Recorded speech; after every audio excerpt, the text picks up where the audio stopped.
Imagine a gaping maw that could swallow you whole. Not just you, but any creature of any size. Imagine a creature capable of constant transformation and evolution, taking any traits it needs from its prey. It is indestructible, intelligent, unstoppable. The perfect organism. And would you believe me if I told you it was downright adorable? A little boy wanders through a toy store, a small wad of money in hand, searching for the perfect thing to play with. Desperate to help quell some of his summer vacation boredom, his parents gave him a little cash and brought him to the store to pick out a new distraction. But what will he choose? A superhero action figure? A toy car? Some brightly colored plastic bricks to build with? None of it seems quite right. The truth is, he doesn't really want a toy, so much as he wants someone to play with. But his parents don't get the summer off like he does, and they don't have the time to entertain him in between the seemingly endless meetings and phone calls. He's just about to give up and tell his parents that there isn't anything he wants, when he suddenly spots a friendly, plush face peering out from between a few remote control trucks. He reaches out his hand to touch the soft fabric, only for the toy's face to meet his hand halfway. Toddles off of the shelf on short little legs, bumping its head against the boy's hand like a cat asking for pets. The boy grants the toy's request, patting it gently on the head, and it emits a high-pitched sound like a little meow, crawling closer and pressing itself against his leg affectionately. The boy beams, scarcely able to believe his luck. This isn't a toy at all. It's a new friend. There isn't a price tag on the soft creature or a barcode that a cashier could scan. Is he supposed to pay for it? Anxious about the possibility of doing something wrong, but even more afraid that he won't get to bring his new friend home after all, he places the money on the shelf where the creature came from, then scoops it into his arms. Delighted to be held, it falls into a peaceful sleep, and by the time the boy rejoins his parents at the front of the store, it looks to them as if he bought himself an ordinary plush toy. It isn't the most adventurous pick by any means, but they haven't seen him this happy in a while, so they don't ask any further questions. That is, until it starts to move of its own free will. Immediately, the boy's screaming mother starts chasing the impossible creature with a broom. It gives a desperate "Meep" and tries to avoid her onslaught, but its four little legs can only carry it so far. It needs some kind of boost to escape, and luckily, it finds one, in the form of a dead cockroach lying underneath the kitchen table. The plush creature's thin mouth expands, swallowing the dead cockroach whole. Immediately, 2 extra legs, giving it a total of 6, grow out of the creature's flank. 6 legs. Yes, that's more like it. It scuttles away at great speed, chasing its way up the wall as the boy's mother screams in horror. But that won't dissuade the father. He's taken up his double-barreled shotgun and unloads 2 slugs into the creature. The force knocks it off the wall, making it tumble to the ground. But despite taking the brute force of a powerful shotgun, it somehow still lives. It skitters away at full speed as the father, loading 2 more slugs, gives chase. It escapes through the doggy door, the father and his screaming wife hot on its heels. Luckily for the creature, there's another boon just outside the house, a dead pigeon that had met its demise in an unfortunate collision with the living room window a few hours earlier. The creature doesn't waste any time. Its impossibly elastic mouth stretches open and swallows the pigeon whole, the decaying bird disappearing into the darkness. As soon as the creature's mouth closes, it starts to change again. Its extra legs disappear, and it begins to take on a more bird-like shape, with wings and tail feathers that help it take flight. The door swings open, and the creature swoops into the air. Not to be deterred or dishonored, the father levels his shotgun again and takes aim. Boom! The blast hits the now flying creature again, sending it spinning through the air with a high-pitched squeak. It doesn't understand why these people are being so mean to it, after it was allowed so warmly into their home not long ago. Despite being shot with a shotgun twice, it is still unharmed, just a little shocked. When it lands, it does so on the side of a wooded road to catch its breath. All that flying worked up a powerful hunger, and luckily for the creature, there's a nearly intact deer carcass laying on the grassy verge nearby. Not long before, it had been sent on an express trip to the afterlife by the grill of an SUV. Waste not, want not, the creature thinks.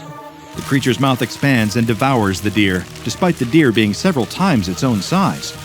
Once the less than fortunate fawn has been consumed, the creature sprouts 4 long, majestic legs and a little cotton tail, before galloping off into the woods. No, don't worry, you haven't completely lost your mind. You've just witnessed SCP-1440 in the wild. And if that story was a little too much for you, I regret to inform you that this case file gets far, far stranger from there. SCP-1440 is a quadrupedal stuffed animal constructed from gray fabric. It also just so happens to be alive. Any attempts to pierce this fabric and examine the creature's contents have failed. It appears to be essentially indestructible. After dissection failed, the Foundation attempted to examine the internal structures of SCP-1440's body using X-rays, but it seemed to show a complete lack of skeleton or musculature, or anything else that would allow the creature to move as it does.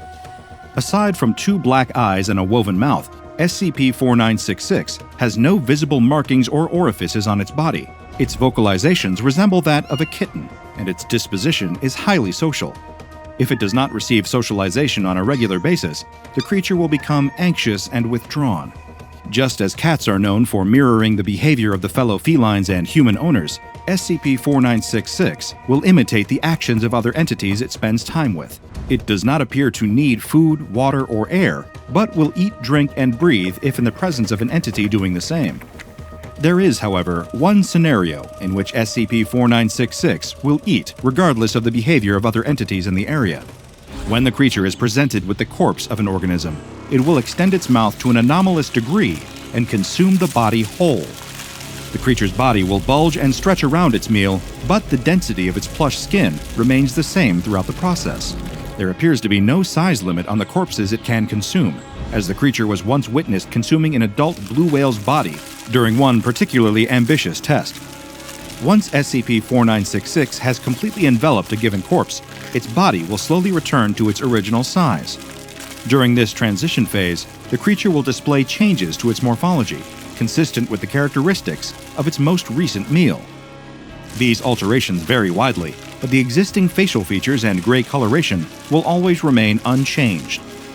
This process goes on for approximately 4 hours, at which point the creature will regurgitate some manner of biological waste composed of various elements of the original organism. If this process is hard for you to wrap your head around, I can relate. Perplexed by this entity's physiology and the manner in which it feeds, I attempted to uncover the experiment log for SCP-1440. I was unable to access it in its entirety, but did get my hands on several excerpts that I found quite illuminating. They answered absolutely none of my initial questions, but were thoroughly entertaining to read just the same. I won't keep you in suspense. Allow me to elaborate. In one experiment, a deceased adult male timber rattlesnake was placed in front of SCP-1440. The creature quickly devoured it and began to change. Its torso extended 150 centimeters longer than it previously had, and its abdomen terminated in a visibly developed tail and rattle. After lengthening in this way, the creature used its new shape to snake around the limbs and bodies of attending researchers. It did not wrap tightly enough to restrict blood flow, but instead appeared to be interested in providing the researchers with hugs. The rattle was shaking at a near constant rate throughout this process, not as a warning of impending peril, but more in the manner that a dog might wag its tail when excited. When 4 hours had passed, SCP-1440 proceeded to regurgitate a mass of decomposing keratin and liquefied organic matter. During another test, SCP-1440 was fed an adult female lionfish at an advanced stage of decomposition. In spite of the fish's venomous spines, SCP-1440 suffered no adverse effects when consuming it. After swallowing its unappetizing meal, SCP-1440 developed a pair of pectoral fins, a rear fin, and a large dorsal fin that was constructed of several long spines. SCP-1440 struggled to move with these fins, primarily flopping along the ground like a fish out of water. A chemical analysis of the spines matched the composition of lionfish venom, and the researchers avoided touching the creature for the remainder of the test. When it was time to regurgitate, SCP-1440 spat up some broken spines and liquefied organic matter.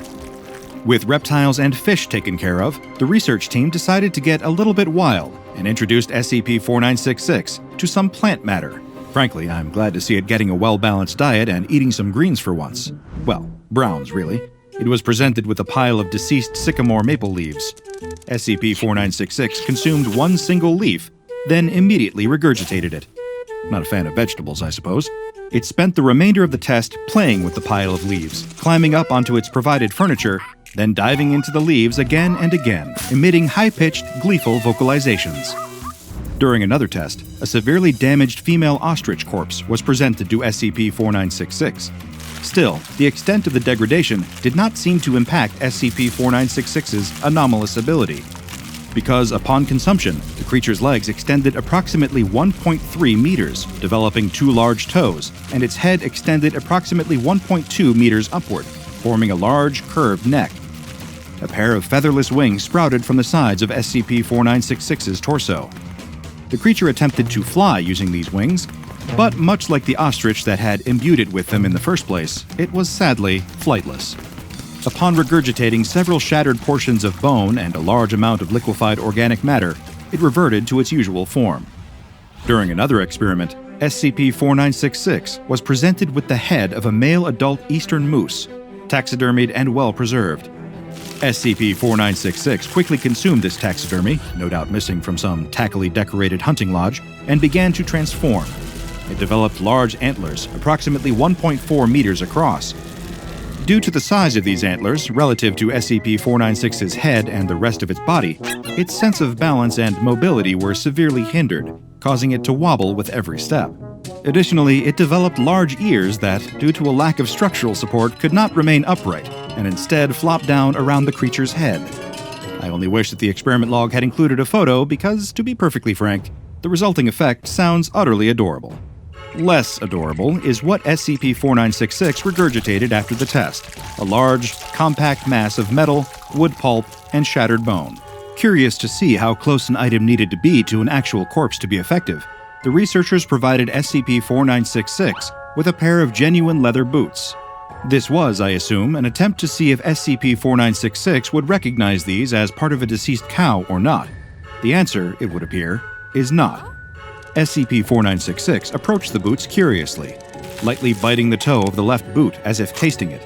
Then it moved on to the right boot, gently biting the toe, then giving up on eating them.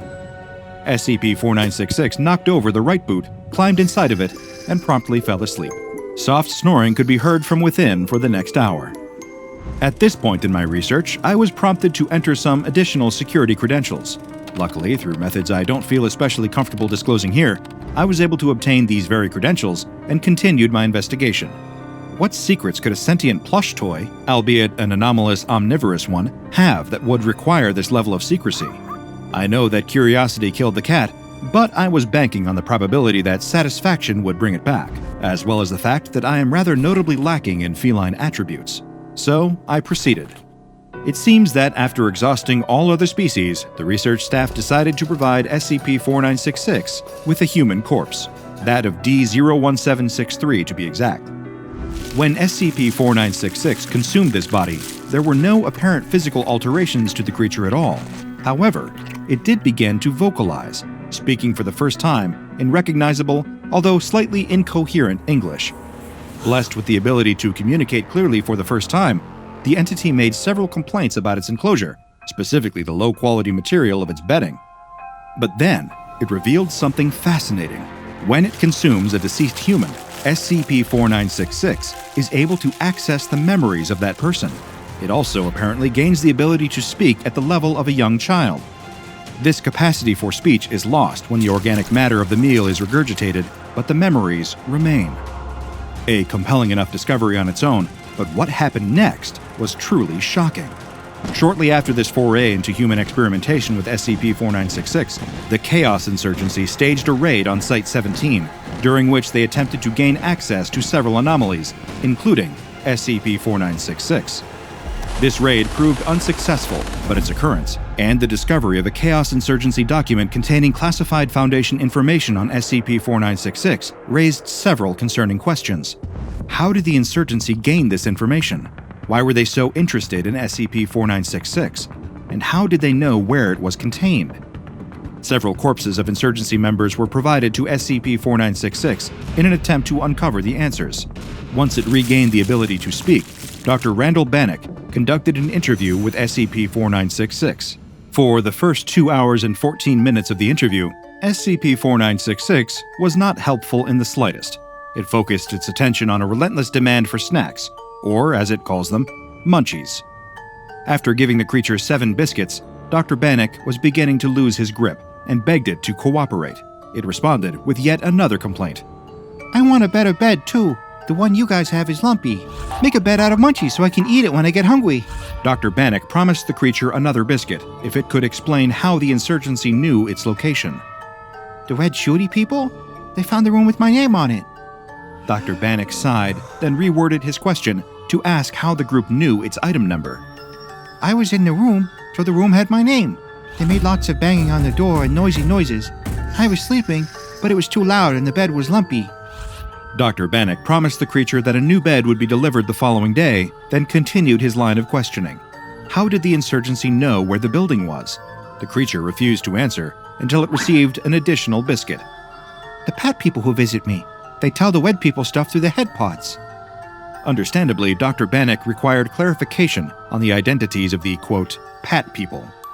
Lots of people give me pats. The white coat woman who gives me the toys is nice. I like her. She gave me the ball with the bell in it, and it makes a ringy noise. The orange person that gives me lots of pats, but his face keeps being different between pat times. He gives me pats, though, so it's a good orange. You give me munchies and smell like a cake, and that's a good munchie. Also, you said you were going to get me a good bed, but... Dr. Bannock interrupted the creature here, redirecting it to the topic at hand. After bribing SCP-1440 with 2 more biscuits, it continued to try and explain. I think they use the head squishies, like the one in the red guy I munched, and the one in the spiky stripey, but that one wasn't too good. This only served to add more confusion, and Dr. Bannock asked for clarification. Did the creature mean they used their brains? I don't know about squishy parts. I think the big part that looks like a watermelon is used to talk. I'm not an organ psychic. At this point, rather than do what I would do and ask what on earth an organ psychic is, Dr. Bannock pressed for details on the so-called orange person that SCP-1440 ate. The orange person was colder and was kinda too mushy. The red people had lots more stuff about shooty guns, but I don't like to hurt people, so I say no thank you, mister. The orange person had a lot more about like being stuck in a room, and I don't think they ever got to taste the crispy crunch of a munchie, which is sad. Dr. Bannock acknowledged the sadness of life without the joys of a crispy crunch, then continued his line of questioning about the brain-based communication between D-Class and insurgency members. 1 second. I'm gonna do a real big think. SCP-1440 sat in silence for several minutes, humming to itself in confusion. I think I found something from the wed people, but it's a bit scrambly and they use some big words I don't know. They keep saying words about sonic chips, but they aren't eating any chips and I'm confused. Wait, I think the orange people had the sonic chips already. Maybe they forgot them at the store because they were saying stuff about not noticing the sonic chips. I want that munchy sonic chips like the orange person gets. Eventually, after a lot of prodding and several tangents regarding the demand for additional Munchies, SCP-1440 listed the identification numbers of 14 D-Class personnel. Autopsies of each of these personnel revealed a small device in the cerebellum capable of psionic transmissions. As a reward for its help in uncovering the cause of a concerning security breach, SCP-1440 was given a bag of Tostitos brand tortilla chips, which it promptly consumed with great enthusiasm. SCP-1440 is kept within a modified humanoid containment cell, sized appropriately for the free movement of a domestic cat or creature of similar size. The cell is furnished with several pieces of cushioned furniture and recreational objects such as climbing towers, soft plush toys, and small plastic objects such as toy dinosaurs are also placed throughout the room. In addition to its toys, SCP-1440 is to be given socialization on a tri-weekly basis by the on-site researchers. Any tests involving SCP-1440 must be approved by Dr. Bannock. Several members of personnel have expressed an interest in providing SCP-1440 with additional toys and recreational objects, but the Foundation has insisted that these be purchased using personal funds rather than tapping into the Foundation's budget. As far as I know, SCP-1440 lives a relatively peaceful life in the aftermath of its brush with the Chaos Insurgency. But it just goes to show that in the world of the SCP Foundation, nothing is ever as simple as it first appears. Even a soft, cuddly, squishy little plush toy can be the key to uncovering a web of secrets, conspiracy, and espionage. I'm just glad he got a nice snack after. The gleaming steel scissors glide effortlessly through the sheet of red material, slicing through as if nothing was there. The blood-red fabric parts to either side. A pair of hands pick up one of the pieces and hold it up into the air. The man admires his handiwork before draping the cloth on a dress form and pinning it in place. Although there are many tables in the large room with sewing machines and mannequins next to them, they're all empty. The man works all alone in the big room. And it is impossible not to notice that he's an incredibly handsome man, too. So good-looking that no matter your preferences, you can't help but stop and take notice of his perfect facial features, his slim, fit physique, his lithe, dexterous hands. He brushes a strand of dirty blonde hair away from his vibrant blue eyes and takes a pin out of his mouth before adjusting the fabric just a millimeter more before sticking it in place. The man steps away from the dress form and admires his work. There. Absolutely perfect. There's no doubt that this will be the closing look of the upcoming fashion show. Another masterpiece. Just like him. But that doesn't mean that he's finished. There's still much to be done, and he goes back to work at his table, sewing bits of fabric together to create embellishments for the opulent couture gown. He's so focused on his new design that he doesn't notice the fashion house's operating manager in the hall outside of the workroom. The manager points through the glass window in the door and tells the 2 police officers with him that this is the man they're looking for. There's been a number of tragic and mysterious crimes involving people connected to this fashion company, and the police have finally closed in on a suspect. Well, not the police exactly, but 2 SCP Foundation agents posing as police officers. The Foundation became suspicious after learning that there had been several missing persons, murders, and mental breakdowns, all of which involved people connected to this one company. And even more specifically, they were all connected to one man. There was plenty of evidence that something more than just regular criminal activity was happening here. Something strange was happening. Something anomalous. One of the police officers nods at his partner before gesturing for the manager to leave. It's always better not to have civilians present during a containment. The incredibly handsome man still hasn't noticed his guests in the hall, remaining completely absorbed in his work, and he doesn't even look up when the 2 agents burst into the room, both with guns drawn, not taking any chances. "Freeze! Drop your weapon!" one of the agents shouts, but the beautiful man doesn't respond and just continues snipping away at fabric with his scissors. "I said freeze!" he commands again, and this time, the handsome man at least appears to have heard them, finally stopping his work. He slowly looks up with his piercing eyes to gaze at the men who have intruded into his creative workspace. "Drop your weapon now!" the agent tells him. The man looks over at his hand, which still holds the large pair of scissors, and smiles. He gently places the scissors down on the table, careful not to let them touch the expensive cloth that is rolled out before him. "Now put your hands up!" This time, there's no response, and the man grips the edge of the table, smiling, and stares into the eyes of the agents, first one, then the other. "Hands up or we'll be forced to shoot!" The smile slowly leaves the handsome man's face. "Will you excuse me for one moment?" he says, though with no hint in his voice that it's actually a request. The agents seem unsure of what to do. Both of them appear taken aback and confused by his nonchalant attitude.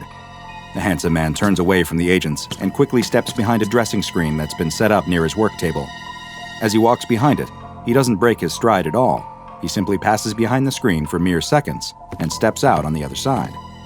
Only once he steps out, it isn't him anymore. The man that emerges from behind the screen is a completely different person. Where once he was slim, graceful, clean-shaven, and dressed in a fine suit, now he is heavy and muscled, like a professional football player, with a thick beard and dressed as if he's a member of a SWAT team. Before the agents can even react to the bizarre metamorphosis, the large man charges them and begins attacking. He snaps the neck of one and plunges the scissors he snatched off the table into the other's neck. More SCP containment specialists, these ones dressed in tactical gear with no attempt made to disguise themselves as everyday police, flood into the room and open fire. But the man who looks like a Navy SEAL picks up the fallen agent's guns and begins firing both at the same time. He outguns and outmaneuvers the agents, effortlessly rolling behind cover while constantly firing, taking out agent after agent. Screams fill the air, both from the dying SCP agents as well as the civilians who are struck through the walls by the onslaught, including the manager, who had snuck back to the door window to watch what he thought would be the snobby, handsome man being taken into custody. The window behind the Special Ops soldier explodes, and 2 SCP agents rappel through, catching him by surprise and knocking him to the ground. It takes even more agents rushing in to hold the man down as he struggles and screams like a wild animal, breaking one of their jaws for good measure before they're finally able to subdue him and confine him with heavy-duty straps. When all is said and done, 17 agents and 10 civilians have lost their lives, but the anomaly has finally been contained. Once it is taken to a secured location, it is given a new designation, SCP-056, but the site staff soon give it a new nickname, calling it simply a beautiful person. SCP-056 is one of the most deceptive and one of the most dangerous anomalies known to the SCP Foundation. It is a being whose size, gender, and appearance can all vary in an instant, and which will change in response to its environment. The form it has most commonly taken while in containment resembles a man who appears to be in his mid-20s. His exact looks will vary slightly, but he will always be what could be described as incredibly handsome, at least by traditional societal standards. His clothes will change as well to be a style similar to those of other people around him, though they will always be of a higher quality and more aesthetically pleasing than anyone nearby is wearing. While that appears to be SCP-056's preferred form, it's far from its only one. In addition to the young man, it has also been observed taking on the appearance of several others, including a woman with a striking resemblance to Hollywood actress Scarlett Johansson, a form it took when walking past a group of a younger female staff, a male bodybuilder who could bench press over 250 kilograms, which was 30 kilograms more than the strongest security guard stationed at the Foundation site. It took the form of a female doctor who was measured as having an IQ score 30 points higher than any on-site researchers, as well as non-human forms, like a large, well-groomed Labrador retriever when it was exposed to another researcher's dog, and an extremely aesthetically pleasing couch when left alone in its own containment chamber. These changes from one form to another occur whenever people lose focus on the subject, something that seems to happen when new people are exposed to SCP-056. And once they lose focus, it's able to change in appearance virtually instantaneously. Attempts to film the transformation have resulted in the recording equipment exhibiting the same effect, seemingly losing focus, and being unable to see exactly what happens when SCP-056 changes from one form to another. Its clothing will change along with its bodily form, though so far it hasn't been observed manifesting weapons or other tools. Great efforts have been made to determine SCP-056's original form, though so far, these have all been met with failure. When placed within an empty concrete cell and placed under constant video surveillance, the cameras experienced the same loss of focus that others did, and then were met with a rather surprising figure left in the room. SCP-056 had taken the form of a video camera, similar to the one being used to record it, though a slightly more advanced and expensive model. Additional attempts were made to discover its true form, this time without direct observation equipment, with researchers instead making use of passive scans that could detect changes to life forms. When they left SCP-056 alone and monitored it using these tools, what they found was nothing. There was no detectable body temperature, heartbeat, or even weight. It appeared that when not observed, SCP-056 simply ceased to be. Those who have personal contact with SCP-056 often report that the anomalous entity makes them feel substandard or jealous, as if they can't measure up to it, yet at the same time will seem to seek its approval. This extends to SCP security staff, who will express a desire to follow its commands, while researchers will try to argue with it, something that usually results in them leaving its containment cell feeling as though they were outwitted by its intelligence. And SCP-056's expert communication abilities seem not to be limited by complex subjects or language barriers. Research has shown it to be fluent in at least 200 different dialects, and it has exhibited an expert level of knowledge in such varied topics as fashion, automobiles, theoretical science, sports, and a multitude of others, all of which it will usually show a greater knowledge of than the person it is conversing with. And despite leaving the conversations feeling dejected about their own abilities, those who talk to it will almost always express a desire to speak with SCP-056 again, as if they can't resist being made to feel inadequate by it. A number of tests were then performed to discover just what form SCP-056 would take when presented with various situations, and the results were rather interesting. In the first, a male Class D personnel was given a knife and told to try and attack SCP-056. 056 quickly took the form of a young, fit man who was able to effortlessly disarm the attacking D-Class and killed him with the knife instead. In another test, a female D-Class entered its cell not with a weapon, but with a bottle of expensive wine. They were met with SCP-056 in the form of a young, beautiful woman who accepted the wine, but upon trying it, spit it out in the D-Class's face and sent them away. Next, researchers sent 2 D-Classes in at the same time, one male and one female, with no specific orders at all. SCP-056 appeared as a beautiful woman in a well-tailored business suit, who proceeded to examine both the D-Classes, pointing out their each and every physical flaw before sending them 2 on their way. Researchers then tried sending 10 Class D personnel into the cell, all of whom were male and who had expressed a romantic preference for females. SCP-056 appeared as an especially beautiful female in a low-cut red dress. 056 didn't interact with the group in any way, but after 10 minutes, the D-classes began to look uncomfortable. Soon, an all-out brawl broke out between the D-classes as they violently assaulted each other, apparently for SCP-056's approval. 056 seemed to watch the melee with pleasure for several minutes before calling an end to it and sending them all out. A member of staff then volunteered to be tested with SCP-056, a Level 4 personnel who was regarded as being especially beautiful herself. She entered SCP-056's cell, where the anomaly took the form of a similarly beautiful, professional-looking woman, and the two proceeded to have a conversation, discussing various advanced personnel management techniques. The discussion seemed amiable, but after 90 minutes, the staff member appeared to become infuriated with SCP-056 and quickly left the room. While no cross-tests with other SCPs have yet to be performed, when asked about other anomalies, SCP-056 shows a rare instance of vulnerability, expressing hatred towards them, and even occasionally, fear. SCP-056 has been relatively benign in its time in SCP containment, seemingly content to spend its time around Foundation staff. It's been allowed to have a cell of its own choosing, as well as pick its own furnishings, which have tended towards expensive and fashionable decor. Security staff assigned to guard it are equipped with high-powered tranquilizers, and any staff that exhibit mental irregularities after extended exposure to SCP-056 must undergo immediate psychological examination. It has frequently asked for access to the internet, and when asked why it desires that, SCP-056 responded that the Foundation was unable to provide it with enough sycophants, and that it wanted the whole world to know its face.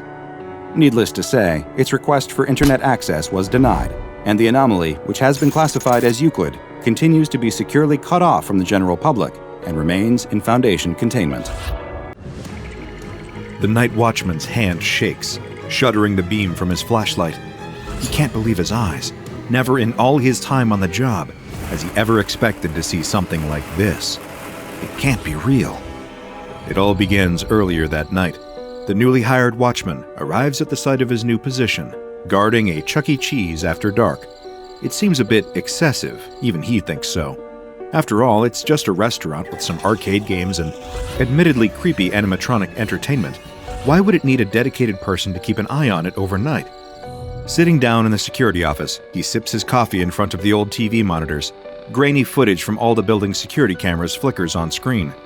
He stares at the display, but doesn't really see it. The night watchman's eyes glaze over. He's already bored. In his boredom, his mind starts to wander. He thinks back to the wanted advertisement for this posting. It had mentioned several reports of movement late at night within the restaurant. None of it made much sense to him. Who'd want to break into a children's restaurant in the middle of the night? Probably just some teenagers, he thinks. Suddenly, a loud noise startles the night watchman. The sound of something metal clattering to the floor. It's coming from the kitchen. Someone's still here. He grabs his flashlight from his belt and rushes through the restaurant, leaving just before a shadowy figure passes one of the security cameras. The night watchman clicks on the flashlight and starts to search, the light from it casting creepy shadows as it falls over the various robotic animals. They give him chills just to look at them. He can't imagine that kids ever enjoy seeing the characters flap their mouths to weird, annoyingly catchy songs. Another noise, footsteps this time. He turns towards the back of the restaurant, the kitchen, where greasy, unhealthy junk food is prepared for hordes of screaming, rowdy children. Stepping out of the dark but brightly decorated main restaurant area into the kitchen, with all its stainless steel work surfaces, was like suddenly arriving on another planet. Instantly, his flashlight falls over what had caused the first sound. A trash can, toppled over to allow someone to rummage around inside. There's a trail of garbage, and the night watchman follows it. It leads him around the parts of the building reserved for employees, only to veer back out towards the restaurant. The more he follows, the closer he gets to the play area, a brightly colored foam pen, where overly energetic kids can run around freely, giving their parents a momentary break as they burn off all the sugar and calories from the low-quality food. But as he approaches the ball pit, he sees it. It's like an occult ritual, a circle of almost 20 children, hurling slices of half-eaten Chuck E. Cheese pizza into the ball pit. Not one of them notices him, too focused on their strange ritual to even register the light from the flashlight. The night watchman is about to call out, to demand to know what the heck is going on, how they all got in here, and where their parents are. But then he sees something beneath the plastic balls. Something is stirring, moving in response to the children throwing pizza into the pit. And as it crawls out, the night watchman is met with the sight of something vile lurking in the ball pit. Stumbling upon what looks to be the secret meeting of a bizarre ball pit cult is hardly something that the average night watchman or security guard will ever have to experience. Even one working for an establishment like Chuck E. Cheese, the very worst they might find themselves dealing with is particularly rowdy customers, or the restaurant's animatronic characters getting a little quirky at nighttime. But thanks to the SCP Foundation's investigations into this particular branch of Chuck E. Cheese, they've uncovered exactly what it is about the building that draws such unusual attention. You see, there really is something lurking beneath the ball pit, something now known as SCP-6059. Here at the SCP Foundation, the securing of anomalies is one of the core tenets of the organization. After all, that's what the S in the name stands for. And as such, the Chuck E. Cheese containing SCP-6059 had to be requisitioned. Fortunately, the cover story of the restaurant shutting down after a major health code violation seems to have been a believable ruse. And after all, it's not too far from the truth. You could say that the place does have something of a pest problem. Now that it's no longer a restaurant and arcade, the site serves as a Foundation facility established specifically to research SCP-6059. Following some extensive analysis, researchers have determined what drew the cult-like group of children to the ball pit in the first place. It isn't an anomalous property of the building itself. There's nothing unique about this former Chuck E. Cheese franchise that causes such abnormal behavior. That all comes from the thing living in the ball pit. SCP-6059 is a particularly unusual creature, and not just to look at, although it's certainly not easy on the eye. In fact, it's been known to turn more than a few researchers' stomachs around the facility. Its amorphous body is around the size of an average human toddler, but if you were expecting it to resemble anything made of flesh and blood, then well, you might be disappointed and possibly put off your food. Structurally, the creature is comprised of a mixture of discarded and stomach-churning substances, primarily pizza sauce and plastic, along with various other waste materials. The plastic component is visible in the form of 2 of the plastic balls from the ball pit where it resides, placed on top of SCP-6059's blob-like head. Each one of those 2 plastic balls sports a hand-drawn pupil to resemble the creature's eyes, although no one is quite sure if SCP-6059 can actually see out of these or if they're more for show. Despite the strange and unnerving state it was found in, and being generally pretty unsettling to look at, SCP-6059 doesn't seem to be a violent anomaly. While not outwardly aggressive, it certainly doesn't reach the same levels of friendliness as other amorphous SCPs, such as the well-known and much-adored SCP-999, the Tickle Monster. But fortunately, especially for those researching it, SCP-6059 has come pre-contained for the SCP Foundation's convenience. What does that mean? Well, while it's not unheard of, not all anomalies come with their own containment cell. No, really, we aren't joking. SCP-6059 can't leave the ball pit. Despite the only thing separating it from freedom being a fence of thin, mesh netting and a pool of plastic balls that is only knee-deep, SCP-6059 is trapped. Although that hasn't stopped the creature from claiming it is fully capable of escape. That's right, SCP-6059 can speak too, and it has something of a high opinion of itself as well. Something that SCP Foundation researcher Dr. Zacharias Rosemary has discovered through extensive meetings with the beast of the ball pit. Dr. Rosemary is sent to the Chuck E. Cheese facility housing SCP-6059 at the behest of the Department of Anomalous Ambassadors. This is a specialized research division within the SCP Foundation that intends to improve the direct communication between personnel and anomalies themselves. And what branch would be better suited for learning just why SCP-6059 had its own following of devoted cultists when it was first discovered? Stepping inside the room containing the ball pit, Dr. Rosemary approaches the net barrier between him and the creature within. As per the instructions he has been given only moments before, Zacharias carefully opens the entrance, sealed with nothing more than a simple zipper. Dragging it down, he slips through and stands surrounded by plastic balls, reaching up to his knees. He calls out, knowing the anomaly can hear him, trying to get it to emerge and engage in a conversation with him. Sure enough, only a few meters away, the plastic balls of the pit shuffle and then part as SCP-6059 pops its amorphous head out from below.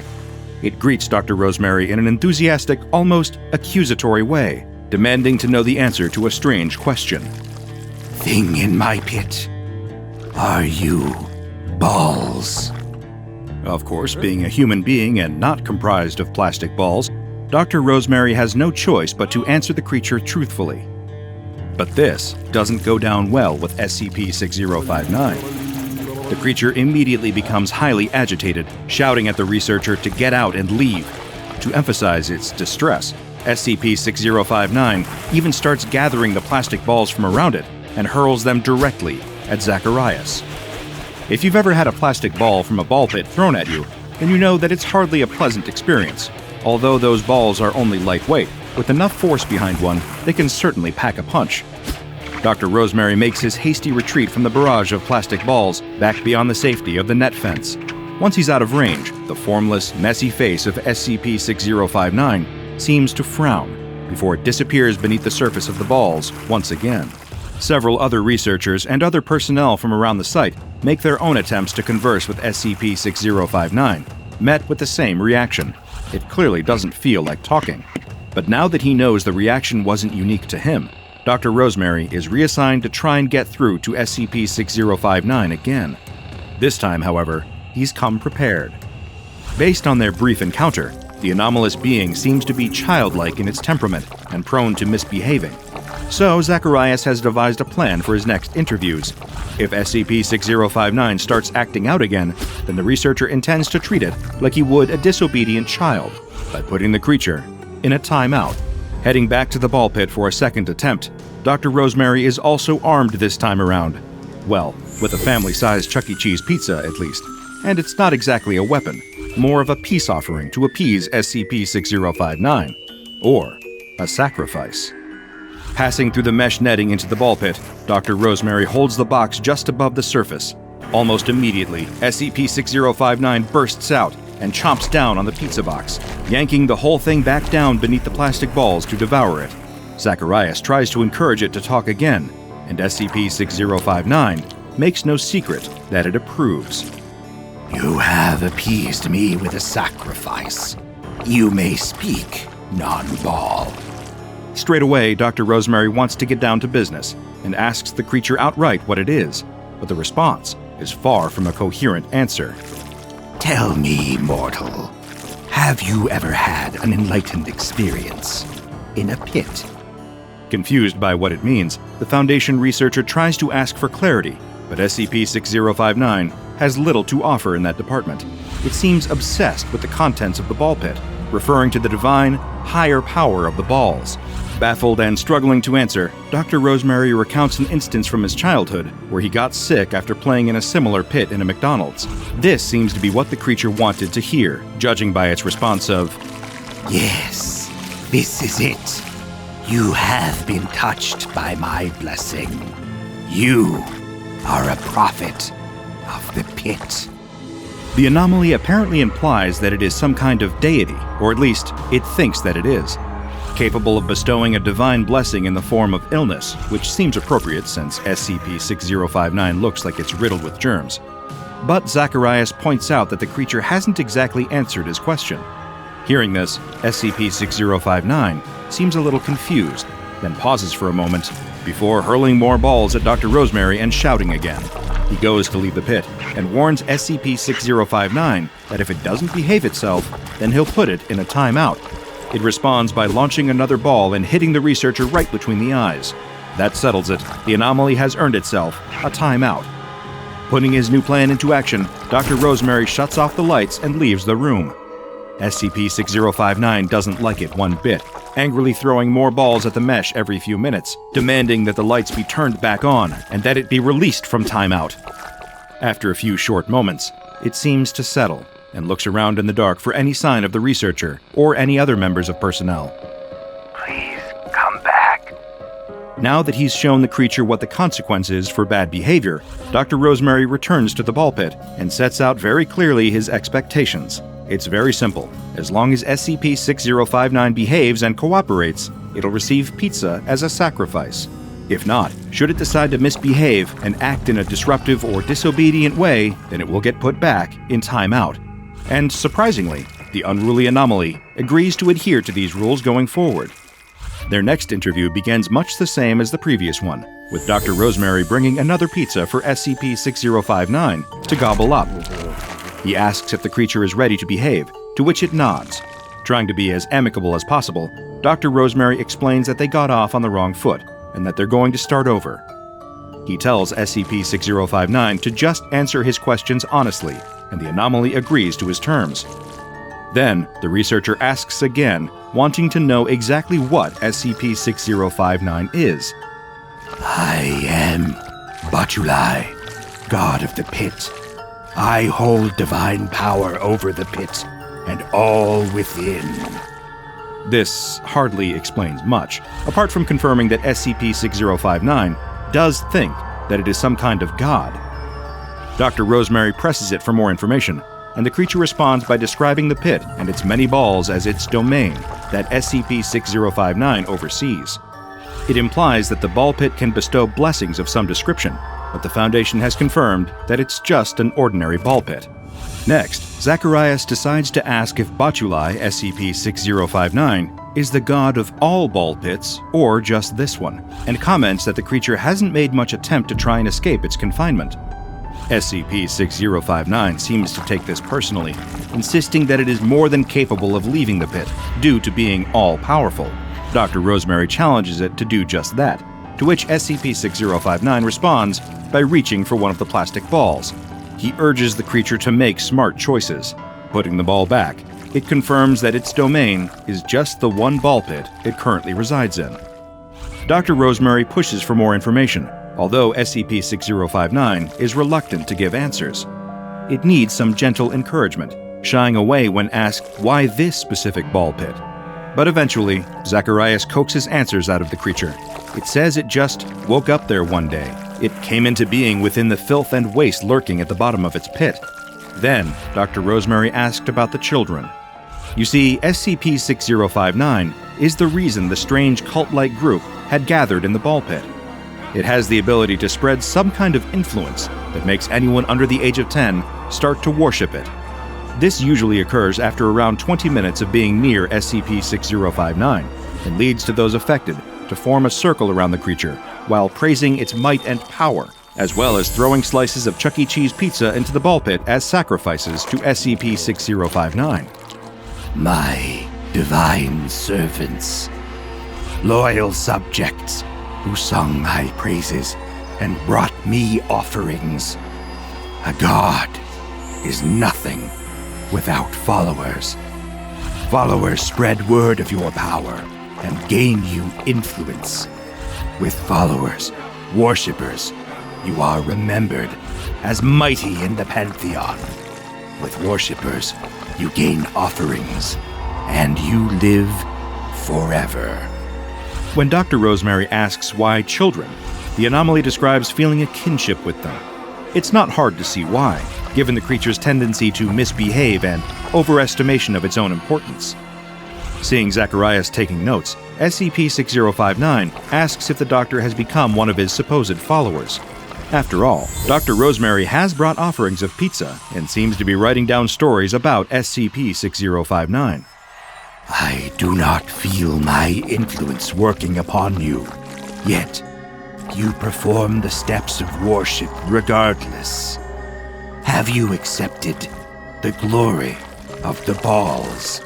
Have you decided to become a follower of mine? Of course, Zacharias is just making notes of their interaction in the interest of research.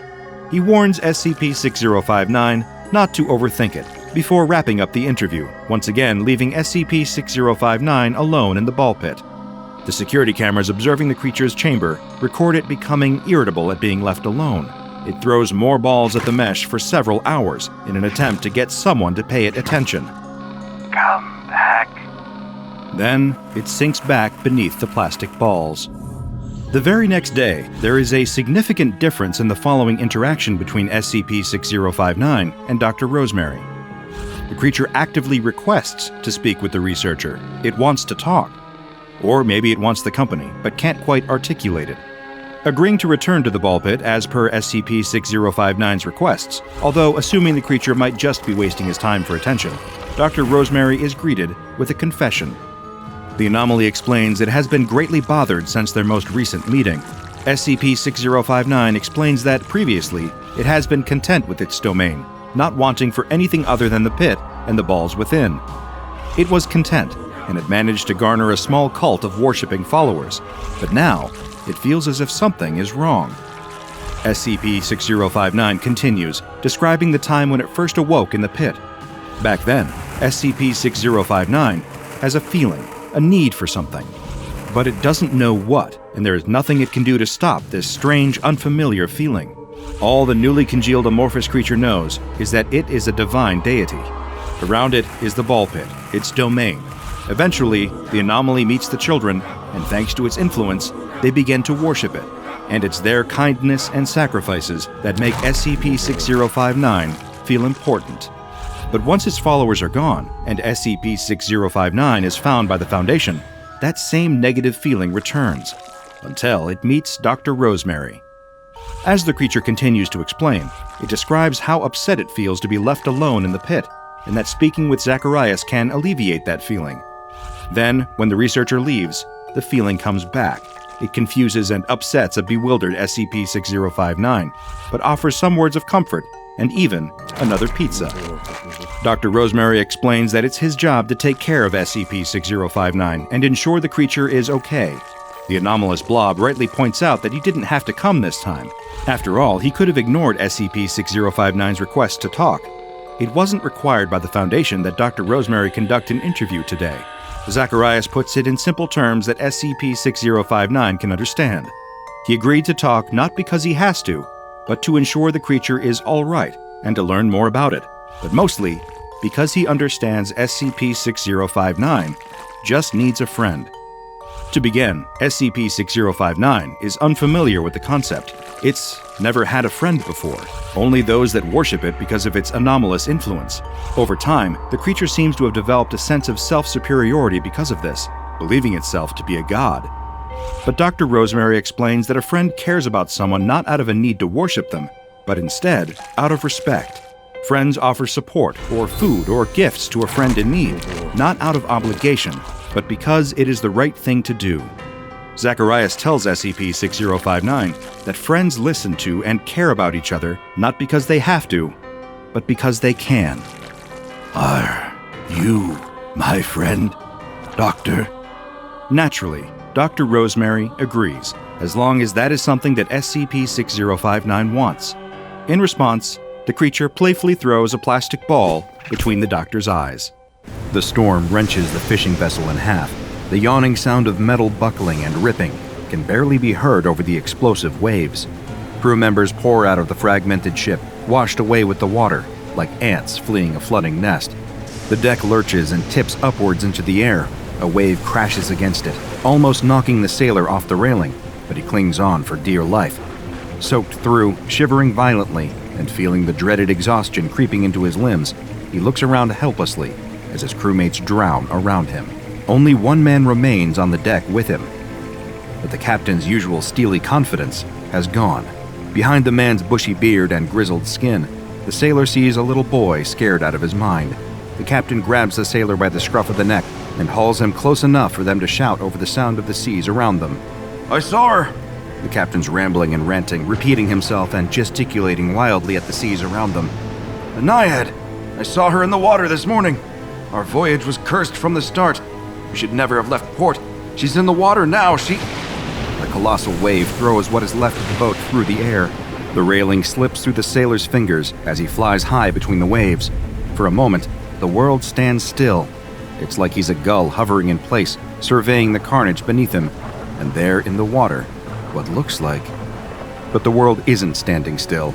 He hurtles back towards the ocean and slams into it, hard enough to knock the air clean out of his lungs.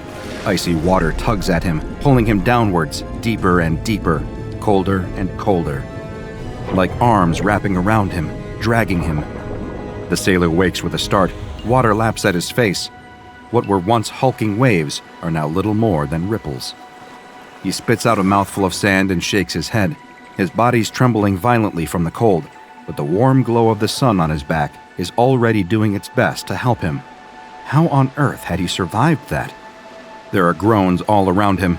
Dotted along the beach are his fellow fishermen. He hasn't got the energy to count them, but it doesn't look like all of them. Just ahead of him, further up the beach, sits the captain. Rocking back and forth, trembling, the captain noiselessly points a finger out to sea. Using what little energy he has left, the sailor rolls onto his back to see the silhouette of a woman standing there on the water. No, not a silhouette. The morning sunlight is shining straight through her, as if she's made of nothing but water. She steps delicately across the surface of the water, walking towards the coughing fishermen who have all seen her by now.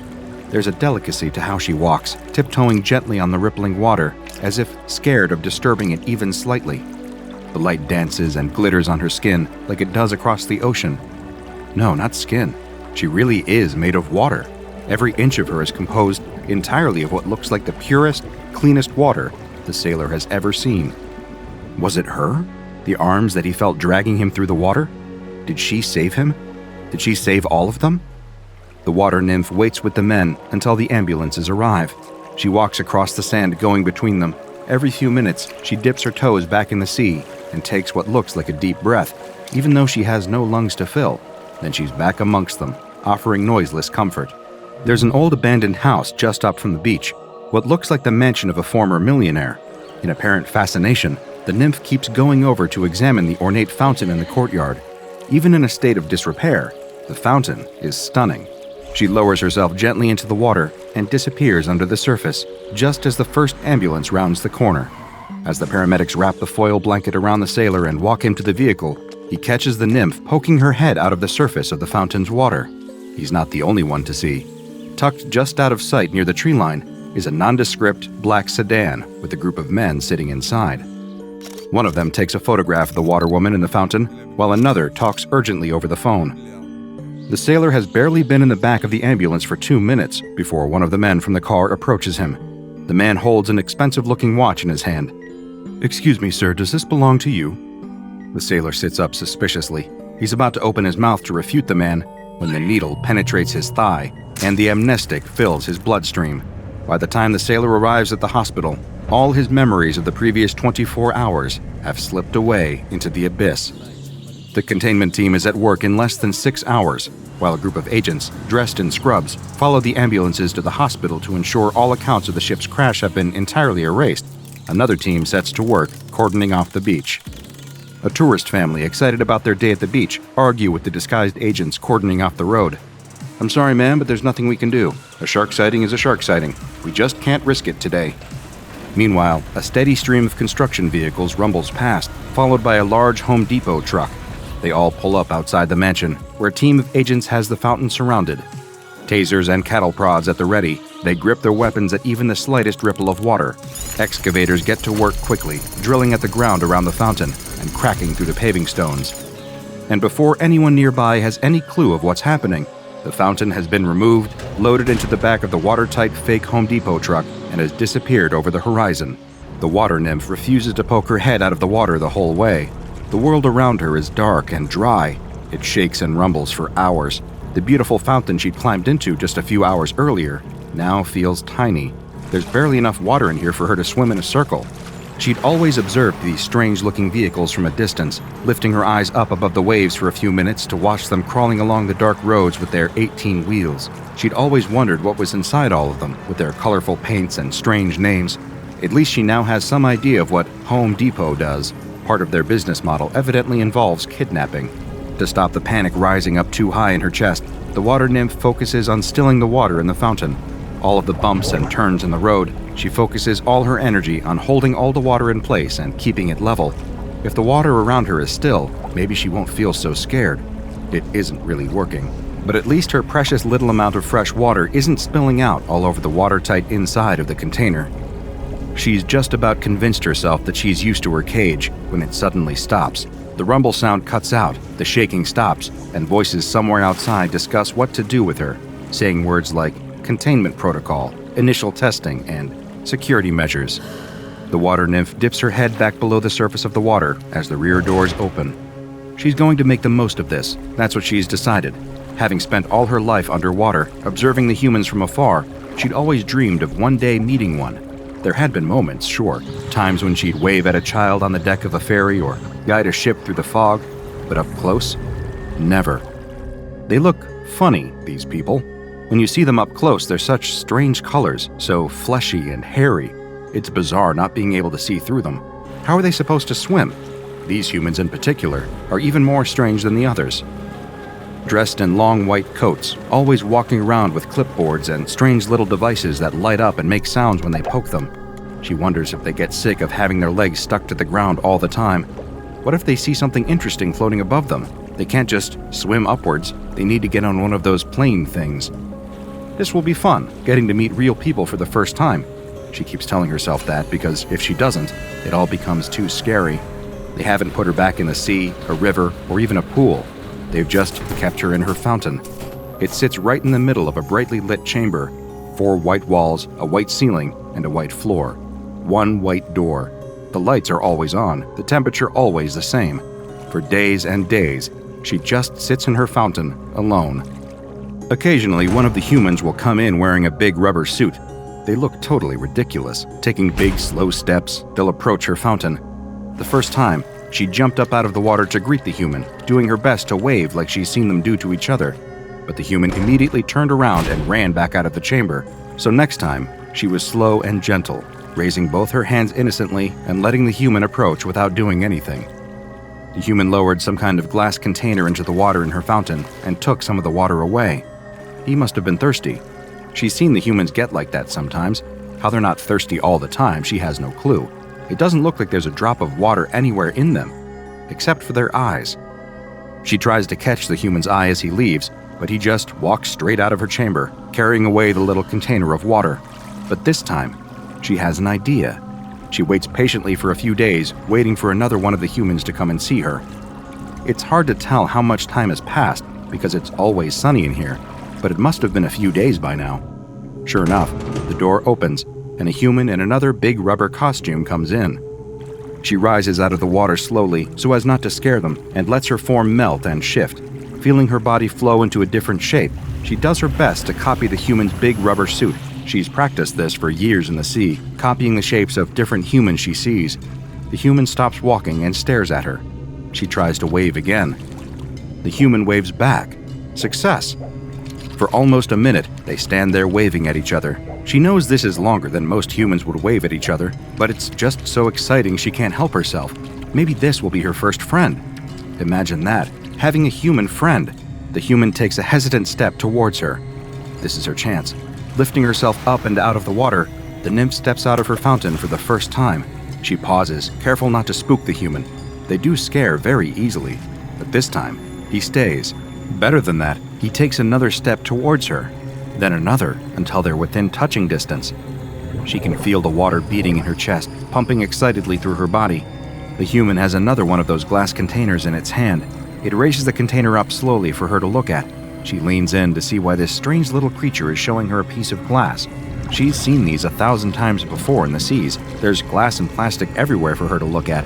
What's so special about this one? The human takes a swipe at her. The glass container strikes the side of her head and extracts a chunk of water. She staggers away, hands raised in fear. What had she done wrong? Why did the human do that to her? She feels faint. Her head swims and not in the usual pleasant way. Her body works hard to redistribute all the water around her body, rebuilding that part of herself in a split second, but it doesn't stop the pain or the sudden wave of tiredness. She stumbles back into the fountain and plunges beneath the surface, letting the water merge with her body again. But the surface of the fountain isn't still. It trembles and shakes as she lies at the bottom in fear. Why had the human done that to her? By the time she has the courage to peek out of the water again, the human is gone. The lights in the ceiling seem brighter than ever.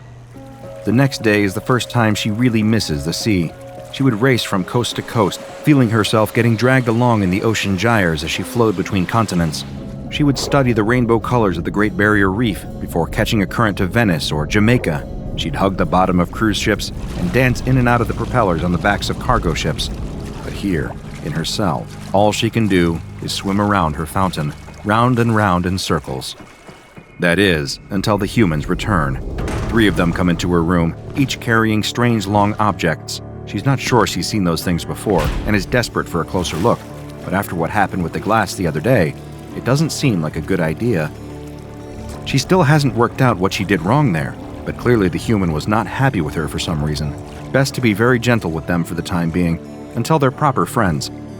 The three humans have a box with them, full of water. She's so excited to see it, she leaps straight out of the fountain before realizing she needs to be careful. Patiently as she can, she approaches the box and touches it. The humans nod encouragingly. Her excitement overwhelms her, and she dives right in. It feels so good to have fresh water to explore, even if it's just a small tank. She barely even notices as they close the lid on her and wheel her into a different room. A glass wall lines the edge of this new chamber. Funny little humans in white coats stand behind it, making notes. She climbs out of her little tank and waves at them. It's a smaller room than her normal one. Why have they brought her in here? A slamming noise behind her makes her jump, and she spins around to see the three humans have wheeled away her little tanks on wheels, leaving her alone in the room. She looks around with a little anxiety. There's nowhere to swim in here. Have they made a mistake? She can't be here without water. Doing her best to copy human movements, she tries to mime to the people behind the glass that she needs her water. They don't seem to understand her, just start scribbling even more things on their clipboards. It's warm in here. Warm and dry. This isn't good. In no time at all, she can feel herself drying out. An hour goes by, then another. She's never been out of the water for this long. What are they doing? Don't they understand what she is? Her head starts to feel faint. She slumps down on the floor and turns herself into a ball. Shaped like this, hopefully, she won't be evaporating so fast. Then they'll give her the water back. For hours she sits in a ball, waiting, until mercifully, her little tank on wheels returns, and she's taken back to her fountain. They do the same to her the next day, and the day after that, starving her for hours, then returning her to her fountain. They top up the water in it occasionally, but other than that, they don't seem to be doing anything nice for her at all. Are they doing this on purpose? Surely not. She's their friend. She's being kind, doing all of their weird games even when she doesn't want to. Humans aren't cruel, they wouldn't do that to her. But then she finds herself in a different situation entirely. They do the same as they've been doing for the previous few days, wheeling her into the testing chamber and making her stand there on her own. But it's colder today. Much colder. She tries to explain to them through the glass, rubbing her shoulders and shivering, but they just keep making their notes. This isn't good. She can't stand the cold. It's not good for her. Painful crystals start forming on the surface of her skin, stabbing into her and solidifying her body. She cries out noiselessly, but the humans keep going until she feels herself losing consciousness. Weeks go by, and with each experiment they do, the water nymph worries more and more that these humans aren't really her friends. They've started giving her mazes, complex plastic structures that she gets forced unceremoniously into, where she has to swim through various pipes and tubes until she can push a button on the other side. At first, she was expecting a prize. Maybe this is why they had her kept here for so long. They needed help solving these puzzles, and their fleshy bodies couldn't fit through the tubes. But nothing happens when she presses the button. They just pull a plug and drain her out of the bottom. Today, she's had enough. When are they going to put her back in the ocean? She's just going to wait here at the start of the maze until they tell her. It's only fair. The water in her chest leaps for joy as a human enters the test chamber and approaches her. She raises out of the water and waves to greet him, just as he lifts the long, strange device in his hand and jabs it into her chest. The electricity shoots all through her body and sets her mind ablaze. It takes all her strength not to burst into 1,000 droplets. Convulsing and crying, she falls backwards into the maze. The human brandishes the weapon at her again.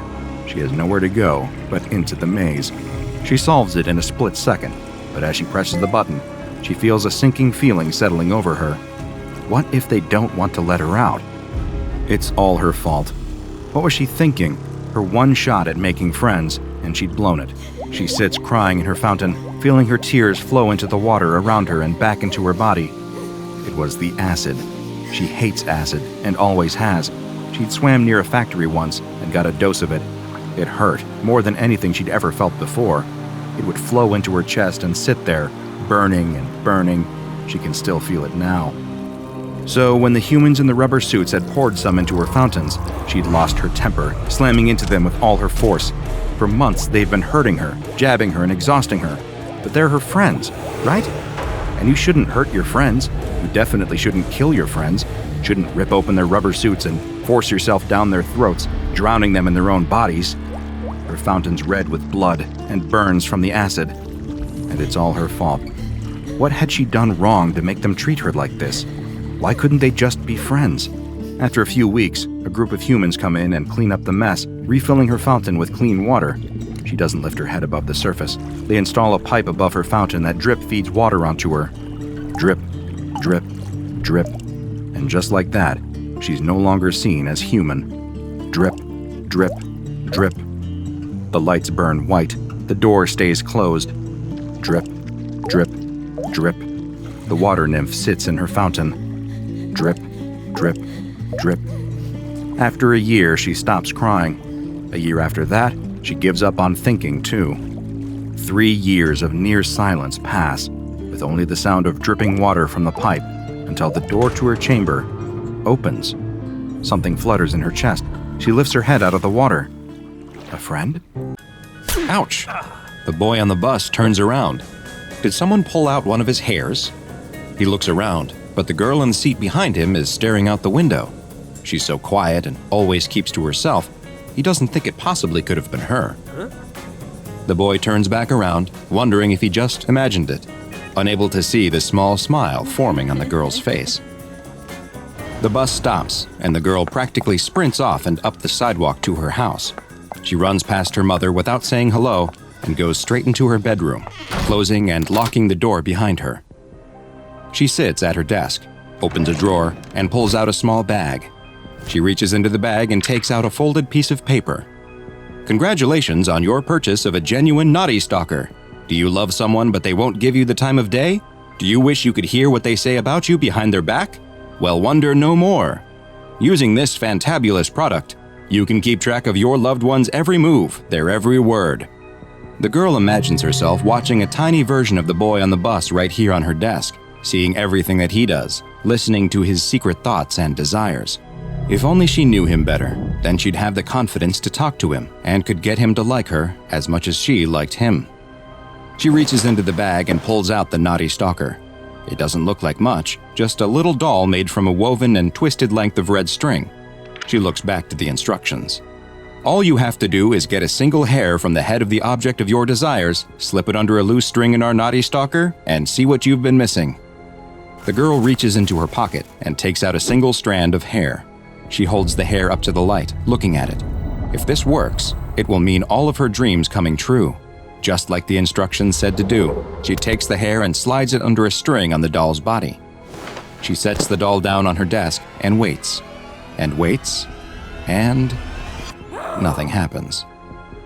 She picks up the instructions again, turning them over, but there's nothing else except another wonderful product brought to you by blah blah blah. Where were the rest of the instructions on how to get it to work? Why wasn't the doll coming to life? What a piece of junk. Wait. Huh? What was that? The girl leans in close. Is the doll breathing? She's startled as the doll turns its head over its shoulder, seemingly looking right at her, or rather, right through her. Coming, Mom, the doll shouts before standing up. It starts to walk in place, looking like it is opening invisible doors, and then sitting down on a chair that she can't see. It looks like it's pretending to eat dinner. The girl's eyes widen. The doll is alive. It's really alive. It's actually showing what the boy is doing right now. The Knotty Stalker has worked. The girl is fascinated by watching the little doll that gives her a peek into her crush's life. She skips her own dinner so she can watch him finish his. She watches as he sits, probably watching TV, takes a shower, and gets ready for bed. It may all just be a little doll acting it out, but it feels like she is there with him. She watches the doll sleep for hours before falling finally asleep herself, her head resting on the desk next to him. The next morning, she passes by the boy and his friend sitting together on the bus and goes to the very back. She gets as low in the seat as she can so no one can see her, and takes out the doll, holding it up to her ear.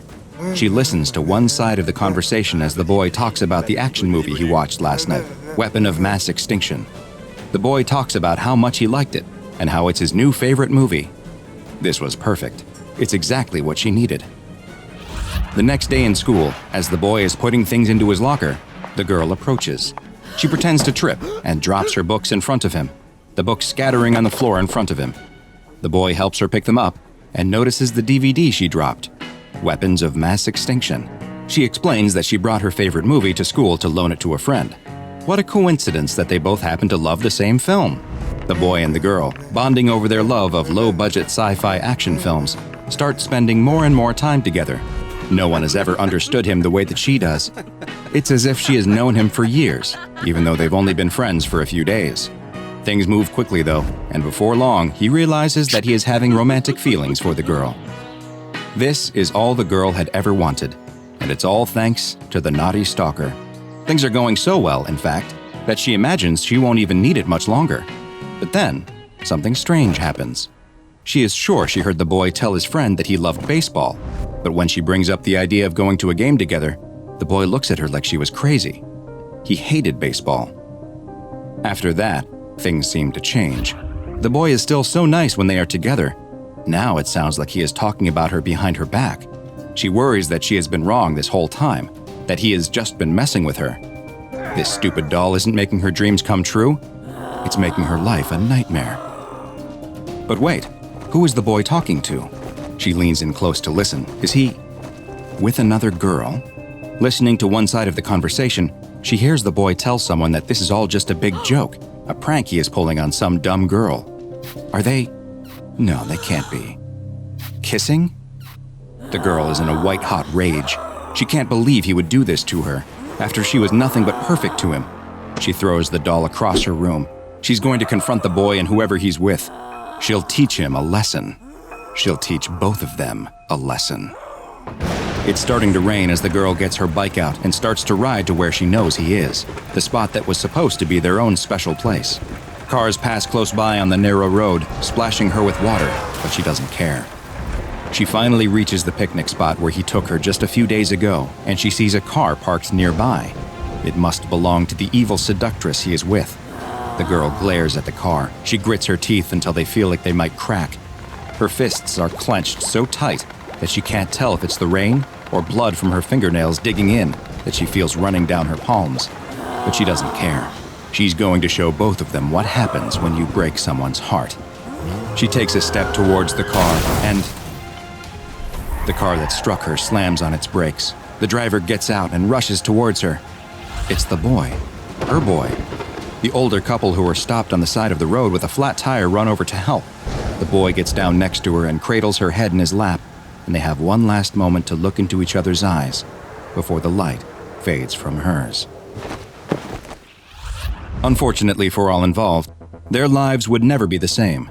But how could they have known that they were the victims of an encounter with an anomaly that, while small, is extremely dangerous? One that is known to the SCP Foundation as SCP-693, the Naughty Stalker. SCP-693 are multiple humanoid-shaped dolls, measuring roughly 18 centimeters in length, each made from a single string that is either red, blue, yellow, or black, with onyx beads for eyes. Their clothing will vary in color and style, and seems to have no bearing on the properties of the doll. The string doll will behave exactly as one would expect, showing no anomalous properties at all, until the owner takes the steps that are spelled out in the instructions that always accompany SCP-693. The instruction sheet congratulates the owner on their acquisition of a naughty stalker and explains that in order to use it, a single hair from another person must be inserted into a loop of its string, at which point, the doll will attune to that person. The doll will then come alive, mimicking the actions of the hair's owner in real time, including their speech. The doll will perfectly portray the attuned individual for 9 days, after which point it will become unreliable. The exact way in which SCP-693 begins changing the speech and actions depends on the color of its base string, but in all cases, its end goal is to drive the current owner of the doll to their death. SCP-693 goes about this by feeding inaccurate information to the owner. Dolls made of red string try to send their owner into increasingly violent fits of rage. Dolls comprised of blue string try to depress the owner and lead them to self-harm. Yellow dolls want to make their owners attempt unwanted acts of physical love, and black dolls encourage their owners to engage in activities and place themselves in situations that are dangerous. Interestingly, SCP-693 will attune not just to the living, but to the deceased as well.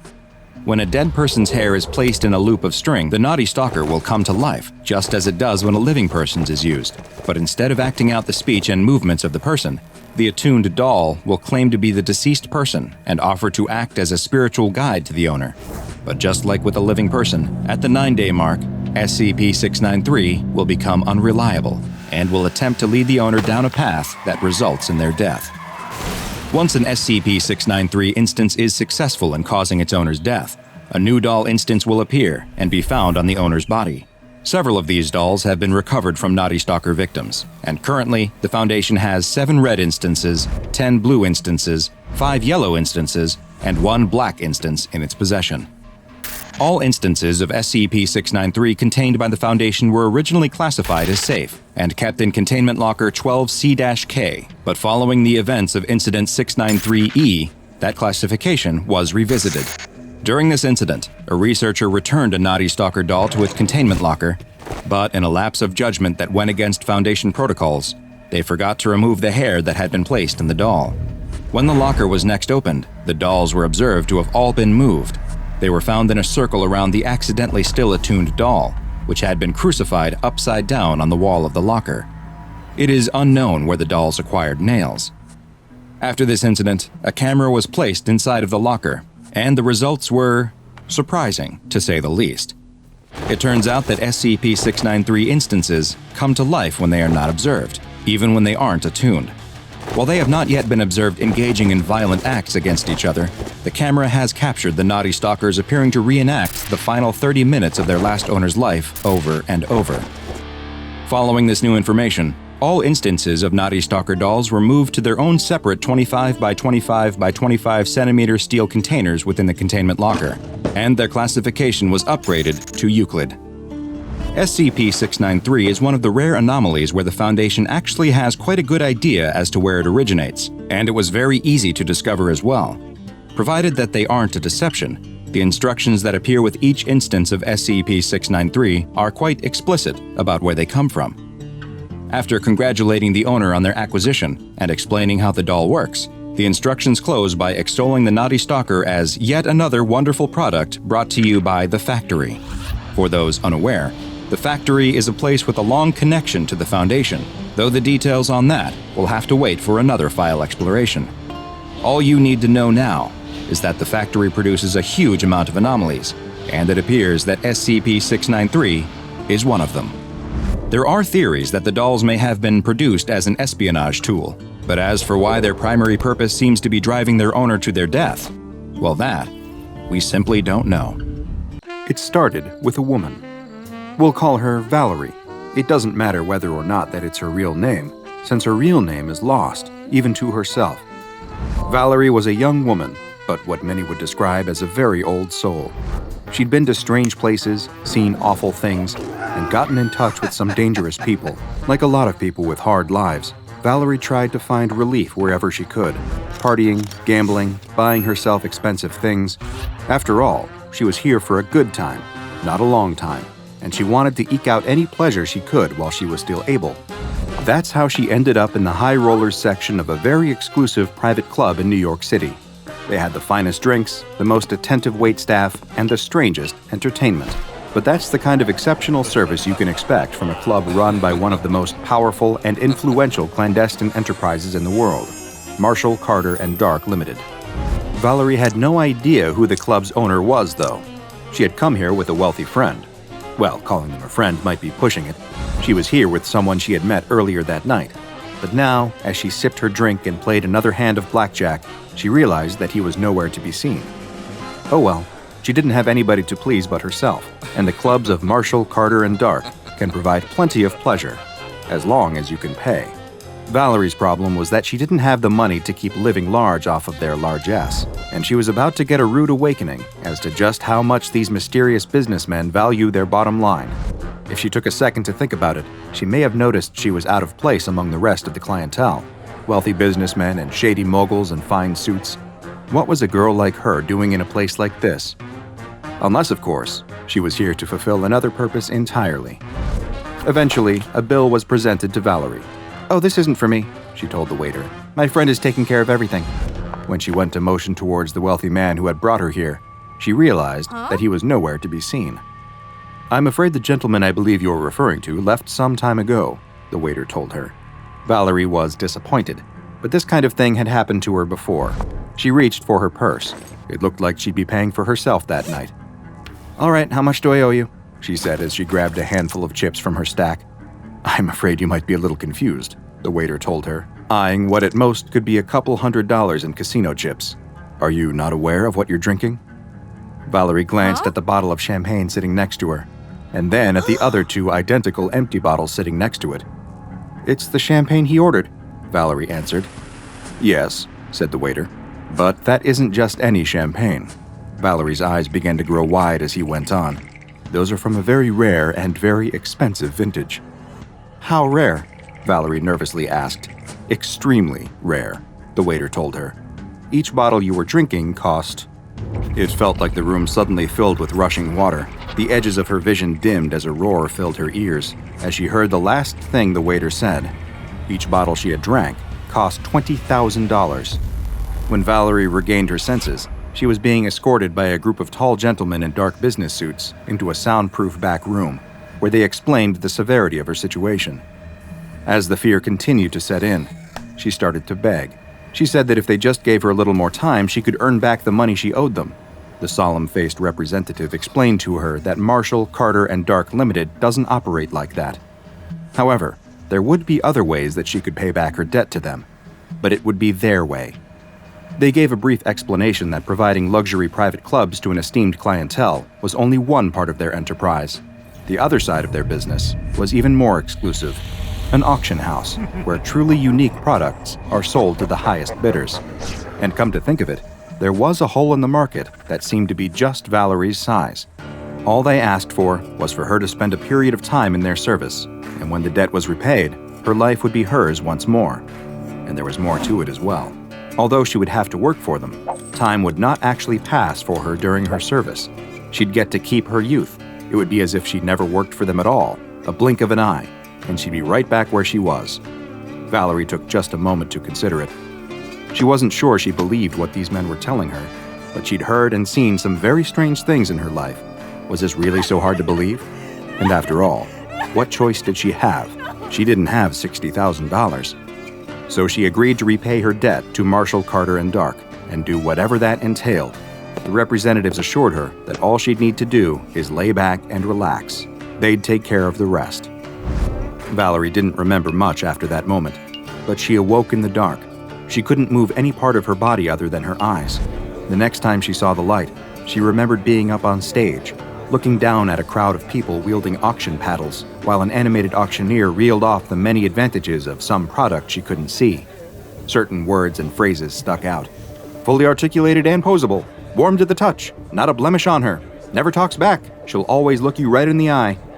Eventually, someone won, and she was placed back in the darkness. Years went by, being taken in and out of the dark by strangers, wearing different clothes and being referred to by different names, moving only when she was permitted. Little by little, she forgot the person that she once was. One day ran into the next. It all became a blur of darkness, punctuated by brief flashes of light. Years turned into decades. She never said a word. She forgot what it even felt like to be able to speak. But then one day, out of the darkness, appeared a pair of strangers in black tactical gear who looked at her with an expression somewhere in between pity and disgust. From that moment on, she finally found a new name to replace that empty void. Now, she was SCP-446. The files on SCP-446 are as mysterious as they are deeply disconcerting, and we can only speculate as to the exact process that led to the creation of SCP-446, since the duplicitous salesmen at Marshall, Carter, and Dark Limited don't seem eager to share their secrets with anyone outside of their organization. But what SCP Foundation researchers have learned from solid empirical observation is that SCP-446 is a humanoid mannequin 1.75 meters tall and weighing 52.16 kilograms. She is, or perhaps was, a pale-skinned Caucasian woman who appears to be in her early 20s. She has brown hair that measures 17.78 centimeters at its longest point, brilliant, bright blue eyes, and the distinctive Marshall, Carter, and Dark Limited logo tattooed on her lower back. In many ways, she has all the hallmarks of a living human being. She's superficially anatomically correct, with realistic skin tone and texture, eye coloration and sclera clarity, and researchers who've dealt with her directly claim that she has the warmth of a real human being. Despite seeming to be alive, though, SCP-446 doesn't respond to verbal communication, has no pulse or heartbeat, and she doesn't even appear to breathe. Whether SCP-446 can truly be considered alive is still an open question among Foundation researchers. SCP-446 is stored in the same hinged metal box she was found in, which is plain save for a series of clothing measurements for those wishing to purchase their own custom accessories. When Foundation field agents first discovered her, they attempted to sit her up. However, what they found was that she responded to their touch, sitting up on her own. All it took to get her to lay back down was a gentle push on her shoulders from the front. Through further study, it was discovered that selective touch cues can induce different types of movement in SCP-446. She could be induced to stand up on her own, and through gentle pressure applied to the top of the head, she could be induced to sit or lay back down on her own. You may have also noticed the somewhat uncanny quality of SCP-446's eyes.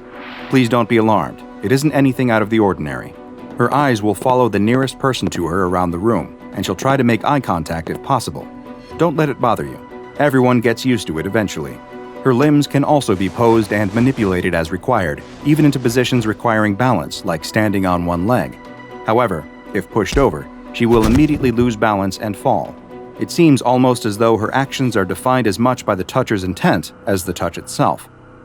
Essentially out of any more ways to learn about SCP-446, an in-depth medical examination was authorized. Given the humanoid nature of 446, the doctor conducting the examination decided to proceed in a manner similar to the kinds of autopsies given to non-anomalous human corpses. The doctor noted being disturbed by the fact that 446's eyes kept following them, even as they prepared the tools for the autopsy. They also remarked on the almost freakish clearness of the subject's skin. There wasn't a single detectable mark or blemish, almost like a porcelain doll.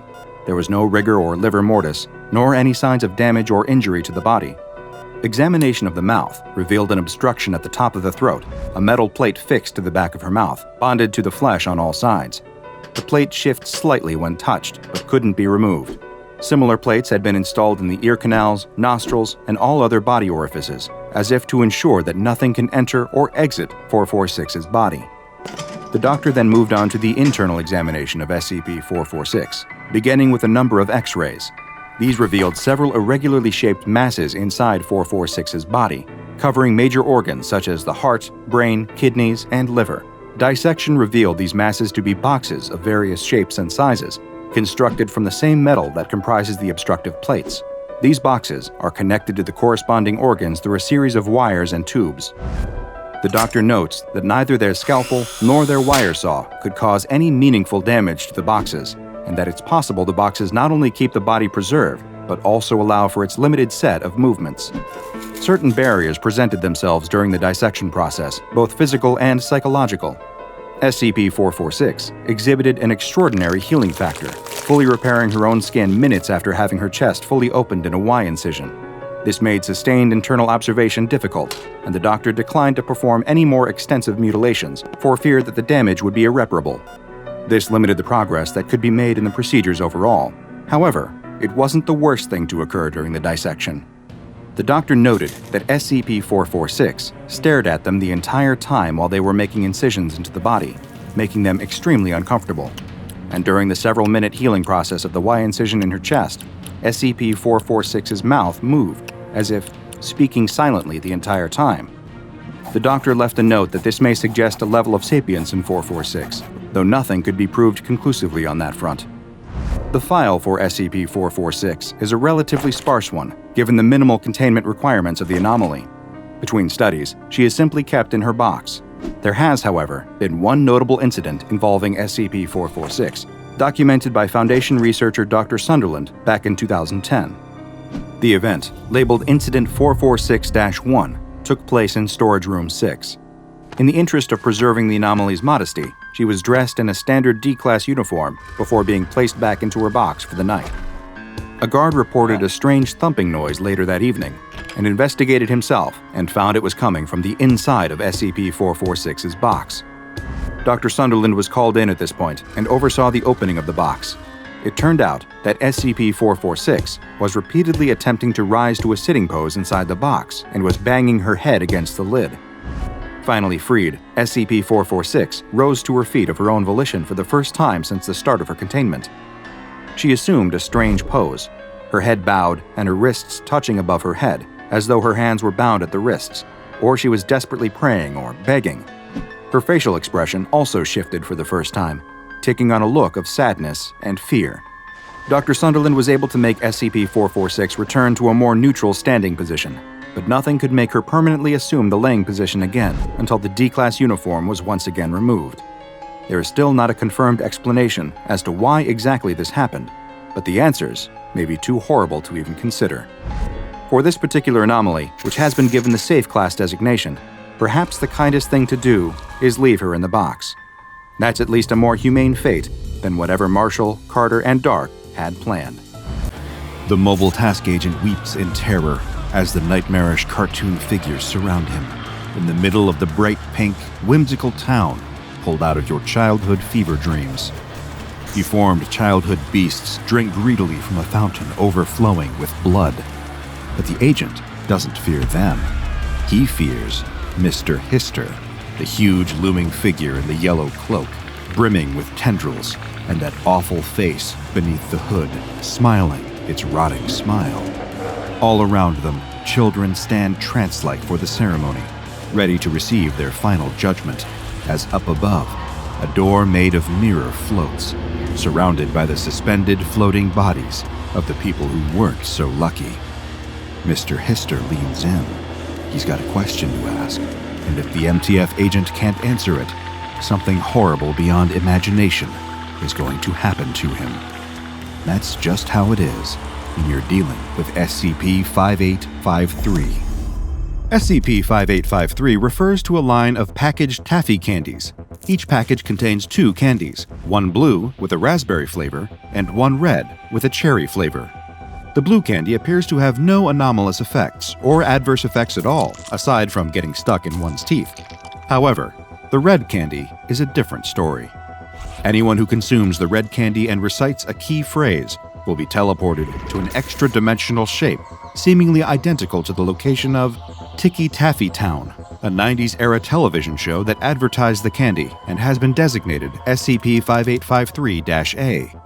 It was the UIU, a branch of the FBI specialized in investigating paranormal occurrences, who first identified the anomaly after they noticed a correlation between the airing of SCP-5853-A episodes and the disappearances of children. The show and its corresponding candy have been linked to approximately 3,500 child disappearances between the years of 1994 and 1999.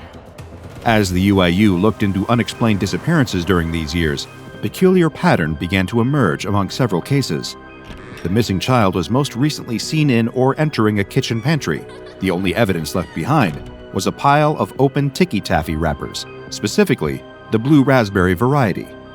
Shortly before their disappearance, the child was watching an episode of the show featuring the character Mr. Hister, and the missing child's parent could hear the show's theme music just before the child vanished. After a UIU operative's child joined the list of missing kids, the case was turned over to the SCP Foundation, along with all of the UIU's findings up to that point. Though episodes of Ticky Taffy Town can no longer be accessed by the public or by anyone outside of specific Foundation-approved testing, there are descriptions of the show's 5 main characters, or entities, included in the official file. They range from standard children's entertainment fare to imagery that is deeply disturbing. First, there is the fatherly, patient Mr. Squibbles, a bipedal humanoid with the head of a plush octopus and a wardrobe consisting of khaki trousers and a red sweater vest. He is responsible for imparting each episode's lesson. Next, there is Mrs. Bobble, a stereotypical clown with blue hair, white makeup, a red nose, and oversized, multicolored clothing. She acts as the questioner of the episode's theme or lesson, raising these questions with Mr. Squibbles. The source of mischief in Ticky Taffy Town is Kizzywink, a small entity resembling a bipedal feline with humanoid hands and an oversized head. Though the entity is mischievous, it is also benign and largely childlike in its behavior.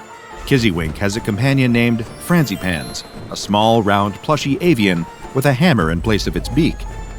Acting as an annoying sidekick to Kizzy Wink, the entity will fly around the screen and hit the other entities with its hammer beak as a form of slapstick comedy. And then there is the infamous Mr. Hister. This entity is not depicted as overtly hostile, but its appearance is the most troubling in the show. This humanoid entity stands approximately 2.3 meters tall and wears a long, golden-yellow robe with a hood. The entity propels itself through the world with tentacles that emerge from beneath its cloak. Any attempts to produce an official description of the entity's face have proven difficult, due to the notable video distortion effect caused when the entity enters the frame. The closest current description of its face describes it as resembling a misshapen, tumorous human skull. A standard Mr. Hister episode of SCP-1440-A begins like most children's shows, with vivid colors, pleasant lighting, and cheerful music, as the main cast teaches standard lessons such as how to tie your shoes, why it's important to brush your teeth, and the value of honesty. When Mr. Hister enters the frame, however, everything changes. The video quality dulls, the colors become oversaturated to the point of becoming almost nausea-inducing, and the contrast decreases dramatically. The visuals aren't the only thing that change in Mr. Hister's presence. The subject matter also shifts in tone, as Mr. Hister torments the rest of the characters with nihilistic and distressing lessons such as, "Your parents will soon die, and so will you, and I feel nothing but the nothingness," or the particularly evocative, "You may not believe in the slaughter, but the slaughter believes in you." When Mr. Hister leaves the scene, he always recites this phrase, "I shall now be departing to the land of right, with the truth of red to be my might." This phrase is thought to be related to the various child disappearances attributed to the show. On January 4, 2000, lead researcher Frank Monroe conducted the first test involving SCP-1440-A. Accompanied by junior researchers Tracy Klaus and Morgan Eskew, and supervised by Ethics Committee consultant Jennifer Lamb, Monroe began the test with D-Class 643980 restrained to a detainment chair in the middle of an observation room, placed in front of a television set. D-643980 was also hooked up to standard medical equipment to measure his vitals, while the junior researchers scanned infrared, ultraviolet, and other frequency wavelengths of the television program for any anomalous activity. With this setup in place, lead researcher Monroe signaled for the test to begin. The television was switched on and began to play Ticky Taffy Town Season 1, Episode 3, the first on-screen appearance of Mr. Hister. As the episode began, everything proceeded normally, aside from a small increase in Hume levels. As it progressed, however, the D-Class became increasingly agitated, his heart rate and perspiration increasing. He demanded to know why the show was chosen, explaining that he had childhood memories of the program. His younger brother used to watch the show all the time, until he disappeared. Upon hearing this, Ethics Committee consultant Jennifer Lamb became visibly distressed, but advised the research team to proceed with the test in spite of this unforeseen emotional component. After the episode finished, D-643980 was freed from his torso restraints and given a microphone, earpiece, receiver, and shoulder camera mount.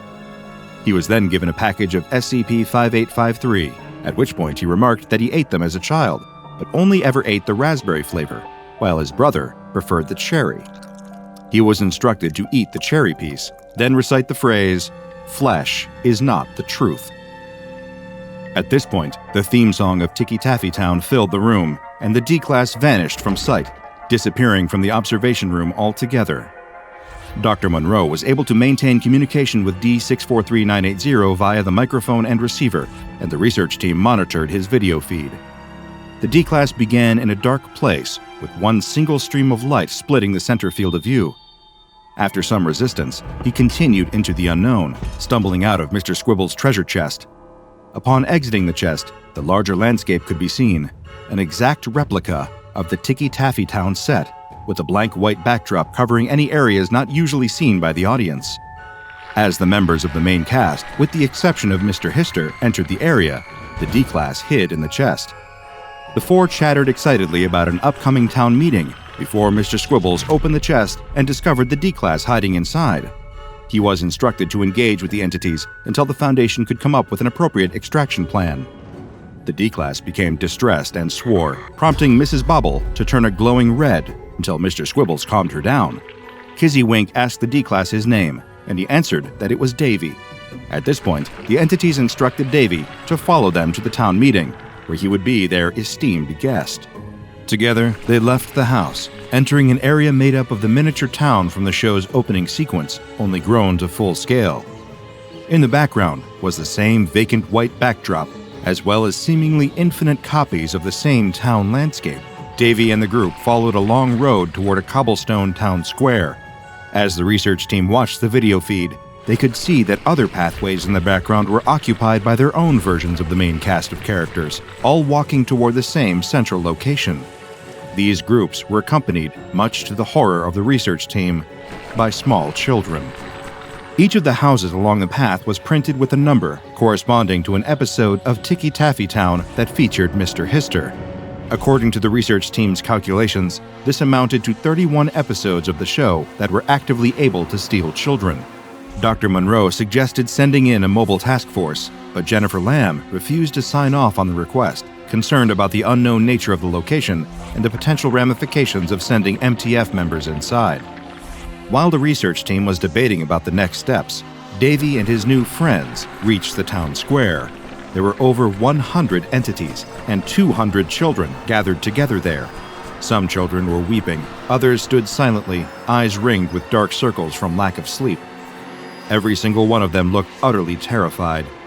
The entities began to chant together, "I now arrive to the sea of sin, with the red of my flesh to offer him."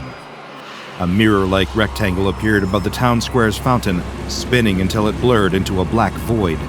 Then, Mr. Hister emerged from the darkness.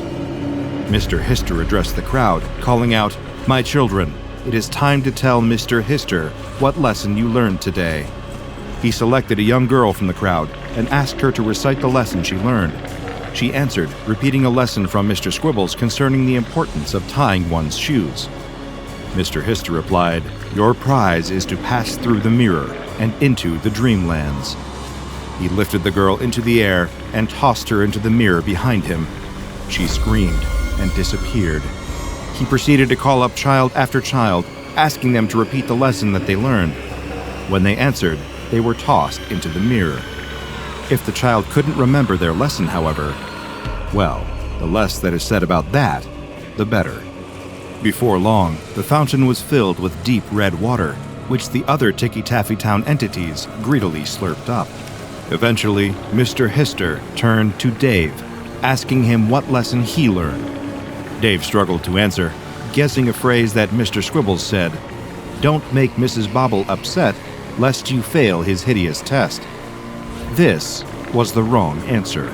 Mr. Hister lifted Dave into the sky, where he was suspended upside down alongside other humanoid figures, one of whom he recognized as his long-lost younger brother, Jeremy. At this point, Dave stopped responding to Dr. Monroe and his research team. The camera feed remained active for 3 days, suspended upside down next to Dave's body. On screen, a continuous stream of red liquid, presumed to be blood, could be seen flowing over the lens. The feed was cut short, and Dave was presumed lost. As harrowing as it was, this initial test provided the SCP Foundation with some vital information on the inner workings of SCP-5853-A. They were able to determine that, depending on the answer a stolen victim gives, they will be able to affect their own fate. If the victim answers Mr. Hister's question, "What did you learn today?" with the intended lesson imparted in the episode, they will be passed through the mirror. What awaits them beyond it, no one but Mr. Hister knows, but it is unlikely to be anything good. If the victim answers with a lesson they learned while inside of the extra-dimensional space, they will be left to hang upside down with Dave and the rest of those suspended in the air. If they don't remember, or lie about forgetting their lesson, they will be consumed by the entities. But there is one way out. If the victim answers by repeating or summarizing Mr. Hister's darker lesson from the episode, the victim will be released from the extra-dimensional space and transported back to the place they vanished from. For example, UIU Agent Mathis's son, Thomas, reappeared in the kitchen pantry of his home on January 8, 2000, after he did just that. Following the D-Class exploration of Ticky Taffy Town, Dr. Monroe reached out to Jennifer Lamb, requesting that she reconsider her decision to decline MTF operations in the area. She refused to change her mind, telling him to scan media spaces, recall the candy, and call it a day. With the ethics committee refusing to approve MTF action, Dr. Monroe instead reached out to his friend, Terrence Bazarian, who occupied an MTF Alpha position. He managed, via appealing to Terrence's role as a parent, to convince him to agree to an off-books, 3-man mission into the spatial anomaly of SCP-1440 The small, unofficial mobile task force began its operation on January 20th, 2000. Frank Monroe served as commanding officer. Terrence Bazarian acted as team lead, Alpha, Robert Falk as right flank, Charlie, and Mohammed Al-Abi as left flank, Delta.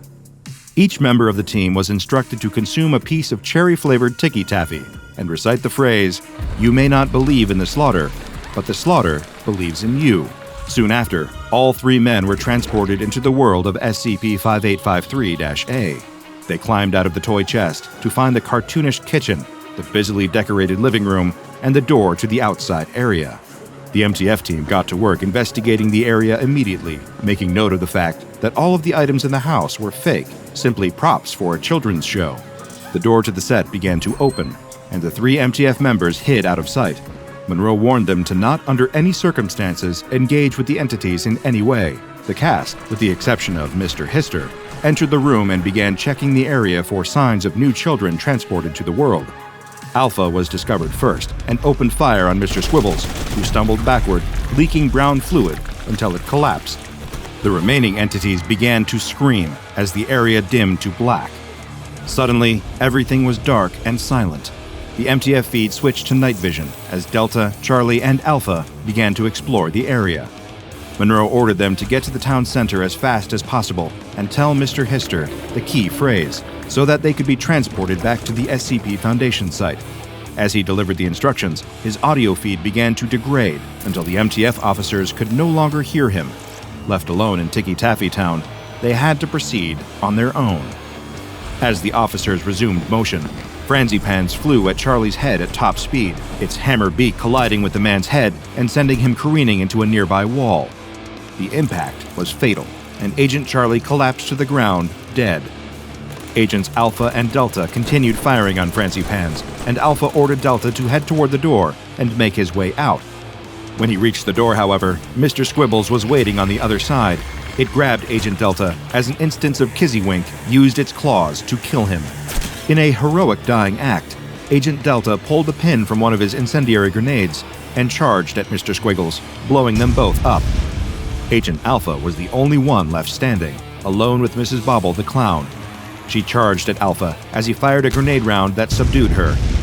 Taking his moment, Alpha escaped the building, navigating his way through the pitch-black landscape. Alpha used his night vision view to navigate a narrow path toward a single light in the distance. He walked for approximately 182 minutes, at which point he remarked on the sensation of the path deepening, lengthening, and pulling him down. He began to approach the town square before everything faded to static. When Alpha's video feed returned, he was standing in front of a white wooden door. He reached out to open it and spotted a woman that appeared to be Jessie Bazarian, his wife, sitting in a rocking chair and humming a lullaby to the infant in her arms. He attempted to speak to her, but she addressed him in the manner of Mr. Hister, saying, "See the mirror, through the mirror. The mirror is the only salvation. Salvation achieved by sacrifice to he who is divine among the dreamlands. Release yourself through the mirror. Ascend through the mirror. Transcend through the mirror." Alpha screamed, collapsing to the ground. When he regained consciousness, he was face to face with Mr. Hister himself. The entity smugly asked, "Terrence, what did you learn today?" Rather than reciting the key phrase and attempting to return home, Alpha pulled the pin from his remaining grenade and let it fall to the ground. The video feed cut out, and the entire mobile task force that entered Ticky Taffy Town that day was presumed dead. 2 days later, Dr. Frank Monroe sent out the following email. "To whom it may concern and C. Miles, I regret to inform you that I am no longer able to fulfill my duties as researcher. I have come to the realization that Lamb was right, although I don't agree with her. I can't keep trying to save the world from the things we study. It's not about how far I can probe. It's for our own protection. I need to know when to call it quits. I could spend X number of dollars and X number of lives sacrificing to whatever to wherever I think, or wherever I think the mirror may bring us, who Mr. Hister might be, or the implications of a clown entity called Bobble. I could try to chase these down to their penultimate conclusion, sacrificing MTF, D-Class, and innocence alike. Lamb, she was right. God, I'm sorry, Terrence. All SCP-5853 needs is to be hidden, in the dark. I'm sorry, I'm just not made for this. Not anymore. I can no longer do this. Let me forget. Let me go back. Consider this my resignation.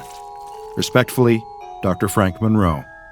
After a review by the O5 Council, Dr. Monroe's resignation request was denied. All SCP-5853 products have been publicly recalled. Any instances of SCP-5853 are to be kept in a standard containment unit in Secure Facility 64, Wing F. If any instances of SCP-5853 are discovered being sold, the sale must be intercepted immediately. Every episode of SCP-5853-A has been removed from the air, and television broadcasts and online video sites must be scanned regularly in order to prevent further spread of the materials. No Foundation personnel, including D-Class, that have or are considered having children may be assigned to SCP-5853. The SCP Foundation has attempted to uncover the identities of production staff and actors from the show, but so far, the investigation has turned up nothing but dead leads. A close analysis of the show's credits showed that, rather than a list of staff that worked on the episode, they consist of a constantly growing list of names. These names include those of children reported missing, as well as individuals yet to be identified. On January 23, 2000, the names Robert Falk, Mohammed Al-Abi, Terrence Bazarian, and Frank Monroe were added. Frank Monroe was pronounced missing in action, and to this day, has never been found.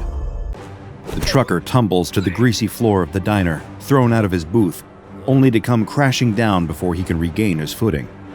He'd be climbing back to his feet, ready to square up to the patron who has just hurled him, but staring up at them has made him freeze on the spot. As he lies on the diner floor, the trucker's eyes lock on to the bizarre horror towering over him. It looks like a huge fleshy mess, more akin to a chewed-up wad of gum than a living being. It's nearly impossible to differentiate what parts of its head are facial features. Is the mouth right there in the center, or is it one of the various other strange and inexplicable orifices? Does it even have a mouth? And where are its eyes? Does it have the standard human too, or does it see by smelling sounds or tasting the air? And are those tusks? They are. The trucker has only stopped off for a hot cup of coffee and a bite to eat. Now he's facing off against a puzzling creature ripped straight out of a David Cronenberg movie. But then again, that's what he gets for stopping off at Freddy's Diner. It all begins a few moments prior. The trucker is at the wheel, exhausted but making good time on a long haul across the interstate. Thanks to life on the road, he's been lucky enough to see much more of the country than most, driving from the West Coast to the East Coast and back again plenty of times. And being so familiar with his routes, the trucker has his very own curated list of the best places to eat while on the road. He double-checks the time and realizes he's got plenty to spare, so decides to make a quick detour and heads towards a little-known roadside restaurant, Freddy's Diner. The trucker still remembers the previous time he took a pit stop in Freddy's place. It never ceases to amaze him that it even exists. After all, there's not another diner like it from here in California to the truck stops over in New Jersey. And the trucker knows he'd pick Freddy's Diner over any maritime-themed novelty seafood place. He likes going there so much, he's even kept it a secret from his fellow truckers on the road. He'd simply hate for everyone to start piling over there and turning his favorite spot into a rowdy trucker hangout or tourist attraction. Pulling his truck up outside, the trucker locks the vehicle up securely and heads inside. From outside, it's just a calm, quiet-seeming place, a diner like any other in that stereotypical 1950s style. That's part of what the trucker likes so much about Freddy's. It's got that comforting, nostalgic feeling to it, like one of the few remaining vestiges of an era that nearly nobody alive remembers anymore, except from seeing it secondhand in old movies. But despite it looking quiet, practically empty from the outside, stepping through the doors at Freddy's is like setting foot on another planet. The entrance isn't just the way into the restaurant, it's the access point to the trucker's other favorite part about visiting there: the people. At first, it seems normal. There's always a decent number of customers bustling about, talking to each other or ordering from Freddy, the friendly, silver-haired old owner dressed in his typical pinstriped apron over a shirt and bow tie. No matter if he's in the middle of serving a customer, Freddy always turns to greet the newest arrival with a warm smile and his classic motto, "Welcome to Freddy's Diner, the only place where you can eat cuisine that's out of your world." The trucker loves how gradually it creeps up on him. Taking a cursory glance around the diner, nothing seems all that out of the ordinary. But looking closer, he enjoys noticing the other patrons and how eccentric they all seem.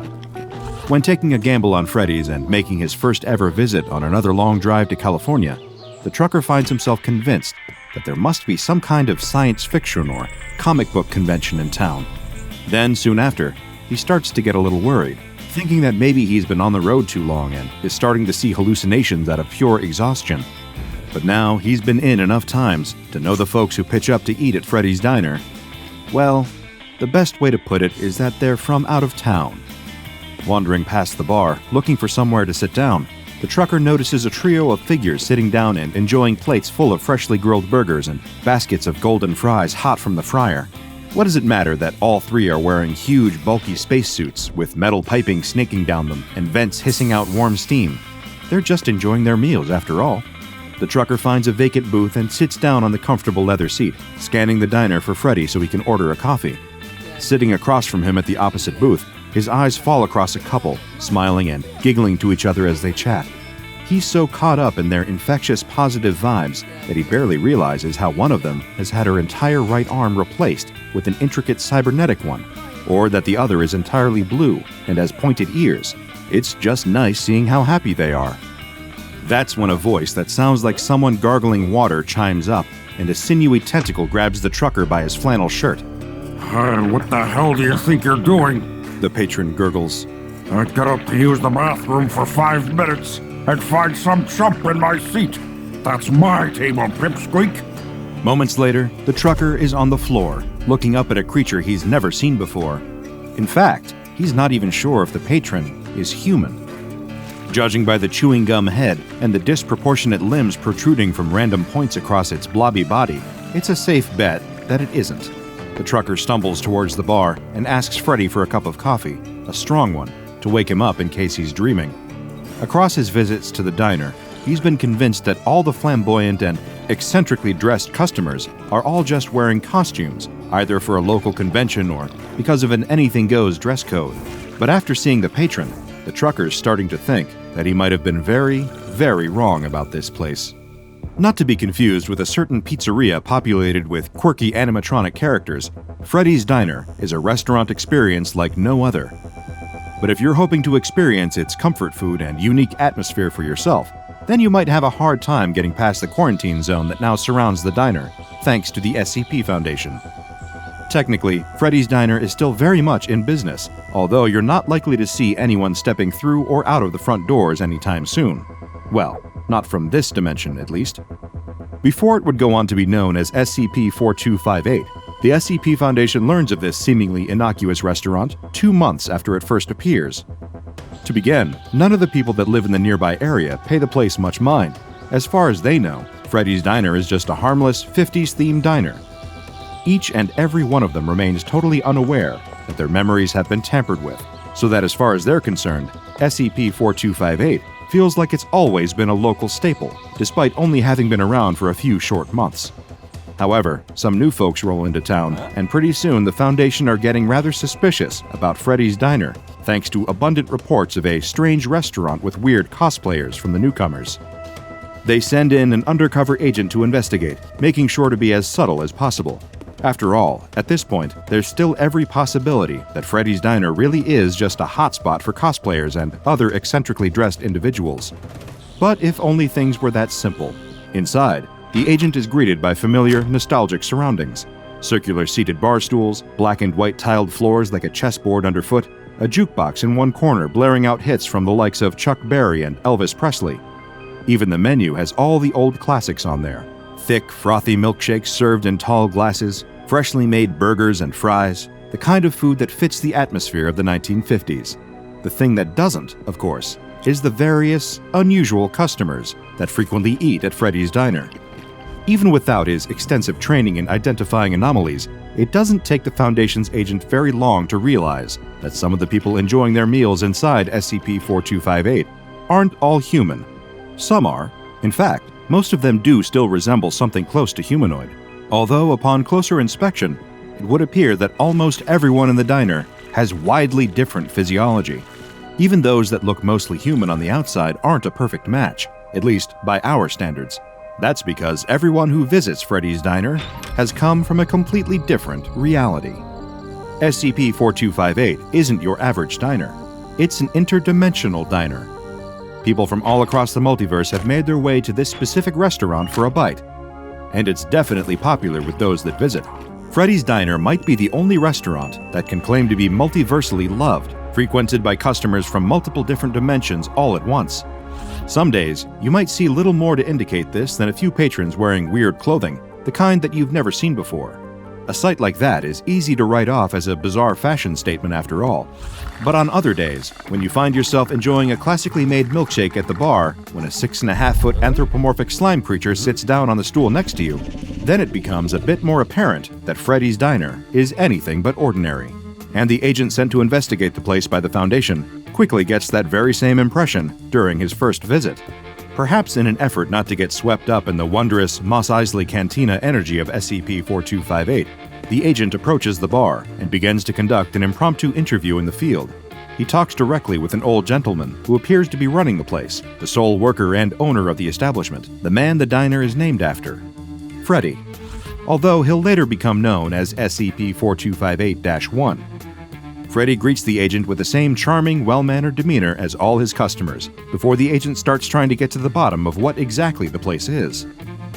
It's a diner, Freddy tells him after a quick chuckle. They don't have these in your dimension, kid? The agent clarifies that there are indeed similar diners elsewhere in this dimension, although they aren't quite like Freddy's. The owner reassured the agent that he's only kidding, and then delivers the diner's motto, which apparently took him a century to come up with.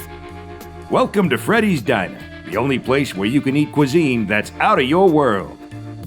Being well-versed in the anomalous and aware of the existence of other universes, it doesn't take the agent very long to figure out that this diner acts as some form of multiversal junction point, a nexus where various different worlds can intersect. But Freddy points out that's not exactly entirely correct, but the agent has at least grasped some of the core principle. More than happy to converse with his new customer, Freddy explains that his diner exists in what is known as Todash space. This, according to him, is the space between dimensions, and the door to SCP-4258 does indeed connect to all sorts of drastically different realities.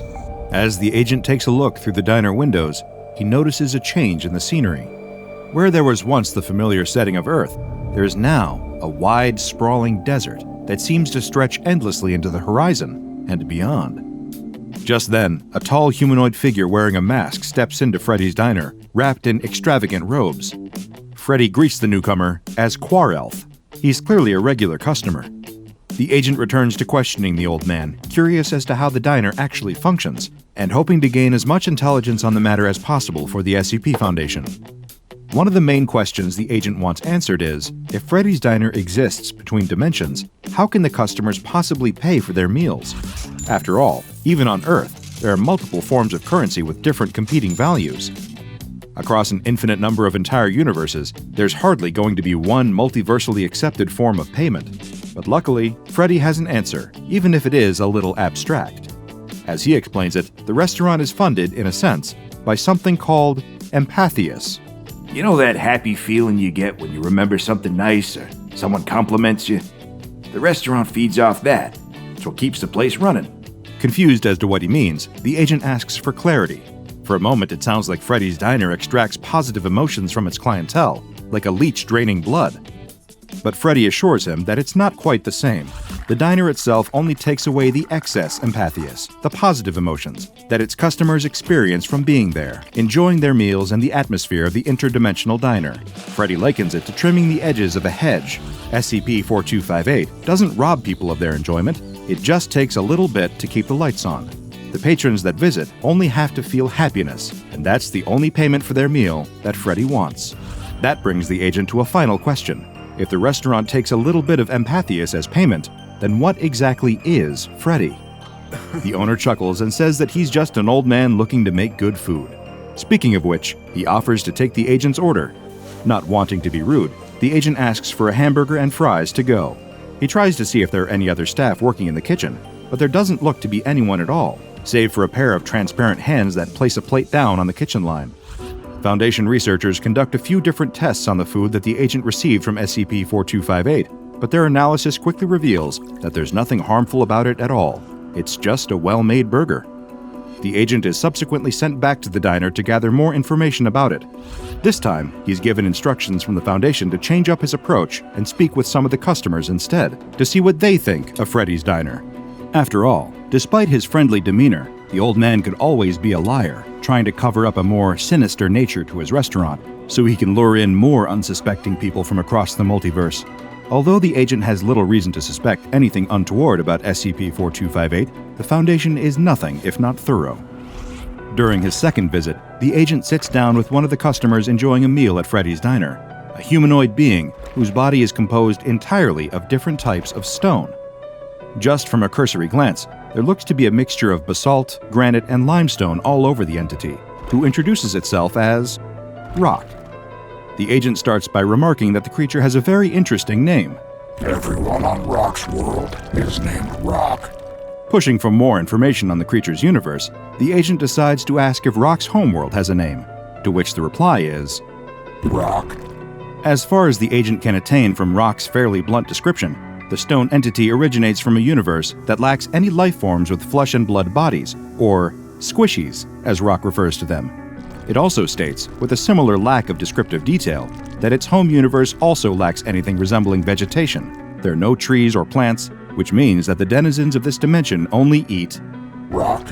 Very delicious, yes. The agent submits a proposal to the Foundation for a third visit to Freddy's diner, writing in his report that his latest interview has proven to be completely useless. Although it does at least provide one interesting detail about SCP-4258, besides all the facts about rocks. It seems that everyone within Freddy's diner, regardless of which dimension they originate from, is capable of understanding each other. It's almost like a multiversal translator is in effect within the restaurant itself to make it easier for Freddy and his patrons to communicate. Returning to SCP-4258 for a third time, the agent finds himself striking up a conversation with a rather familiar face. His own. Against the improbable odds of infinite different people across an infinite number of universes in an endless multiverse, the Foundation agent happens to bump into one of his own counterparts from an alternate reality. And for the most part, this alternate agent seems to be from a universe that is practically identical to the first agent's. The two men sit down and begin to have a friendly discussion almost immediately after entering Freddy's diner. After all, it's likely that nobody else in the establishment is as familiar with each other as the pair of them are. The first agent is quick to remark at how strange this encounter is, even amongst his own years of experience at the SCP Foundation. Working with anomalies on a day-to-day basis is strange enough, but interviewing an alternate version of yourself has to be a jarring experience to say the least. The agent tries to establish any major differences between their two universes, asking his counterpart who he works for in his reality. The alternate agent explains that he also works for the SCP Foundation, or another version of it. So far, no differences. Next, the agent asks a more personal question. Is the alternate agent married? It turns out he is. As a matter of fact, they both are, and their wives are not only alternates of each other, but both versions of the couple have been together for 20 years. Next, the agent asks his interdimensional doppelganger to describe his world in more detail. More than happy to oblige, the alternate agent describes that in his universe, it is currently the 21st century. Most of the socio-economic issues faced in this dimension are the same as this one. Political corruption is rife. There are shortages of essentials like food and water in many countries, along with various other problems. But, the alternate remarks, there are good things there too, like Shark Week. That sounds fairly close to our world, the agent observes. Seems like there aren't any noticeable differences between the two. Guess not. Pretty funny, huh? His alternate reality counterpart replies. It is at this point during the interview that Freddy comes over to give the alternate agent his order. A burger and fries, presented in delicious fashion on a plate. Awesome, thanks, Fred, the alternate agent says, before turning to his food. Time to chow down. Then, the alternate agent's jaw proceeds to unhinge, revealing multiple rows of razor-sharp teeth hidden behind the front-facing human set. He lifts up the plate and begins to violently consume the burger and fries he ordered. Having devoured the meal in a matter of minutes, the alternate agent then eats the plate his food was set out on, crunching down chunks of ceramic. Returning to the Foundation, the first agent later requests to be administered with amnestics. His request is denied. The year is 1630, and the city of London is bustling with new life. The streets are filled with people going about their daily lives, cramming into housing and businesses, and struggling to accommodate the rapidly increasing population, which has more than doubled in the previous 50 years. Among the new citizens of London is a dark figure who keeps to himself, a man in long black robes and a beaked mask, dressed like the plague doctors of the Black Death centuries before. The figure that will one day be known as SCP-049 has come to London town to embark on the next chapter of his life in his ongoing quest to solve the ills plaguing humanity. Though one might expect his appearance to make him stand out, most of the citizens surging through the city streets have far more important things on their minds than what the man in the mask might be up to. So he has managed to carve out a little sanctuary, an empty warehouse where he rests and works. When curiosity gets the better of him, he slinks down alleyways, avoiding crowds and listening for any whispered secrets he can catch from the shadows. It is on one of these outings that he hears tell of Henry Percy, also known as the Wizard Earl, a mysterious researcher of science and the occult held in Martin Tower in the Tower of London. A man of wisdom and curiosity, pushing the boundaries of scientific study. That is just the sort of man that the Doctor has been hoping to meet and learn from here in this great city. The Plague Doctor swiftly abandons his sanctuary and makes his way to the Tower of London, where he makes swift work of the guards that would bar him from entry. He does not enjoy harming innocents, but alas, some sacrifices must be made in the pursuit of greater knowledge and understanding. Leaving a trail of bodies in his wake, the Plague Doctor makes his way into Martin Tower. Excuse me, sir. I apologize for the intrusion, but as a fellow academic, I wondered if I might speak with you. But as he enters the chamber, the Doctor finds that his polite introduction was wasted on an empty room. Wherever this Wizard Earl might be, he is not in his designated quarters. Fearing the worst, the Doctor searches for signs of a struggle, for bloodstains on the floor or overturned furniture, but everything appears to be in its rightful place. Where, then, could Henry Percy have gone? The Plague Doctor explores every inch of the tower, searching for any clues that might point him in the direction of the missing man. He inspects every item on every surface, pulls every book from every shelf, but as he pulls one particular book from its spot, the bookshelf appears to pop loose from the wall like a door opening. Indeed, it is a door, revealing a dark, winding stairway just beyond its secret opening. Ah, so this is where you have disappeared to.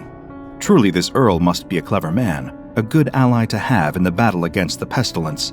He follows the stairs down, down, into a small room in the bowels of the tower.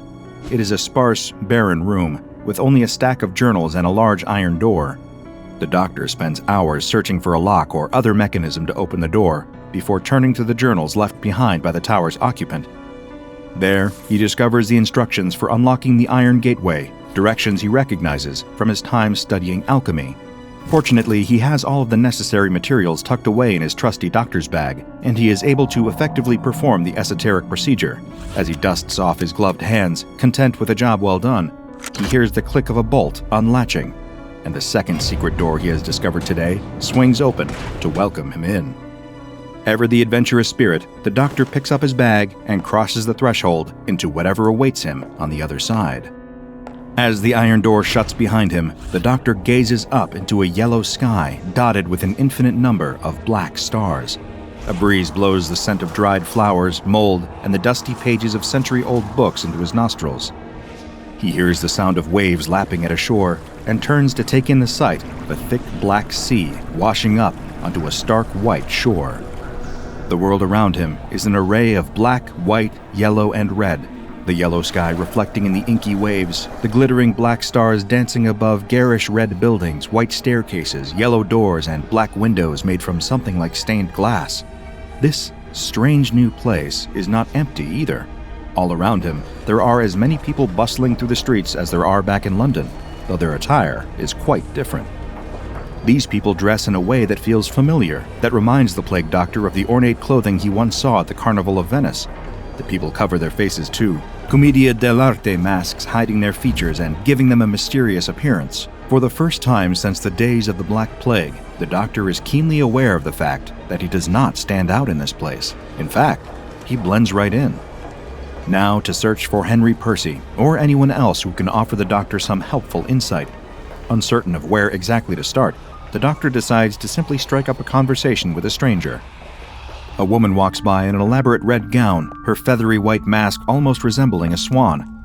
"Excuse me, madame," the doctor calls to her, stepping into her path. "No time to talk, I'm already quite late." She brushes past him, and the doctor braces for the ill effect of physical contact between the two to take hold. However, she continues on her merry way, seemingly unaffected by his normally deadly touch. He watches her go, stunned into silence for a moment. The citizens of this strange new place. It is safe for him to touch them. Something else catches his eye about the woman too. Up close, it seemed to him that her mask was not a costume piece, but in fact, a part of her face, much like his mask was a part of his own. "How curious," he remarks aloud to himself. Henry Percy can wait. This is a far more compelling matter. "I must uncover more about this land." And so the plague doctor takes a long stroll through the unusual city, noticing as he goes that the geometry and gravity of this place do not play by the rules he recognizes. Buildings slant at odd angles, alleyways and corridors appear and disappear, as the layout of the city seems to shift at random with each glance. The people themselves are just as bizarre as the place they occupy, behaving either uniquely rudely or entirely too familiar. Pushing past the doctor with a glare or tugging at his robes insistently, attempting to pull him down an alleyway or into a rapturous bout of sudden fevered dancing in a town square. He refuses these advances as politely as possible and carries on his way. An elegantly dressed couple gives him a friendly wave as they walk by him, not an unusual occurrence. What is unusual is where they are waving from, looking down on him from an upside-down staircase that they traverse with no trouble. Some other gravity source holding them in this reversed position as they disappear into a dizzyingly constructed building. Fascinating. The doctor shakes his head in awe. Then it occurs to him. He should be taking notes on all of this. He opens his bag and digs around for his leather-bound notebook, but can't seem to find it. He stops on the street and begins dumping out the contents of his pack onto the stone walkway. Jars of specimens, salves, syringes, and surgical tools all tumble out, but no notebook. It must have fallen out of his bag somewhere on his journey. Or worse, it could have been stolen by one of these flamboyantly dressed strangers. No, he mustn't allow his mind to jump to the worst possible explanation. Most likely he simply dropped it somewhere, and he only needs to retrace his steps to find it. He begins to walk back the way he came, as best he can find it in city streets that seem to warp and change with every moment like the landscape of a dream. He approaches dozens of people, but each stranger he speaks to brushes him aside, rushing off to their far more important business. They seem to look at him with disdain, like something foul stuck to the bottom of their fine shoes. It is discouraging, and it seems as if the notebook may very well be lost forever. But then, hope.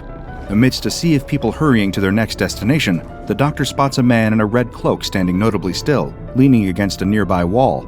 The figure looks up at him, eyes shining behind a red mask in the shape of a happy, smiling face, reminiscent of the figure of Il Capitano from Commedia dell'arte performances the doctor dimly recalls. He sheepishly approaches the grand figure in the cloak and red mask, explaining that he is an outsider to this place. When the red-masked man speaks, he speaks in a warm voice, but with a distinct air of authority. "Welcome to Alagada, sir, for that is the name of this kingdom. You are fortunate, very fortunate indeed, for I am the Red Lord of Alagada, wearer of the mirthful mask, a chief advisor to the king." Being a man with medieval origins, the plague doctor bows deferentially the second he hears that he's in the presence of a lord. With his knees on the ancient cobblestones below, he begs the Red Lord for assistance in finding his precious notebook, the bearer of all his research and valuable scientific secret. The Red Lord pushes himself away from the wall, standing at an impressive height, seemingly suddenly far larger than he had at first glance. His face seems to strike a sympathetic tone, as sympathetic as one can be while wearing a mask. With a grandiose hand gesture and a dramatic stride, he asks the doctor to follow him and begins strutting off down the alleyway. The doctor has come across a person with good manners in this confounding place. He follows close behind the Red Lord as the two traverse the unstable landscape, following a yellow cobblestone street to a winding black staircase that curls around and around in a seemingly eternal spiral before tilting dizzyingly on its side. The doctor hesitates, afraid he will lose his footing, but much to his surprise, the laws of gravity seem to shift along with the angle of the stairs. It feels as if he is still walking along the same even plane as before, though he can see the sights below now jutting out of view at a disconcerting right angle that makes his vision swim and his stomach turn. So he turns his gaze onto his companion's back, matching the Lord's every confident step. He wonders idly where the man is taking him. but decides to hold off on additional questions until they have reached their destination. The Red Lord comes to a stop at the top of a tall, thin tower. He stands before an unusually shiny black door that curls down at the edges, like the entryway itself is frowning. He sweeps his arm in the direction of the door and beckons the Plague Doctor to follow him inside. Before the Plague Doctor can even mention that the door has no handle or knocker, it simply opens of its own accord, as if by magic. He shakes his head. The Red Lord has already vanished inside, and he quickly follows him. The color palette of Alagada is already quite limited, but this room is stripped of the scant bits of bright pigment found outside. Not a scrap of red or yellow can be seen here, save for the suddenly garish garb of the Red Lord himself.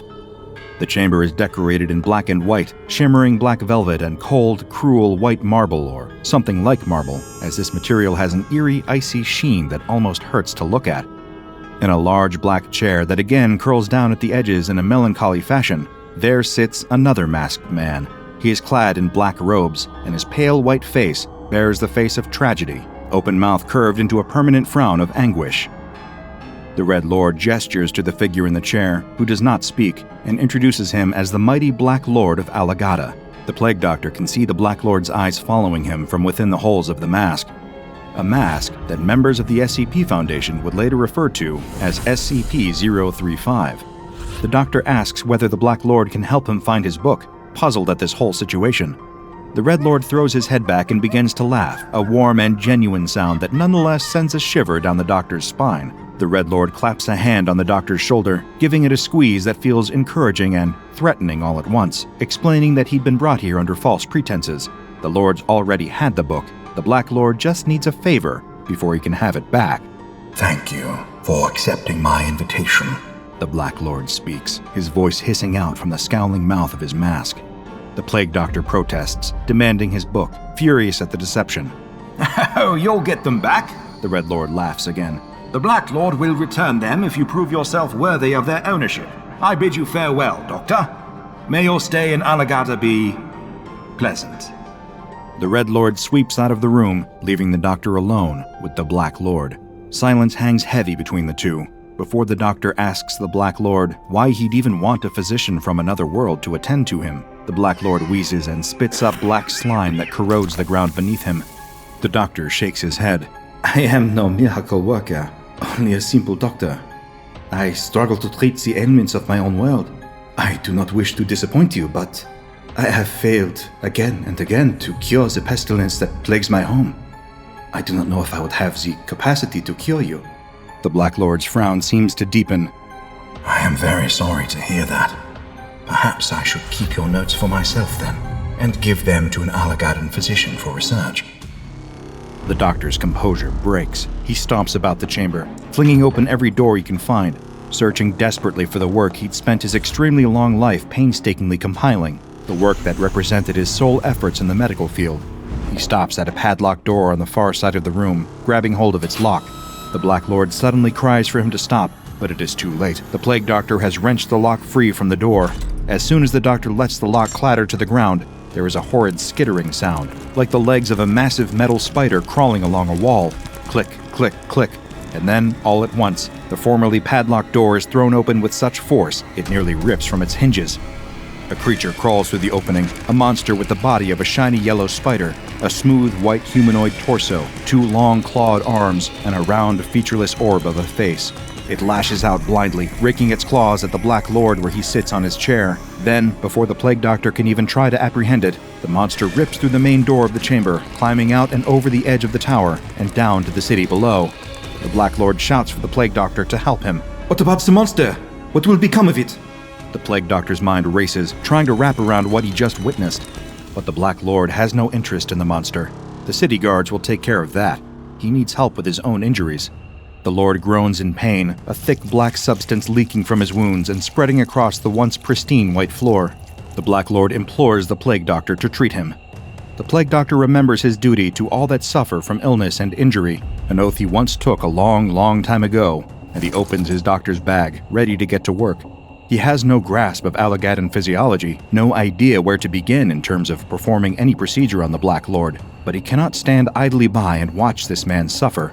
He begins pulling instruments from his bag, vials of phosphorescent elixirs and foul-smelling tinctures, and begins to improvise. He cleans the wounds with gauze dipped in one of his many tinctures, then begins treating them. The Black Lord's shallow breathing slows to deeper, calmer breaths as the medicine begins to do its job, and these positive results spur the doctor to work faster. He seals up each of the wounds, then slathers them all in a glowing green salve to prevent infection, if infection even exists in this world.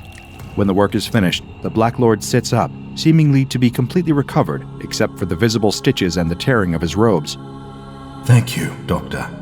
I stole from you, and yet you helped me anyway. Allow me to return this to you, along with my sincerest gratitude. He reaches into the depths of his robes and produces the doctor's leather-bound notebook. Take it. The doctor snatches the notebook from the Black Lord's grip and returns it to its rightful place inside of his bag. Villain, he mutters to himself as he does. Our ways may seem strange to you, the Black Lord says, but these are troubled times in Alagada. All is not well in the court of the Hanged King. There is deception and betrayal everywhere. All kingdoms encounter periods of strife, the Plague Doctor remarks. If you will excuse me, now that I have treated you, I will be on my way back to my own land. I do not wish to stay here any longer. Of course. The Black Lord waves him toward the door. As the doctor prepares to leave, however, the Black Lord speaks again. Are you quite sure that is your land, Doctor? You look quite like the child of a woman I once knew, long ago, who made the mistake of defying the king. She had the face of a crow, as you do. A mask that was not a mask. Excuse me? The Plague Doctor does not understand. Were you born in your world? Were you a child there? Do you remember it that way? The Black Lord asks. The doctor thinks for a long moment. He cannot recall ever being anything other than what he is now, a doctor with a singular purpose. I do not know. Perhaps, dear doctor, this is not your first time in the land of Alagada, and I imagine that, with time, you shall walk its twisted alleys once again. Consider that on your journey back to the place you call home. The Black Lord laughs, a low, hollow sound. Farewell. Eager to be rid of this place with its lies, tricks, and monsters of many shapes, the Plague Doctor takes his leave. This journey he hoped would provide some answers, but instead, all he found were more questions than he ever could have anticipated. A knife in the dark, bloody teeth, and an appetite about to bring an end to one of history's most infamous monsters. The year is 1888, and the streets of London are teeming with tension and fear. In the daytime, people struggle to find work, fighting each other tooth and nail for scraps of opportunity. The sunlight only serves to illuminate the grime and misery, the workhouses and the factories, the smokestacks pumping poison into the sky. At night, though, it's even worse. The gas lamps provide only ghostly wisps of dim light, just enough to see a stranger's shadow from the corner of your eye, but not enough to see if the glint of something shiny in his hand is his pocket watch or his knife. You might glance over your shoulder for a closer look, but he's already disappeared into the fog, if he was ever even there at all. These streets feel haunted, even on the quietest of nights, but lately, there are rumors swirling in the air of something far worse than a ghost skulking through the alleys. More real than the devil, more evil than any ordinary man, there's a killer on the prowl, and his name is Jack the Ripper. At first, most citizens refused to take notice of his presence, writing off his victims as women of ill repute, bound to meet a dreadful demise sooner or later. But as the bodies piled up, the sheer brutality of the killings became impossible to ignore. Now, everyone is on edge, particularly if their daily business takes them to London's East Side, where the murders began. Once hoped to be a place of opportunity for those traveling to London from afar to seek their fortunes, Whitechapel has become a den of sin and terror. No one can breathe easy here, not until the Ripper is caught, if he ever is. There are theories, of course, accused noblemen, surgeons, butchers, and doctors. Whoever the culprit is, one thing is certain: he knows his way around a knife. Still, no one suspect seems to stick, and no one theory is compelling enough to lead to an arrest. Privately, behind locked doors where no policeman can hear them whispering, the people of Whitechapel are beginning to wonder whether the Ripper will ever be found. Perhaps this nightmare won't cease until the streets run red with blood. But even in the middle of hell on earth, day-to-day matters must still be attended to. So even as he worries for the lives of his customers and his own livelihood, the owner of a local pub posts a job listing seeking a new cook. He doesn't need anything fancy, he can't pay for much, just a fellow who knows his way around a kitchen and can cook up decent enough food without accidentally slicing his fingers off. Still, he's not sure there's anyone out there who would be too happy to take a job so close to Jack the Ripper's domain at the moment. But the next day, as he comes in to unlock the doors and set up for the day, he finds an applicant waiting for him outside, grinning ear to ear. He's a massive fellow, towering over the pub owner at a height he's never seen before outside of a circus performer on stilts. But he greets the pub owner with a firm handshake and follows him inside, though he has to hunch a great deal to fit through the door. It's not as if there's a line of applicants out the door, so the pub owner goes ahead and hires him as the new cook. The cook is a Frenchman, but he won't hold it against him. That night, when the pub opens for business, the new cook gets right to work. From his disposition, one would never know he's working for pennies in a dingy pub in the most dangerous part of town. He bustles around the modest kitchen, chopping meat and singing in a warm, loud voice that carries through the whole building, bringing some much-needed cheer to the exhausted customers. Pretty soon, they get a taste of the new cook's work, mutton and potatoes and juicy meat pies. Whoever this new worker is, the crowd is pleased to have him around. The owner does advise the cook to stay in the kitchen, though. His food and his singing may be popular, but his appearance might frighten the already skittish regulars. There's plenty to be afraid of these days, no need to add a giant to the mix.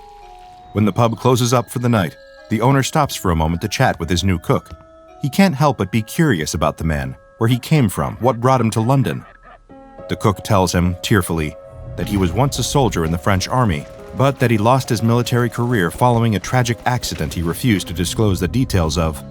After that, he worked in a circus, then as a private chef in the home of a wealthy French family, until he was thrown out over a forbidden love affair with his boss's daughter. The pub owner isn't sure he believes a word of it, but he nods along just the same. He asks the cook when he first arrived in London. The 1st of April, he says, and with that, he heads off home, leaving the pub owner alone with his thoughts, the color draining from his face. April 1st was only 2 days before the first Jack the Ripper victim was discovered. It couldn't be. Could it? As the pub owner embarked on his journey home, he replayed the image of the cook's work that night over and over in his mind. The man was plenty competent with a knife, that was certain.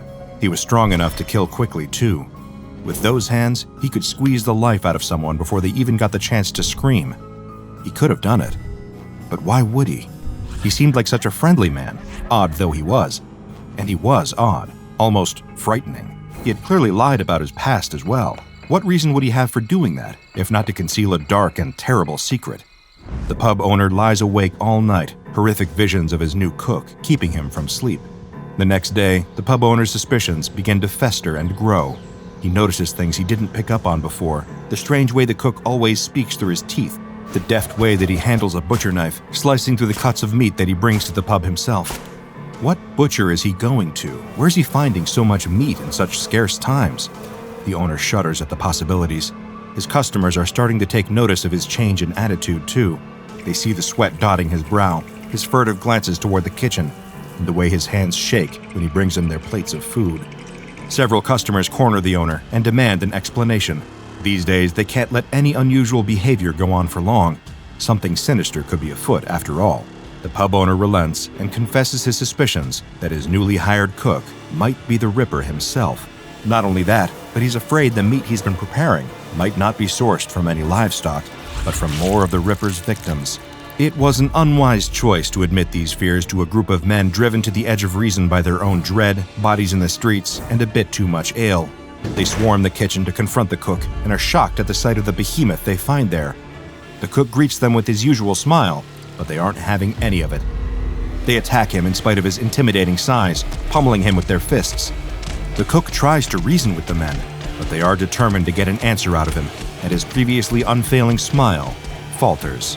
He opens his mouth wide, and in a truly shocking display, gobbles up one of the men in 2 quick bites. He spits out a shoe, and it flies across the room, hitting another one of the men in the face. There's silence for a long moment, and then sheer pandemonium. The surviving men tear out of the pub, spilling into the streets in a drunken, panic-stricken mob. Wiping his mouth, the cook turns to see his boss, staring at him with wide eyes, frozen to the spot in fear. With a polite bow, the cook gives his resignation, apologizes for the disruption, and turns to see himself out. Meanwhile, the pub patrons are cornering a policeman, demanding he follows them to the location of a giant, man-eating monster who they believe to be the Ripper. The policeman laughs in their faces and advises them to head home and sleep off their drinks before they get themselves into any more trouble. With a full belly, but without a job, and without anywhere else to go, the cook ducks out the door to the pub and begins to stroll slowly down the dark, dingy streets. Up ahead, he sees a woman walking alone. She drops something on the ground, a small coin purse. She doesn't notice it fall, and keeps walking. But the cook is very much a gentleman, in spite of his cannibalistic indiscretion before. He hurries over and bends to pick it up. When he looks back at the woman, he sees a man creeping up behind her. The shadowy man draws a knife and lifts his arm, preparing to strike.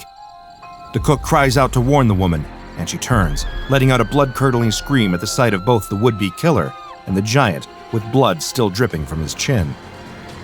She picks up her skirts and runs as fast as she can, disappearing down a nearby alley and out of sight. The cook still holds her coin purse in his massive hand. There's no way she'll come back to retrieve it now.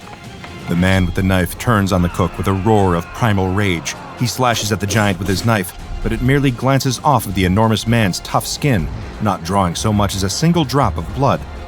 He tries again and again, but fails to make even a mark. Frustrated, exhausted, and still a little bit hungry, the giant grabs hold of the attempted killer, lifts him into the air, opens his mouth wide, and swallows him whole in a single gulp. The knife, still stained with the blood of his previous victims, clatters to the ground. The cook sighs and tucks the coin purse into his pocket. Then he continues on his way, walking out of London and on to the next chapter of his life's grand adventure. He has no idea that his climactic meal in Whitechapel was none other than the infamous Jack the Ripper, and the people of London will never know of the unintentional act of heroism he committed that day. They will only remember the fear and the sight of a giant devouring a man alive. But soon enough, that will fade from memory, replaced with relief when no new victims are found, and then replaced again with a mystery that will endure for hundreds of years. Though that cook was no Ripper, he was also clearly no ordinary man. Before they decided to drive him out of town, the people of Whitechapel had, unbeknownst to them, been eating and drinking with SCP-082.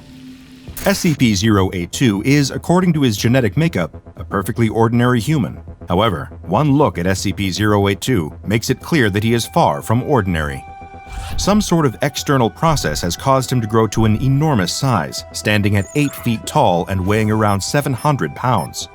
Foundation researchers are divided in opinion over the exact cause of SCP-082's unique proportions. Some theorize that it is some sort of mutation. Others propose an extreme hormone imbalance.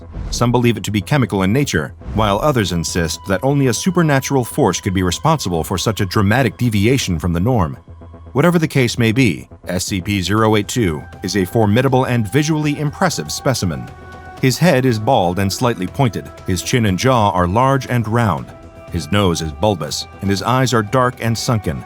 His body has a high fat content, but also contains notable muscle mass, and his physical strength should not be discounted. His forearms have a circumference of around 28 inches, and his fists are nearly an entire foot across the knuckles. Suffice it to say, he is not the sort of opponent you would want to come up against in a fight, and certainly not someone to antagonize, though medical examinations of his body indicate that at least a few likely ill-fated individuals have tried over the years. His skin is covered with scars, and though his x-rays are difficult to read due to the density of muscle tissue, scans have indicated that there are dozens of bullets and several blades, from knives and swords alike, buried in the man's flesh. Clearly, SCP-082 has been through a great deal of hardship, but you wouldn't know it from his disposition. He is gregarious and polite, with a personality as big as the rest of him. Oh, that reminds me, I've been extremely rude. He has a name. It's Fernand. At least, that's what he says. Fernand speaks fluent French, but is proficient in English as well, though he speaks with a heavy accent. Whenever he does speak, he does so with a smile, talking through his tightly clenched and massive teeth. Occasionally, he clenches these teeth so hard that his gums will begin bleeding from the effort. The The reason for this is unknown, but the SCP Foundation considers it normal behavior for Fernand, whatever that means. I have my own personal theory regarding Fernand's penchant for clenching his teeth, but I won't get into that just yet. Fernand does occasionally open his mouth all the way and separate his teeth, but only when he is eating or singing. He is quite the musical talent, serenading the SCP Foundation with his takes on well-known classical music, as well as long-forgotten drinking songs and the occasional sea shanty. He loves to sing while cooking, which he is permitted to do under strict Foundation supervision. He is allowed access to a rudimentary set of cooking implements whenever he prepares his food, including a butcher knife that he also uses to shave his unusually thick facial hair. He is given various ingredients to prepare on request, with the stipulation that these ingredients must not be too expensive or human in origin. In spite of his off-putting appearance and tendency to speak through his teeth, Fernand is easily one of the more likable anomalies contained by the Foundation. He doesn't express overt hostility like SCP-682, nor does he attempt to diagnose staff with any sort of pestilence like SCP-049. All he seemingly wants to do is cook, sing, and play dress-up. Did I mention his costume trunk yet? Well, he has one. Some of his favorite outfits include a tuxedo, complete with top hat and a monocle, a military uniform serves of the French Revolution, a ball gown that comes with an elegant fan and matching beaded purse, and a clown costume that includes a wig and a trick water-squirting flower in its pocket. New costume pieces are made on request in order to keep Fernand's morale high. According to my findings, in-house costumers are currently hard at work making Fernand a detective costume, a chef's hat, and a set of footy pajamas. Fernand is an indisputable charmer, greeting Foundation researchers with a wide smile, a joke, and more often than not, an invitation to join him for dinner. Unfortunately, those same staff members occasionally find themselves on the menu. In spite of all his endearing qualities, Fernand has the unfortunate habit of routinely snapping, giving into his voracious appetite, and eating his visitors alive. He doesn't intend to do so, and frequently expresses regret at his poor manners. After all, having company for dinner doesn't mean you eat your company, but still he can't help himself, no matter how recent his latest meal was. Though I have yet to confirm this hypothesis, I believe this cannibalistic impulse to devour others may be the reason for Fernand's constant clenching of his teeth. Whether consciously or not, I think he is attempting to hold off on attacking for as long as he can, before he inevitably succumbs to the hunger once more. When his gums bleed, it could be a sign that one of his attacks is drawing near. Again, I have yet to confirm this, but it seems entirely possible. It's unlikely that Fernand will ever be able to verify this for himself, as his connection to the truth is tenuous at best. Though he is highly intelligent in terms of his memory, puzzle-solving skills, and grasp of language, Fernand struggles to differentiate between fact and fiction when consuming media. He assumes that any movie or television show he watches is depicting a real person, and that any book he reads is essentially a biography. This doesn't limit his enjoyment of this media. On the contrary, he gets a great deal of joy from watching films and reading books, particularly works of fiction revolving around Hannibal Lecter, who Fernand has described as his favorite person, and someone he would very much like to meet one day. To make matters even more interesting, Fernand does understand the concept of lying. He's able to identify when someone is lying directly to him, and also displays signs of being a compulsive liar himself, particularly when it comes to his personal history. Over the course of his containment, he is claimed to be a vampire, a homunculus, beloved Sesame Street character Big Bird, also beloved actor and wrestler Andre the Giant, Napoleon Bonaparte, French comic book character Obélix, the Foundation's own Dr. Bright, the Incredible Hulk, Alexander the Great, Captain Hook, and Detective Sherlock Holmes. He has also claimed at different times and once on the same day to be both Dr. Frankenstein and Frankenstein's monster. When called out directly on these lies, Fernand offers only this explanation: "But I only lie when it's through my teeth," which I have to admit is pretty funny. SCP-082, Fernand, is currently contained in enlarged living quarters in Armed Biocontainment Area 14. As he is unfazed by most standard weaponry, his cooperation has been ensured through deception rather than physical force. Fernand has been led to believe that he is acting King of France, placed in a secret palace for his own protection from potential assassins. Any personnel that interacts with Fernand must address him as if he were, in fact, the King of France, and any deviation from the charade is met with swift discipline. Any housekeeping done in 082's containment area must be performed by Class D personnel only, as it poses too much of a risk to non-disposable staff. Guards assigned to SCP-082's containment will receive Level 2 clearance, but are not permitted to interact directly with SCP-082, no matter how friendly he is, no matter how many knock-knock jokes he tells them, and no matter how he tries to entice them into a round of karaoke. SCP-082 is a curious mix of congenial and threatening, the consummate host who loves to sing and cook for anyone willing to sit at his table. He's also strong enough to snap a spine in half, and has teeth that can crack open skulls, a skill that he demonstrates with stomach-churning regularity. Still, he seems to genuinely enjoy the company of others, and has an earnest, playful spirit. From his giving spirit to his diet, SCP-082 really gives a new meaning to the word humanitarian. If you ever have the chance to meet him, just be careful not to let your guard all the way down, because there's a fine, fine line between being his dinner guest and being his dinner. The Switchblade's knife glints in the dark, and the bully holding it runs through the arcade, screaming in terror. The kid watches, shocked by the insanity unfolding, as 20 tiny, vicious gorillas chase the knife-wielding bully as tears streak his face. This situation defies all explanation, unless you know about SCP-3092. Let's go back to the beginning. The kid almost trips over his laces as his chucks hammer against the sidewalk.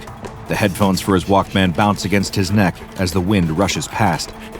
Heaving in as much air as he can, the kid runs through town, looking desperately this way and that for any grown-ups he recognizes. No one. Just strangers with thick mustaches and perms chatting outside Blockbuster and Walden Books, totally oblivious to the fact that he's running for his life. The kid cocks an ear, and sure enough, he hears that all-too-familiar rolling, clattering sound coming after him. The skateboards are catching up. A few insults catch on the wind and float across to him. Four Eyes, Earthworm, and a good few names that he doesn't want to repeat. Apparently, their town used to have a good Native American community. That's why his parents had moved here. But nowadays, it seems to just be white faces all around him. From what the bullies are shouting as they chase him, and the total apathy of the grown-ups on the sidewalks at the words, it's no wonder everyone else moved away. A rock hits the back of his head, almost knocking his glasses off. The sound of the tiny wheels roars louder and louder with every block. He needs to find an escape, and fast. Home's way too far away. His parents aren't expecting him home until nightfall. He needs a spot to lay low. The arcade? It's closed today, but the owner told him where the spare key is. He could go there, but he needs to lose them first. His lungs are burning, and his legs are starting to give up on him. Ice! The kid sees it too late and steps straight onto a patch of it. His Converse slides out from under him and flings his limbs this way and that, trying desperately to stay on his feet as he skids across the ice. His momentum throws him forward, and he sticks out another foot, catching himself back on the sidewalk. Perfect. He turns just in time to see the four bullies on their skateboards hitting the patch and going flying. They land in a heap together, groaning and scuffling, trying to get back up. Now's his chance. The kid shoots off down an alleyway, loops back around the block, turns up a side street, and arrives at the arcade without having looked back once. He snatches the key from under the gutter and looks around the quiet street. Nobody there, thank goodness. He darts through the door and locks it behind him with trembling fingers. Tears flood his eyes as he lets his forehead rest against the door. Every damn day, it's more of the same. Why can't he just have some peace? Why can't he just be normal? The kid stands there crying for a long time. He can't tell his parents what's going on. They've got enough of their own problems. He tried to tell his teachers, but at lunch, he overheard them laughing and joking about it all between themselves. It just sometimes feels like no one's on his side. The kid takes a deep breath and rubs the moisture out of his eyes. That's enough. If he keeps thinking about it all day, it's only going to feel worse. He's on his own now. He's safe. What he needs to do is just enjoy the little bit of peace he has now before it all starts again. And what better place to be laying low than the arcade? He hits the lights. Pinball, claw machines, and arcade cabinets all light up and start playing over one another. Air hockey, basketball hoops, and foosball all beep at him invitingly. He can't help but let a smile spread across his face. He walks across the carpet looking this way and that at Frogger, Pac-Man, Galaga, Donkey Kong. So many choices, so many choices. He hops on the counter and hits the side of the cash register. It pops open, revealing trays stacked full of quarters. Mr. Burns, the guy who owns the place, told him he's allowed to let himself in and use the money in the register to play whenever he wants, on the house. As the kid scoops a handful out of the drawer, He realizes he might not be totally on his own in this town after all. Pac-Man beeps into life as soon as the quarters fall into the slot. He grabs the joystick and stares intently at the screen, darting this way and that through the maze, munching. Try as they might, the four ghosts just can't catch him. The kid grins. All that time running from four bullies wasn't quite for nothing, was it? But after a couple of levels, he gets bored. He always plays Pac-Man, so much so that he's memorized his route through the first few levels. Kinda takes the fun out of things a bit. He lets the ghosts around him and watches Pac-Man swirl away into nothing.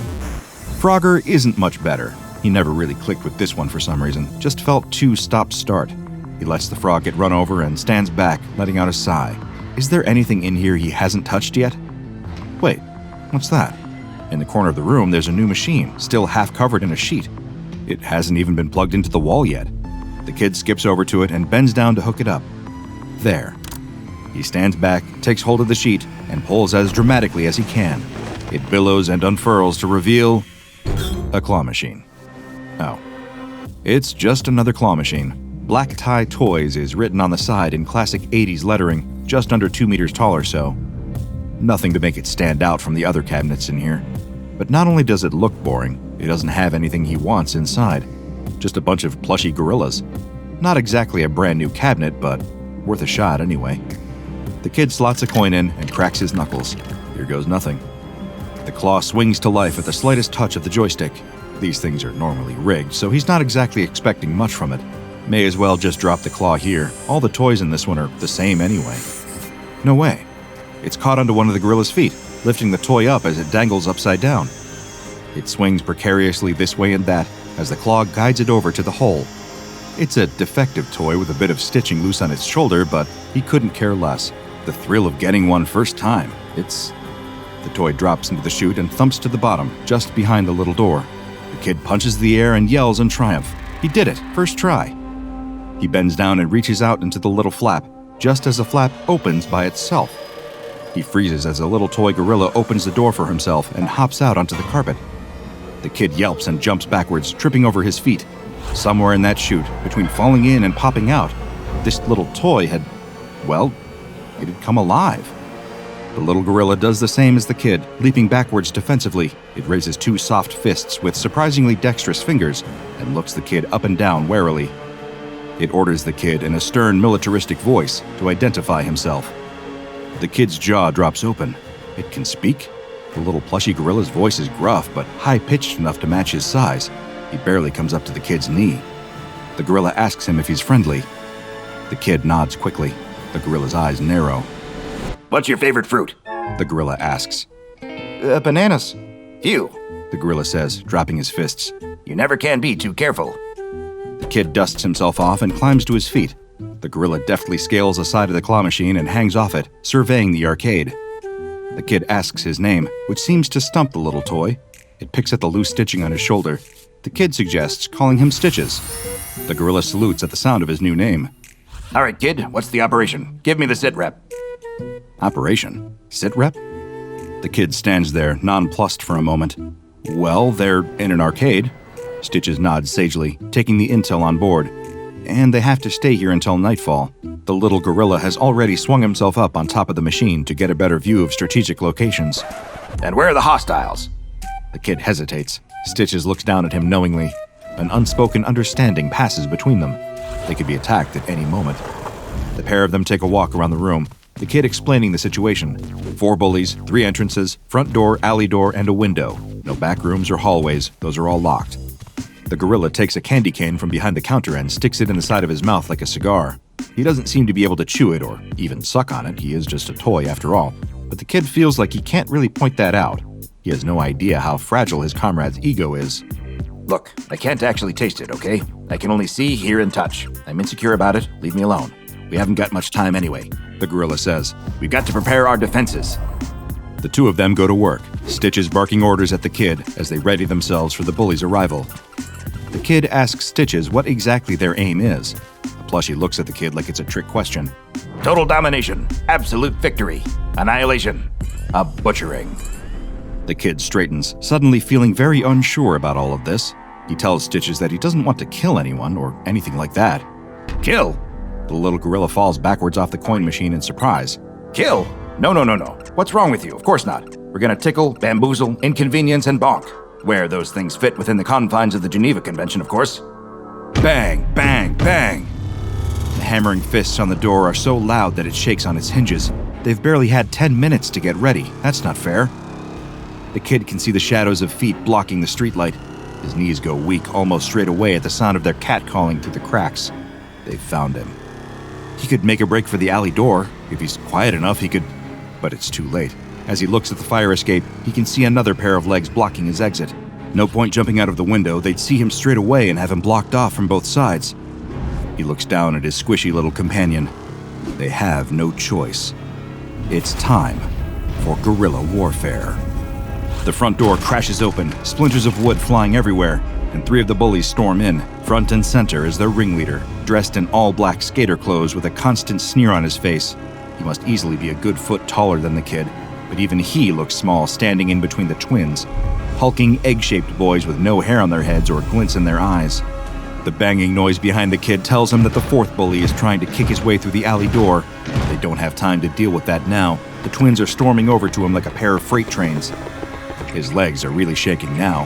He needs to move, but Stitches is gone. That loyal gorilla had been at his side just a moment ago, but as soon as trouble arrived, he disappeared, just like they always do. The twins are nearly upon him now. The kid doesn't have a choice. He takes a deep breath and closes his eyes, ready for a beating. Yeah! The primal scream fills the arcade. Out of the rafters, a tiny toy gorilla swings down on a loose cable, heading straight for the twins' faces. Their round faces barely have time to go from angry to confused before the cuddly toy is on top of them, pummeling them with its soft fists. Turns out those fists aren't worth much in a fight. Twin 1 pulls the ape off his face and holds it at arm's length. 2 of them stare at Stitches, who's swinging his fists wildly through thin air. Apparently lacking the brain power to be stunned that an inanimate cuddly toy has gained sentience, Twin 1 tosses Stitches over the arcade cabinets, and the pair of them continue their advance. Except the distraction worked just long enough. The kid grins and runs around the cotton candy machine, which by now is rumbling and banging, letting out a thin plume of smoke. His smile falters as they close in on him. Any second now. But the twins are closing in on him, thick arms outstretched to grab him when... Bang! The cotton candy machine explodes. Hot, sugary webbing bursts out in all directions, wrapping around the bullies and missing the top of the kid's ducking head by less than an inch. He can't believe that actually worked. Taking a step back to survey the damage, he looks down at the enormous twins, bound up in cotton candy and arguing with each other. The alley door crashes open, and the 4th bully rushes in. He's skinny, with tattoos all down both his arms. Looking at him now up close, the kid reckons he must be a good 10 years older than the other bullies. Why he's still hanging out with high school kids is anyone's guess. The kid gulps. He's only got one more trick up his sleeve, but 2 bullies left to go. The ringleader's disappeared somewhere. He can't worry about that now, though. He just has to focus on the old one. The man is leering at him from the back of the arcade. He reaches round to his back pocket and pulls out something small and shiny. Flicking open the knife blade, he spins the blade around between his fingers and winks at the kid. He feels all the blood leave his face. This isn't a game anymore. He needs to get out of here. The kid makes a break for it, running towards the open front doors, but in a flash, the old bully is in front of him, playing with the knife and smiling that same sinister smile. He tries to run back the other way, to the alley door, but the bully is blocking him again, before he can even take a few steps. How is he that fast? Be calm, be calm. Think. The kid reaches into his pocket. Here goes nothing. He turns to run back to the front doors, but this time throws the pinballs all across the carpet. For a second, it looks like it hasn't worked. The old bully steps in the gaps between the pinballs. He looks down to see them all there scattered around in front of him, but too late. His foot is already landing on about 5 metal balls that all shoot out from under him. He goes flying, crashing right into a Galaga machine head first. His leg twitches a couple times, and he goes still. The knife flies out of his hand, arcing through the air, spinning round and round and round, before landing with a gentle thud on the soft carpet. A sneaker treads onto the handle, a sneaker attached to a hairy leg sticking out of a pair of cord pants. The ringleader bends over to pick up the blade, flicks it open, and holds it against the neck of the little gorilla clutched in his arms. It would almost look funny, the bully threatening a cuddly toy, if the toy wasn't writhing around in fear. The kid cries out in panic for the knife-wielding bully to put his plush gorilla friend down. He's got nothing left, no more tricks up his sleeve. It's over. The bully just grins maniacally at him and pushes the knife harder against the squishy neck. He's got stitches by the shoulder of his arm, just above where the stitching is coming loose. The bully's back is to the cash register. On the wall behind him, dozens of giant cuddly prizes hang lifeless. The bully hisses that the kid is gonna pay for making them run all over town. The kid nods his head. He will, he promises. They can beat him up or whatever they like, just don't hurt Stitches. The bully laughs at the gorilla's name. You gave him a name? You're such a loser. Couldn't come up with anything better than Stitches. What does that name even mean? Let me show ya, the gorilla yells. Twisting away from the blade, he reaches into the gap in his shoulder, crying out in pain, and pulls out handfuls of stuffing, throwing them up into the bully's face. It doesn't do much, but it's enough to distract him. The kid seizes his chance, dashing forward and shoving the bully square in the chest, knocking him backwards and freeing Stitches. The little gorilla runs off to safety straight away. The kid can hardly believe what he's seeing. The bully is getting to his feet now, knife still in hand, snarling, but almost immediately, his snarling is drowned out by the sound of a shrieking primate, then another one. Both kid and bully wheel round to see Stitches swinging across the wall of stuffed toys, giving them high fives. As soon as he touches each of them, they transform, falling and turning into crazed gorillas, all of them rushing straight at the bully. His eyes widen in terror. He turns on his heel and runs out through the open doors, pursued by a small army. He lashes out wildly as he goes, striking one of the gorillas down. Stitches and the kid chase him to the doorway and watch as the little toy gorillas chase the bully off into the night, swinging on lampposts and leaping over cars. Good thing he ran. Stitches climbs up onto the kid's shoulder, popping his candy cane cigar back into his mouth. Our fists are about as hard as Hello Kitty's. Let's see how long it takes him to figure that one out. A whimper behind them sobers the moment. Turning around, they see the body of the gorilla toy that the bully punched as he left. It lies slumped on a pinball machine, stuffing bursting from its chest. Plumes of cotton cover the glass. Stitches buries his head in the kid's neck, sickened and devastated by the casualty. The dying gorilla looks at him with beady little eyes. It raises a dramatic hand towards him, breathing in shaky gasps. Mr. Stitches, I don't feel so good. Like a community theater actor doing Shakespeare, the little toy dies a dramatic death. Throwing his head back, he takes one desperate gasping breath and falls still. The kid stands there in shock, except the little gorilla does seem to be breathing, very lightly, as if pretending he's dead.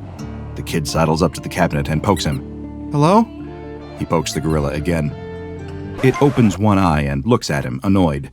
I'm out of the game, leave me alone. Stitches hits the kid on the side of the head. Hey, let him be out of the game in peace. Show some respect. Sorry. The kid clasps his hands together in humility and stands by the pretend dying gorilla. Stitches salutes. Until they get bored and go off to play a game of Galaga. Foundation field agents draw their handguns, aiming them at the woman and the hapless intern. Those fools have no idea how dangerous the coffee machine is. They could print a biological weapon that could wipe out half the globe. A volatile chemical that could explode and take out half the block.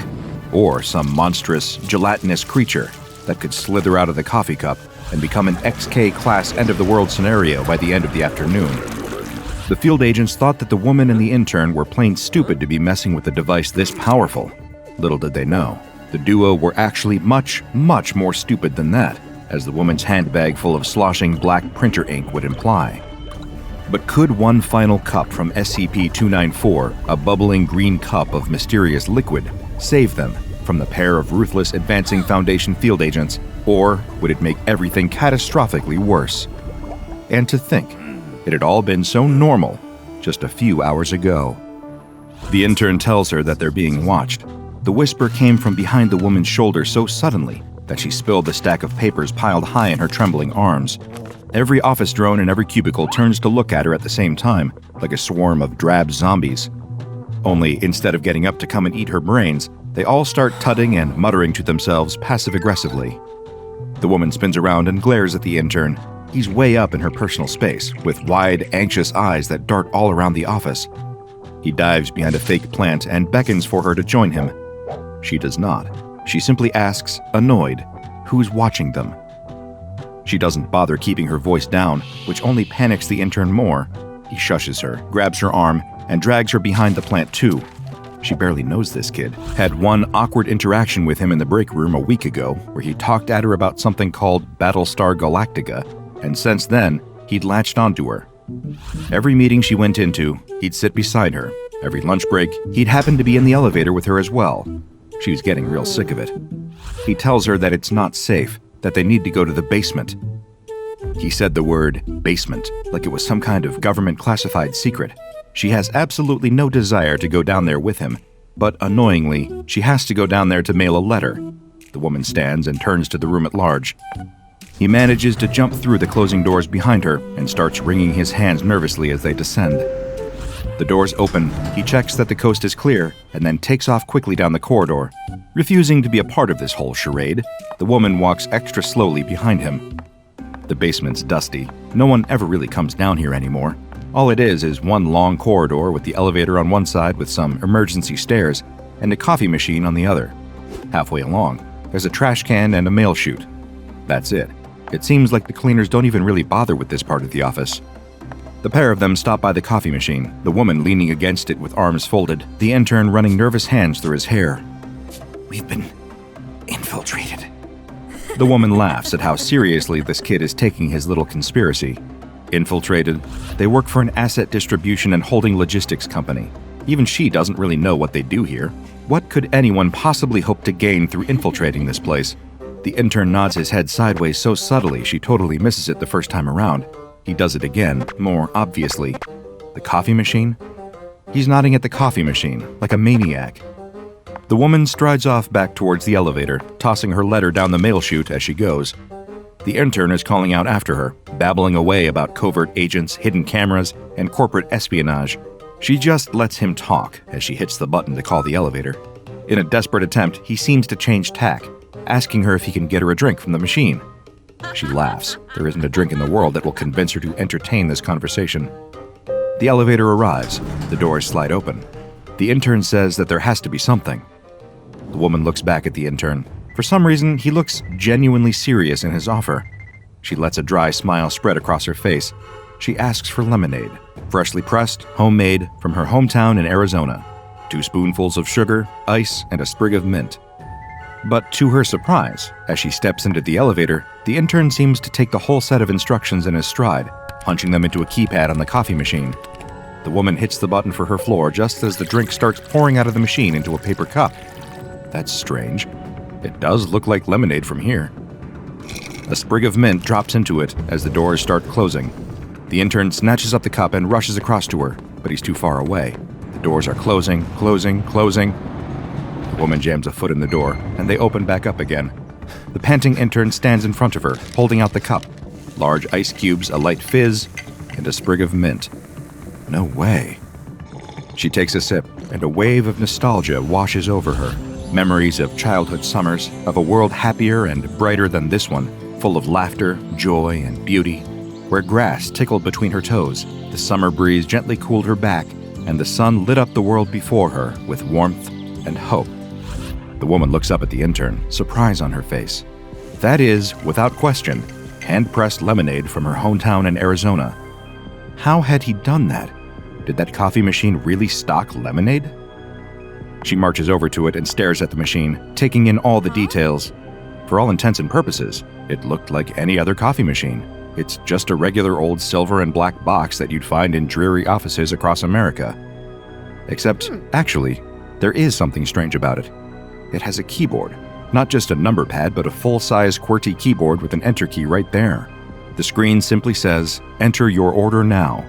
The intern is at her shoulder, still glancing nervously back along the corridor. No one's here.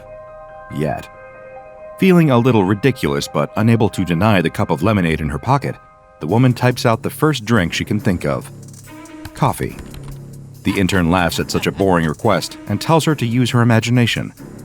So she does. It takes a while. She hasn't used her imagination in years. Working in a place like this, there's little reason to ever get it out of its cage. After a few seconds of thought, the most exotic thing she can think of is vanilla milkshake. She hits the enter key. Immediately, a paper cup drops into place, and out of the nozzle pours a thick, milky liquid with tiny black flecks in it. She takes a sniff, takes a sip, and then takes a gulp. That's a milkshake, no two ways about it. And a pretty good one at that. She laughs and turns to the intern.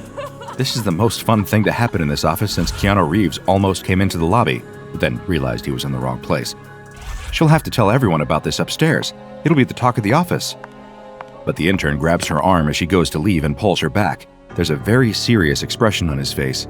Without a word, he pulls her back over to the machine and starts typing. Gasoline. Without hesitation, a new cup appears and out pours a shimmering fluid that hits the woman's nose so quickly she can identify it straight away. Covering her nose, she stares at the cup incredulously. Why would a drinks machine be able to dispense something like that? The intern is fuming with himself. That cup of gasoline stinks to high heaven. If they're being watched and suddenly start walking around the office holding a cup of gas, they'll be found out in an instant. That reminds the woman. Wait, so who is it who's following you? He first noticed it 3 weeks ago. Being an intern, it was his job to hand out the mail to everyone in the office. In a business spanning 13 floors, he was one of the only employees to actually regularly visit each floor. Most people would go to their same desks every day, sit next to the same people, then go home, blissfully unaware of the hundreds of others sitting above and below them. But not him. Every morning, the intern would do the rounds, going from bottom to top floor one by one, handing out the post to each cubicle. Only a handful of people bothered to talk to him, and so he really noticed all of a sudden when one of them stopped showing up to work. A mother in her mid-50s, stable life, stable marriage, she'd always been very warm towards him. But one day, when he rounded the corner, she was gone, replaced by a man in a very neat pressed black suit, dry cleaning tag still hanging from the collar. Not thinking too much of it, the intern had gone about his week a little sadder, but generally unconcerned. Unforeseen circumstances happen all the time, especially in an office this big. But then another employee, a grumpy old man from accounts, was suddenly gone, replaced by a young woman in a neatly pressed new suit. The tag in the wastepaper basket by her desk had the same dry cleaner's logo on it. One by one, dozens of employees were being mysteriously replaced, and all of the workers, too zombified by their jobs, hadn't even noticed. These new employees could only be one thing: undercover agents. But whose undercover agents remained a mystery. The closest that the intern had got was when he overheard a pair of them saying something about a foundation, whatever that meant. The intern turns around and starts typing on the keypad. Gold.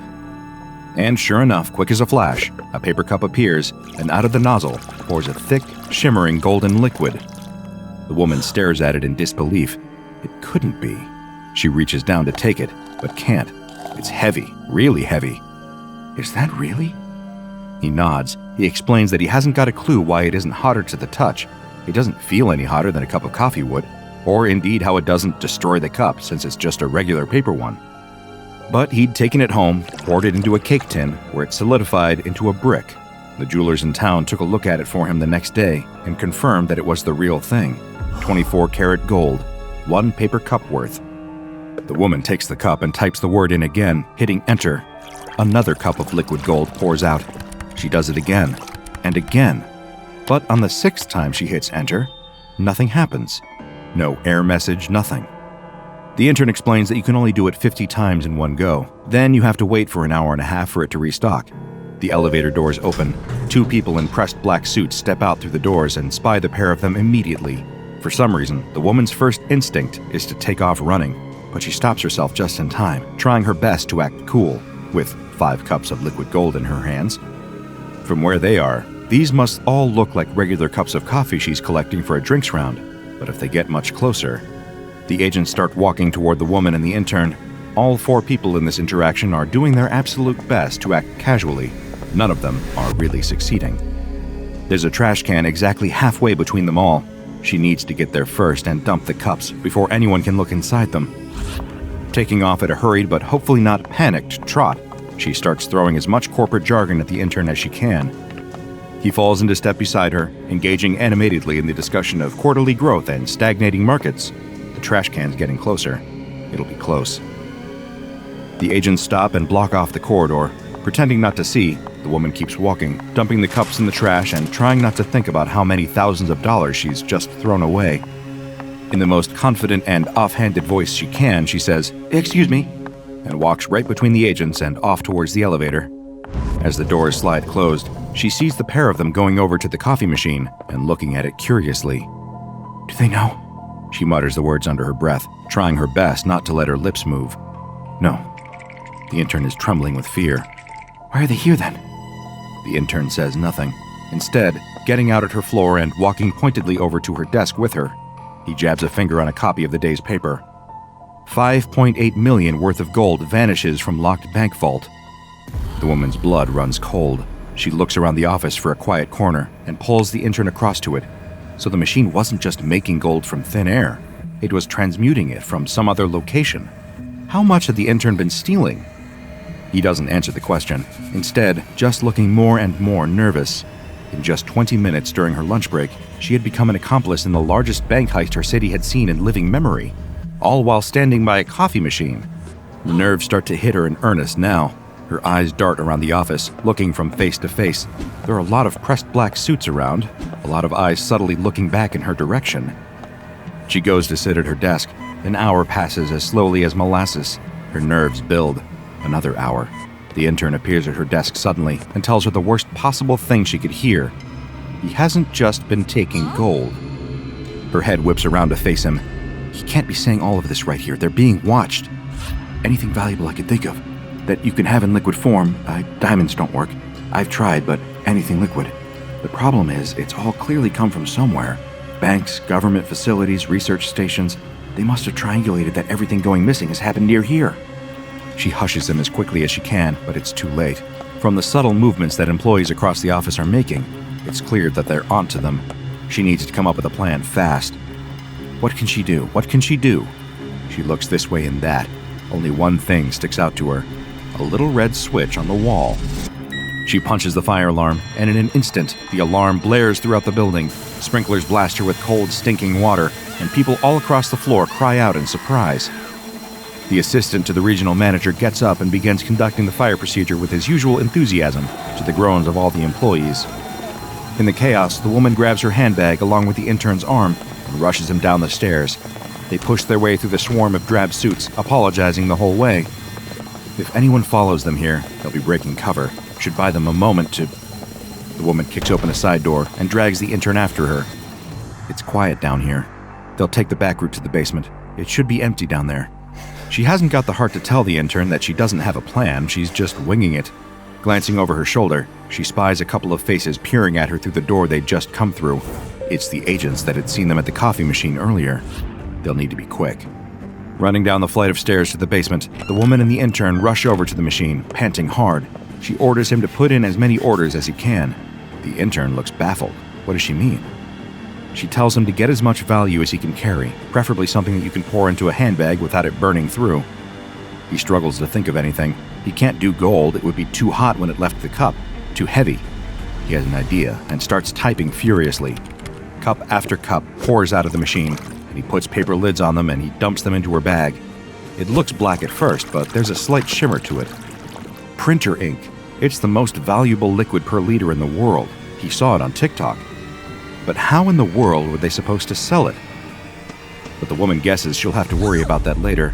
The door at the far side of the corridor has opened. Out step the two agents. What are you two doing down here? The fire alarm's going off. The agents drop the facade and draw pistols from beneath their suit jackets. The coffee's that good down here, huh? They don't smile with their joke. The intern tugs at her sleeves. She brushes him off. Not now, she needs to think. It's great. Wow, what a comeback from her. Turns out she's not so hot under pressure. A cup appears in her hand. The intern has shoved it there. She glances down. It's a clear, slightly green liquid, shimmering a little too much in the light. He nods at her. I would drink that if I were you. The agent raises his gun, his partner following suit. Here goes nothing. She slams the drink back in one gulp and raises her arms in the air. Both agents stop dead, aiming down their barrels, ready to fire. But the woman suddenly feels an enormous sense of calm washing over her. Agents Jones and Hilton, I would kindly ask that you lower your weapons. My name is Professor Kane. I have clearance level 5 and am in charge of this operation. The agents both doubt themselves all of a sudden. The name Kane is ringing bells in both of their minds. You don't look much like Professor Kane. Charming. That's because I've been off on maternity leave for the previous few weeks. Childcare will bring out the gray hairs like nothing else. Agent Wilkins and I are taking this opportunity to conduct first-hand research on the nature of this particular SCP, and I would kindly request you give us the time and space to conduct our research. Research, I might add, that neither of you have the clearance to be a part of. The two agents look sheepish. They glance at each other, then holster their weapons. With mumbled apologies, they hesitantly make their way back towards the back stairs. As soon as the door closes, the woman swivels round and looks at the intern. What on earth had he given her? The machine answers her question. 1 cup of knowledge of the entire secret operation. They grin at each other, the intern taking a sip of a matching drink for himself. The knowledge entered both of their minds. They had 5 minutes to get everything they could from the machine before those 2 SCP Foundation field agents realized what was happening. The intern looks concerned. How are they going to get all that gold out of here? How are they going to get out of here? The woman grins, pours herself a cup of gold, and tosses it down the mail chute. I reckon that looks big enough for the both of us, don't you? What is it that you want? Not just what you want in this moment. That's fleeting. You get it and move on. Or you don't, and you forget. No. What do you want? What do you yearn for? That humming dissatisfaction that underscores every moment of your life. The constant rumbling, always beneath the surface, that you can never put your finger on. Behind your computer monitor, at the bottom of your $4 coffee. That quiet moment when you go to the toilet at a friend's wedding and look at yourself in the mirror, asking, why am I not happy yet? This moment, this object, this feeling that I was looking forward to, why does it feel empty? A night in with your best friends, a promotion at work, a new car, a new house, all empty. So when I ask you again, I want you to be serious. None of that fake surface-level fleeting drivel. What is it that you want? What will genuinely make you happy? The words buzz around the student's head. He hasn't listened to a word of this lecture, not for a moment. Last night's therapy session had clearly struck a bit too close to home. He'd never expected this new therapist to be so direct. What was it that he really wanted? The student looks down at his laptop. He'd really wanted that. He'd spent months researching it, holding off on buying other models, waiting and saving up for the perfect computer. And here it is, with the same old boring lecture notes on the screen as his old one. Within a week, he'd been back online looking up new phones. Here he is, 21 years old already, and studying for a degree he doesn't really care about. Surrounded by happy, smiling students who are all clearly going to be far more successful and happy than he'll ever be. Beautiful people everywhere he looks. People who know how to dress well, know how to have a conversation, how to smile and laugh with friends, how to have friends in the first place. His therapist is right. What's he got to be happy about? That dissatisfied humming running through his life is steadily turning into a roar. What would actually make him happy? The more he thinks about it, the more the sense of dread creeps in. What has he actually got to look forward to in life? What can fill that void? The lecture is over. He hadn't even realized. Everyone around him is already on their feet, putting notepads and laptops into bags, chatting away with their friends. The student doesn't have anyone else in his row. He's somehow picked the only row in the lecture hall with just one person in it. No, that's not the case. This is the only row in the lecture with just one person in it, because he picked it. His only company on this row? A fly. A fly that had been following him around all week. What's the point? He looks at his laptop screen. Empty. His phone buzzes. It's his mom. He declines the call. Swinging his bag onto his shoulder, the student makes his way to the door. A group of guys up ahead are chatting loudly as they open it. One of them half glances back over his shoulder. He stops in the doorway, holding the door open. The student looks around. No one else was with him. Who's this guy holding the door open for? You okay? The guy asks, looking straight at the student. His eyes are very blue. The student rushes through the doorway, muttering a "thank you" on his way through. His phone starts to ring again in his pocket. He sits up alone that night. He does the same most nights. Even if he wanted to, he wouldn't be able to fall asleep. Sharing a house with 7 other people, there's a party happening in one part of the house pretty much every night. The thumping bass is the only sound to reach the student as he sits quietly at his window, looking out at the bags of trash lining the street and the couple across from him arguing on their porch. The little fly in his room is the only one keeping him company, not buzzing around or trying to escape through the glass, just sitting there next to him, watching the world go by. What is it that you really want? The words ring around in his head again. Tell me what will make you truly happy. What is it? I think I just want someone to love me, the student says quietly. He sits quietly by the window for a few more minutes, not noticing as the little fly next to him catches fire and rolls onto its back, legs curled in the air. The student just goes to bed. Nothing's ever going to change, is it? A week later, the student is back in that same lecture again. He arrived early this week, sitting down and unpacking his stuff a good 15 minutes before they were due to start. Surreptitiously as he can, the student glances over at the door every time he hears it swing open. It's the usual procession of beautiful, happy people, each one dressed exactly how they want, personalities, goals, and aspirations filling each of them. He looks down at his outfit. Gray. The lecture starts, but the student still can't quite focus. He keeps his head half turned towards the door the whole time, waiting. 10 minutes go by. Nothing. He slumps down in his chair and starts taking notes just as the door softly creeps open behind him, making a gentle hushing noise on the carpet. The student turns. There he is, the guy from before with the blue eyes. The student tries his best to swallow his grin. He's the only one in his row. If he can just get the guy's attention, maybe he'll come and sit with him. But no, that's a stupid plan. Why would anyone want to come and... The bag lands in the seat next to him. The student turns to see those same piercing blue eyes. Anyone sitting here? The guy whispers. The student opens his mouth to reply, but the words get stuck. After a second, he manages to shake his head. The guy with the blue eyes grins and sinks into the seat. After a moment, he asks if he can borrow a pen. That's funny. The student can see a pen right there in the side pocket of the guy's bag. Why would this guy choose to sit with him? There are plenty of free seats in this lecture hall. They're everywhere. One thing's for sure, the student definitely can't talk to this guy afterwards. No way. He's too weird, it'll be obvious. No one ever wants to have a conversation with him. Everyone he talks to is always sidling their way out of the room after just a couple of minutes. Besides, what if this guy finds out what he's really like? That he's been seeing a therapist. Not just a therapist. That would be pretty normal. Normal people do that. No, what if this guy found out that his therapist was a fly? A fly that had been following him around, that he'd been talking to every night before bed. A fly that had been asking him what his deepest desires were. A fly that he'd woken up to find dead and burnt on his windowsill this morning. Nope, no way is he going to have a conversation with this guy. It would just be a disaster. There's no other option. He has to call his mom. As soon as the lecture is over, he'll call her and deal with whatever it is she has to say. He takes the phone out of his pocket and stealthily gets his mom's contact details up, ready to hit the call button as soon as the lecture finishes. There, the final slide. The student hits dial and immediately turns away from the blue-eyed guy next to him, getting up and putting it to his ear.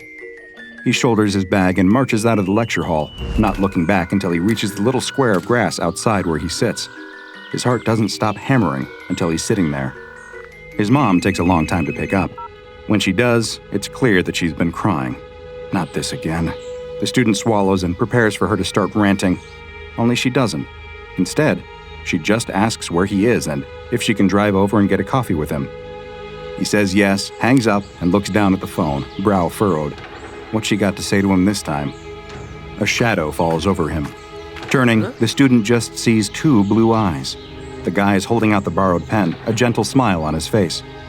His mom doesn't come for coffee in the end. Instead, she invites herself over to his house. It's the first time she's visited. As they make their way up all the flights of stairs to his floor, the student holds his breath, waiting for her to start complaining about the cigarette butts, ashtrays, and pizza boxes lining the hallways. But she doesn't. She doesn't say a word. He closes the door to his room behind her, and she lets out a sympathetic little sigh looking around. He probably should have tidied first. Here it comes. He can feel it. She's about to start lecturing him on his dirty clothes, leftover dishes, his unmade bed. But no, she just quietly picks up a sweater and starts folding it. Then another. As she tidies his room, she shoots him a sad little smile. This house really won't do. He explains to her that it's all he can afford at the moment. Well, then let me help you so you can find somewhere better. What's going on here? He doesn't know how to react. This is surely one of her games. Any second she's going to lash out at him. But no, she just gently brushes the dead fly off the windowsill into the trash and turns to him. They stand across the room from each other, the same way they always have, 8 feet between them, plenty of space, not too close. She closes the distance and pulls him in for a tight hug. As his mom buries her head in his chest, he notices for the first time how short she really is. Has she always been that height? Didn't she used to tower over him? Her muffled voice speaks into his chest, right into where his heart is beating. "I'm so sorry for how I responded before. I didn't know what to say. You're my son, and I'm proud of you. I always have been. You love who you love. Don't let anyone take that away from you. Even your silly old mother." For a long time, the two of them stand there, crying together. It is a busy week moving everything into his new apartment. It's still a pretty basic place, but at least it's his own. The neighbors are quiet, the street is clean, and there are no flies. By the time the student sits down for his lecture, he's completely exhausted. He barely registers the bag landing on the floor next to him and the guy sitting in the seat. He's so tired, in fact, that the conversation catches him off guard. He hadn't prepared anything to say. But suddenly, they're talking. About the weather at first. It's sunnier now. Then about the class. Then why they chose to study here. Then their teenage years. Then their homes and families. The lecture starts, but the two of them keep muttering away to each other in hushed tones. The student cracks a joke, and the guy with blue eyes laughs. Properly laughs. He isn't just being polite, he actually found it funny. So funny that the lecturer tells the pair of them off, which just makes them laugh more. Is this what it's like? To be one of the beautiful, happy people? Days go by, and the student wakes up every morning expecting it to be over. He's going to wake up any minute now, and he'll be back in his old house with a talking fly waiting for him by the window. But he doesn't. It's sunny, day after day, week after week, no flies in sight. He calls his mom. He doesn't just pick up the phone to her, he actually starts to call her. He goes to parties, discovers he likes white wine, and finds out what it's like to have a bit too much of it. He has his first kiss and opens his eyes to see a pair of perfect blue ones staring back at him. He makes friends, more friends than he can count. Friends who text him asking to hang out, who help him move house, then move house again, and who fill up rows and rows of seats the day he gets married to the man he loves. The man who loves him back. Is this what it feels like? Is this happiness? Maybe, just maybe, this is it. Until one day, the man wakes up. Everything's perfect. The sun is still shining. He can hear his daughter's squeals from downstairs. His world is still happy. Except for one thing. His ear hurts. Not that much, but there's a little something. A kind of dull itch deep in his ear canal. The other ear starts to hurt as he makes his morning coffee. He should probably go to the doctor about it. He'll book that this week. But by that night, he knows he probably shouldn't wait any longer. He lies awake deep into the night, feeling his lungs tightening. You're not supposed to feel your lungs, are you? But it's not just his lungs. It's his throat, too, and his bowels. All of a sudden, his stomach starts convulsing. He throws off the sheets and rushes into the bathroom, not quite making it to the toilet. His vomit splatters across the tiles. He must be getting delirious. That can't be right. It looks like his vomit is moving, wriggling, and crawling. His husband appears behind him, switching on the light. The two of them stare in horror at the writhing maggots covering the bathroom floor. The X-rays and MRIs paint a grueling picture. Each progressive scan over the next couple of days looks worse than the last. What had once been healthy flesh and organ tissue steadily has deeper rivets chaotically eaten into it. The maggots work their way through the man's throat, lungs, stomach, sinuses, ears, bowels, and urethra. In some places, they run out of flesh and end up burrowing their way out of the surface of his skin. By the time the maggots mature into flies, the man is on his deathbed. Excessive blood loss, organ failure, and multiple infections have worn his body down to a husk. There's nothing left to be done for him. All that the man's husband, children, mother, and countless friends can do is stand by and watch, as one by one, thousands of flies emerge from the body of the man they'd once loved so dearly. Heartbreaking as it may be, this is the sad reality of what you sign up for when you make a deal with SCP-3063, known informally as the Fly. This SCP on the surface seems like one of the most harmless that the Foundation has encountered, taking the appearance of a common housefly. It has no extraordinary physical properties, nothing apparent to distinguish it from any other fly, and yet, it is one of the most powerful entities with an apparent ability to somehow alter reality itself. It is believed that SCP-3063 only exists in one instance at a time, though this is very difficult to prove given the sheer number of flies that exist around the world. As soon as one instance of SCP-3063 dies, a new one seems to manifest in a random location. Naturally, this makes studying the fly very difficult indeed. As far as the Foundation is aware, the fly communicates with its human target telepathically. It interrogates them, trying to discover what they want most in the world. It will then offer the individual that exact thing. If they refuse, it will make increasingly grand offers, tempting them with greater and greater promises until they accept. When I said this was one of the most powerful known SCPs, I was not exaggerating, because this fly does not make empty promises. Do you want to become a millionaire? You might wake up tomorrow to a number of anonymous bank transfers or a handful of lottery tickets pushed through your letterbox. Do you want to become an opera singer? The next time you sing in the shower, you'll find a whole new voice coming from your chest. Who knows? You may have left the window open and a superstar agent could be strolling by your house at that exact moment. Whatever it is that you tell the fly that you want, it will be granted. The little insect will catch fire and die straight away, appearing somewhere else in the world, ready to start talking to someone else. Your answered wish may not always take the form you expect, but it will be given to you, just like our student finding love everywhere he went for the next 6 years. Or, to be more precise, 2,376 days. You see, as soon as you make a deal with this fly, the clock is ticking. For 2,376 days, you will be free to enjoy your dream coming true, no strings attached. Until one day, you wake up with a little bit of discomfort, like something growing inside of you. Eggs, anything from 5,000 to 20,000 in number, will suddenly appear throughout your body. In your digestive system, respiratory system, and even your muscle fibers, small maggots will be born comprising all known Diptera species. They will steadily eat away at your body, feeding their way out of you and growing into regular adult flies as they emerge. Most individuals die from multiple organ failures during this stage. It can often be difficult to identify the exact cause of death, as the attack on the body's central systems is so absolute, devastating, and swift.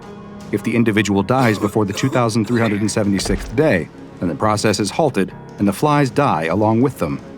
Attempts to contain SCP-3063 have all proven unsuccessful. To date, 6 members of SCP Foundation personnel have been targeted by the fly. Each of them have tried to make a different wish to contain the fly, but each has had a loophole exposed. Senior researcher Elizabeth Gao requested the death of SCP-3063, which the fly interpreted as the death of that manifestation, combusted and returned in another instance. Senior researcher David Roberts asked for the permanent containment of SCP-3063.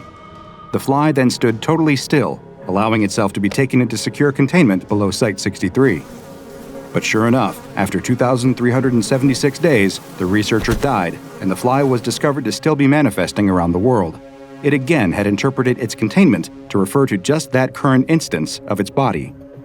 A later researcher requests knowledge of how SCP-3063 functions, at which point the fly combusted and a document containing all known information about SCP-3063, everything I am telling you now, appeared before the researcher, who later died. The penultimate test conducted by SCP personnel proved to be the most chilling. Dr. Patrick McGann asked the fly if it could provide clear, understandable knowledge of SCP-3063 other than knowledge currently possessed by the SCP Foundation. The results of that exact experiment and the next one were provided for him, including details of his own death, which he immediately fulfilled. Either the fly has some precognizant abilities or is able to directly control events in the world, or both. The final experiment was conducted even though the fly had already provided the results in detail ahead of time. Dr. Jonathan Madbury simply asked, "Is there even a choice?" before suffering a severe pulmonary embolism and dying on the way to the hospital. Research indicates that SCP-3063 has been operating for over 4,000 years, with evidence of instances being discovered as far back as early Canaanite settlements. However, many theorize that the fly has been with us a lot longer than that. Unless future containment efforts are more successful, SCP-3063 will likely remain one of the most powerful and prolific entities outside of containment. So next time you see a fly buzzing around your room, it might be in your best interest to leave it alone. The SCP Foundation personnel at Area 142 didn't understand what was happening.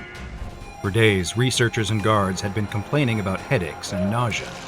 Soon, the on-site water purification system broke down. a researcher experienced multiple organ failures, and the on-site hangar completely collapsed, causing the deaths of multiple airmen. What was happening at Area 142?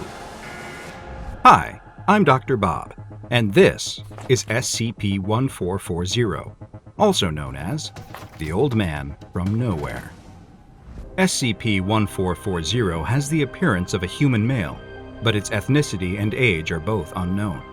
When asked any details about itself or its past, including its name, birth date, or place of birth, SCP-1440 refuses to answer, though it's unknown if it is refusing to give this information, or if it simply does not know the answer to these questions. The aptly nicknamed Old Man from Nowhere appears to be around 80 years old, but in the 50 years that the SCP Foundation has been aware of its existence, SCP-1440 has not shown any signs of aging at all, and it has yet to be determined whether it is aging too slowly for a difference to be perceived in that time, or if it does not age at all, and this is its permanent appearance.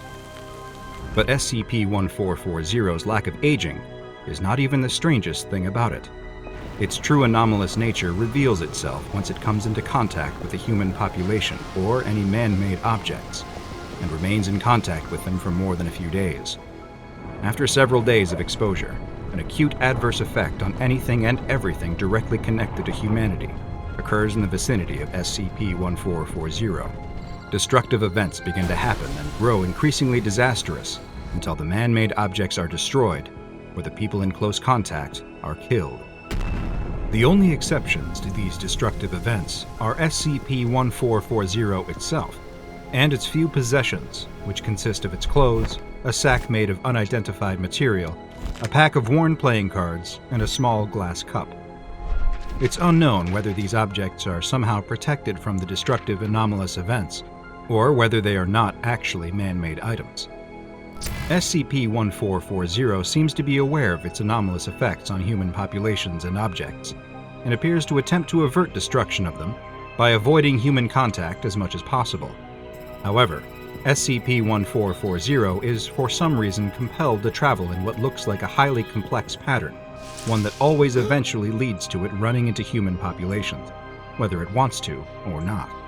The particulars of this pattern, both its shape and the reason why SCP-1440 feels compelled to follow it, are as of yet unknown.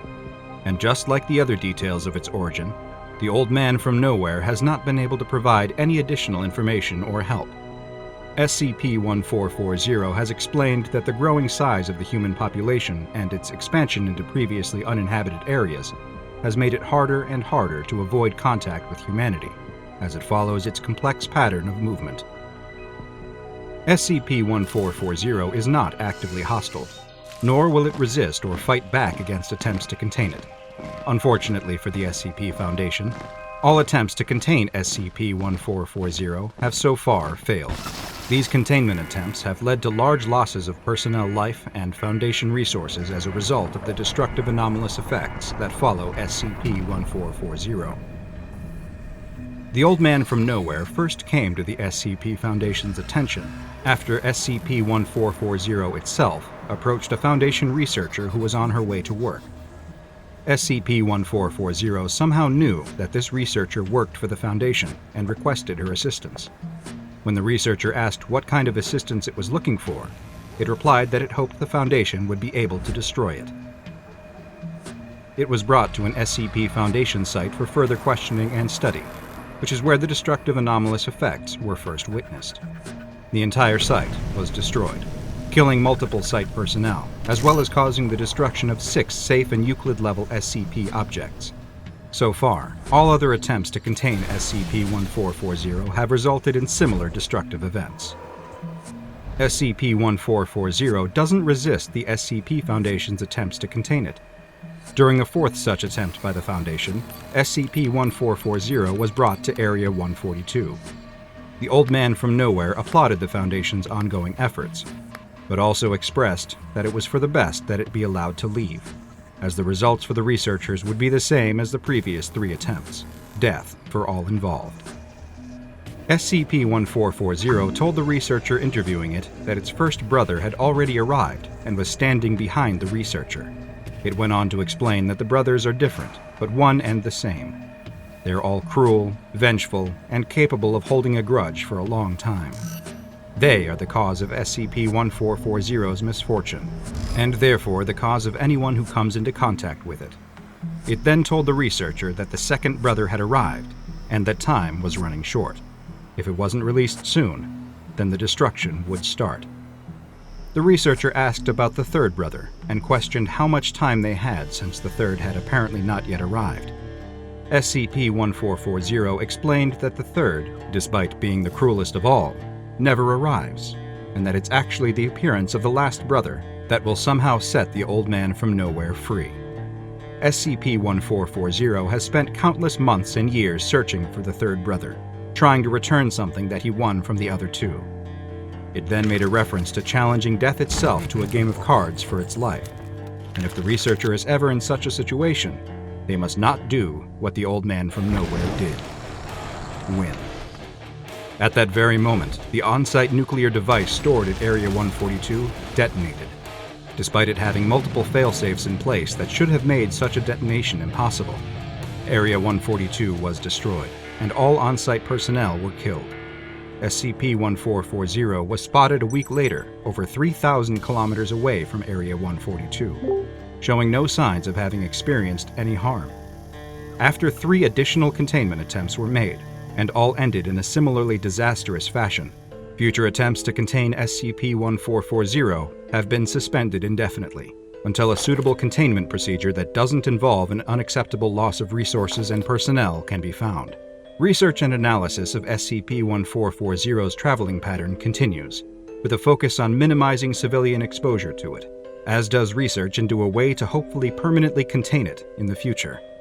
Unfortunately, SCP-1440's location is currently unknown, and it has been given the object class Keter. Uncle S is the worst. Always has been. Every time the two of them go over to his house, he just sits in his room all day on his computer. He doesn't talk to them, just grunts occasionally, and never cooks them any food. The siblings have learned at this point to tell their mom to pack them lunch. Worst of all, though, Uncle S is just a little strange. He has all these posters up all over his house, some of them with underdressed ladies on them. The brother's little sister always covers his eyes to stop him from looking. But there are other posters too, weirder ones, with these symbols on them and quotes written underneath. Neither of the kids can really read enough to know what the quotes mean, but their mom always gets very tense whenever they ask about them. She says they are something to do with politics, whatever that means.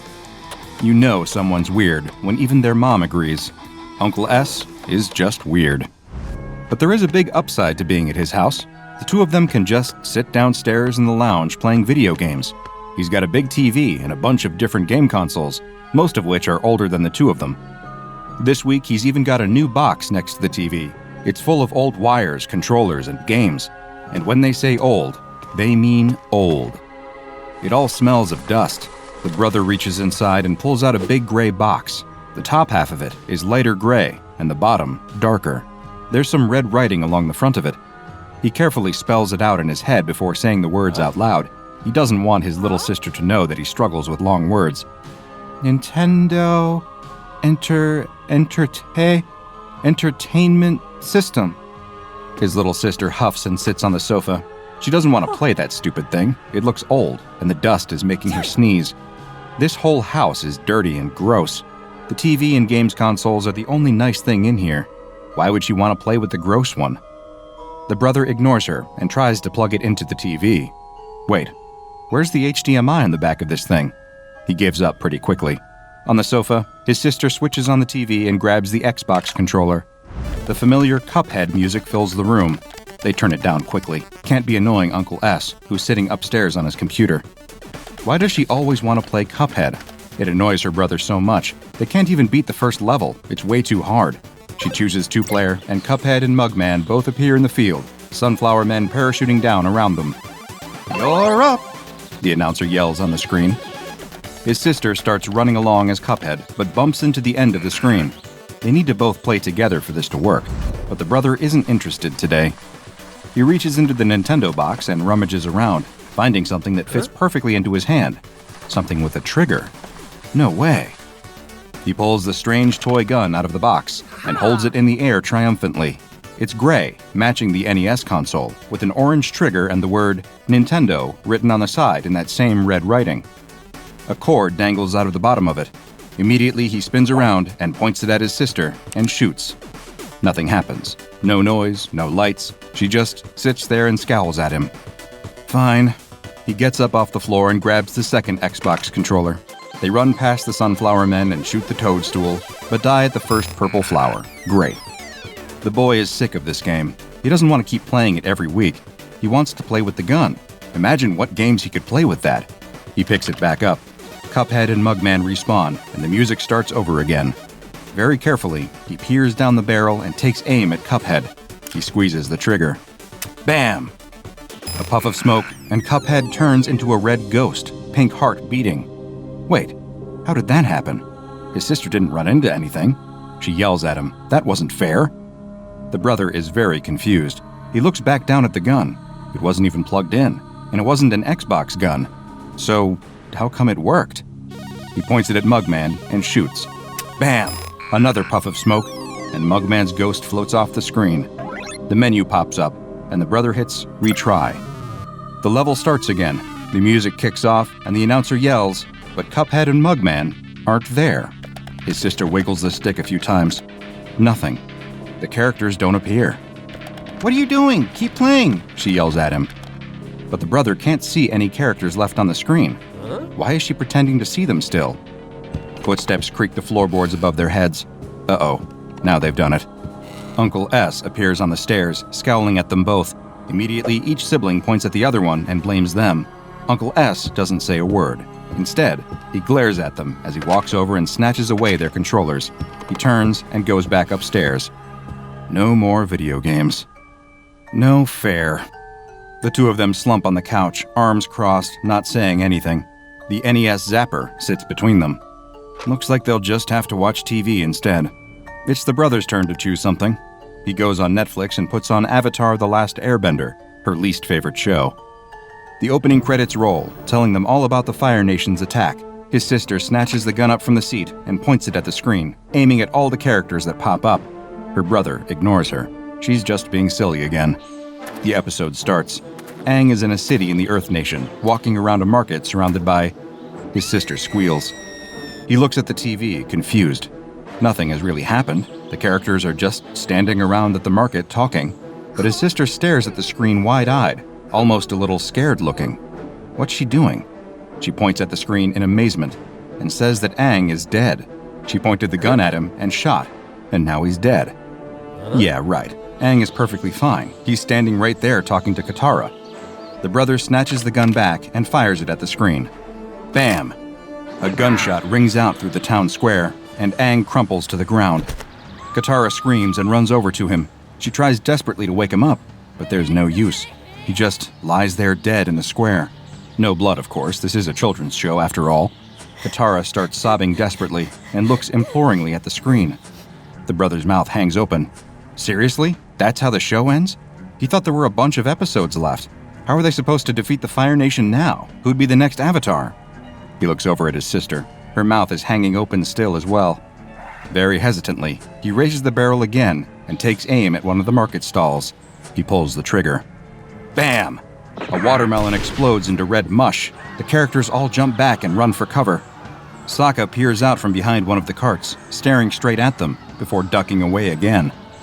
This show is weird. I don't want to watch it anymore, the brother says, throwing the gun back down on the sofa and pressing back on Netflix. He's going to pretend like that didn't happen. His sister snatches the remote out of his hand and goes across to HBO Max. She puts on Roadrunner and Wile E. Coyote. That's a safe option. They've seen every episode of that. No surprise endings, no characters dying, and most importantly, they both like it. The episode opens the same as it always does. Roadrunner is out running around the canyon. Wile E. Coyote has a new plan. He's going to paint what looks like a tunnel into the side of the cliff and make Roadrunner run straight into it. Foolproof. But suddenly, his little sister has snatched the gun up off the sofa and is firing it here, there, and everywhere at the screen. But that look of horror is gone. She's laughing. No fair. He can't see what she's enjoying so much. It's just a normal episode. So he snatches the gun back from her and points it at Roadrunner. He squeezes the trigger. Bam! But Roadrunner just sidesteps the bullet and gives his trademark meep meep. He fires again. Bam, bam, bam! But every bullet seems to miss Roadrunner entirely, who dashes off into the sunset as out from the bush creeps a very injured Wile E. Coyote, bullet wounds all over his body. He scowls at the brother and trudges off down the road, walking straight into the fake tunnel he painted. After a moment, the brother breaks out in laughter too. This gun is amazing. What should they watch next? Who have they always wanted to shoot? What if they shoot a hole in the dome around Sandy the Squirrel's house? Or killed a shredder? Could Sonic outrun a bullet? Or what about all those silly children's shows his sister watches? Could he finally get those characters to stop singing all the time? He's laughing so loud, in fact, that he doesn't hear the footsteps coming down the stairs. He doesn't realize Uncle S is there until the shadow falls over him. Having fun? The brother tries to explain as best he can, but the gun is already out of his hands. The TV is off, and the remote disappears into Uncle S's pocket. In a grump, the two children sit there bickering quietly until their mom comes to get them an hour later. That evening, Uncle S is doing the same thing he always does. He lies on the couch, feet kicked up, instant ramen in his hands. The news is on, running a lame story about the president visiting some kindergarten in the run-up to the next round of primaries. What a joke.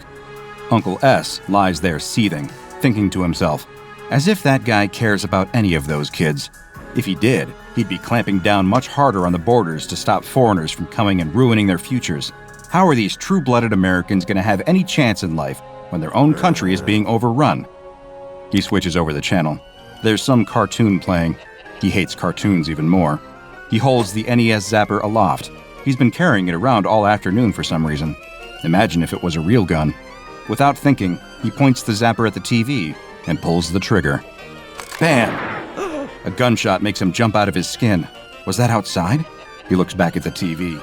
The cartoon character is ducking down at the bottom of the frame, a bullet hole in the wall behind him. Oh, thank God. He was just in the show. Not a real gunshot. The character wags a finger at the screen. Careful now, the character says. If you keep doing that, the SCP Foundation is gonna come and get you. Huh? SCP Foundation? That sounds dumb. This is why he doesn't watch cartoons. Animation is for kids. He flicks back over to the news. The president is still surrounded by children. Imagine if he could just point this gun at the president, right between his smug little eyes, gently squeeze the trigger, and bam! The shot makes him jump so violently that he spills boiling ramen all over his chest. He howls and leaps to his feet, trying to shake all the noodles off. Great, that was his last t-shirt. He's been wearing it for 4 days now, didn't even need to wash it yet. What was that noise, anyway? He glances up at the screen, and his jaw drops. The President of the United States is lying dead at the front of the kindergarten classroom. Blood trickles out from under his body. Secret Service agents swarm around him, shielding him from view and yelling at the cameraman to shut that thing off. The news cuts back to a distressed anchor. She's trying to talk, but is so overwhelmed by what she's just witnessed that the words aren't really coming. A breaking news headline crawls across the bottom of the screen. Breaking, the President of the United States assassinated. No way. Uncle S drops the gun and stands there panting. He didn't do that, did he?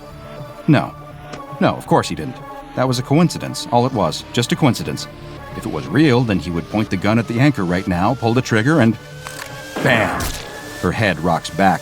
Blood sprays the back wall of the newsroom. The feed cuts out, and an ad break starts.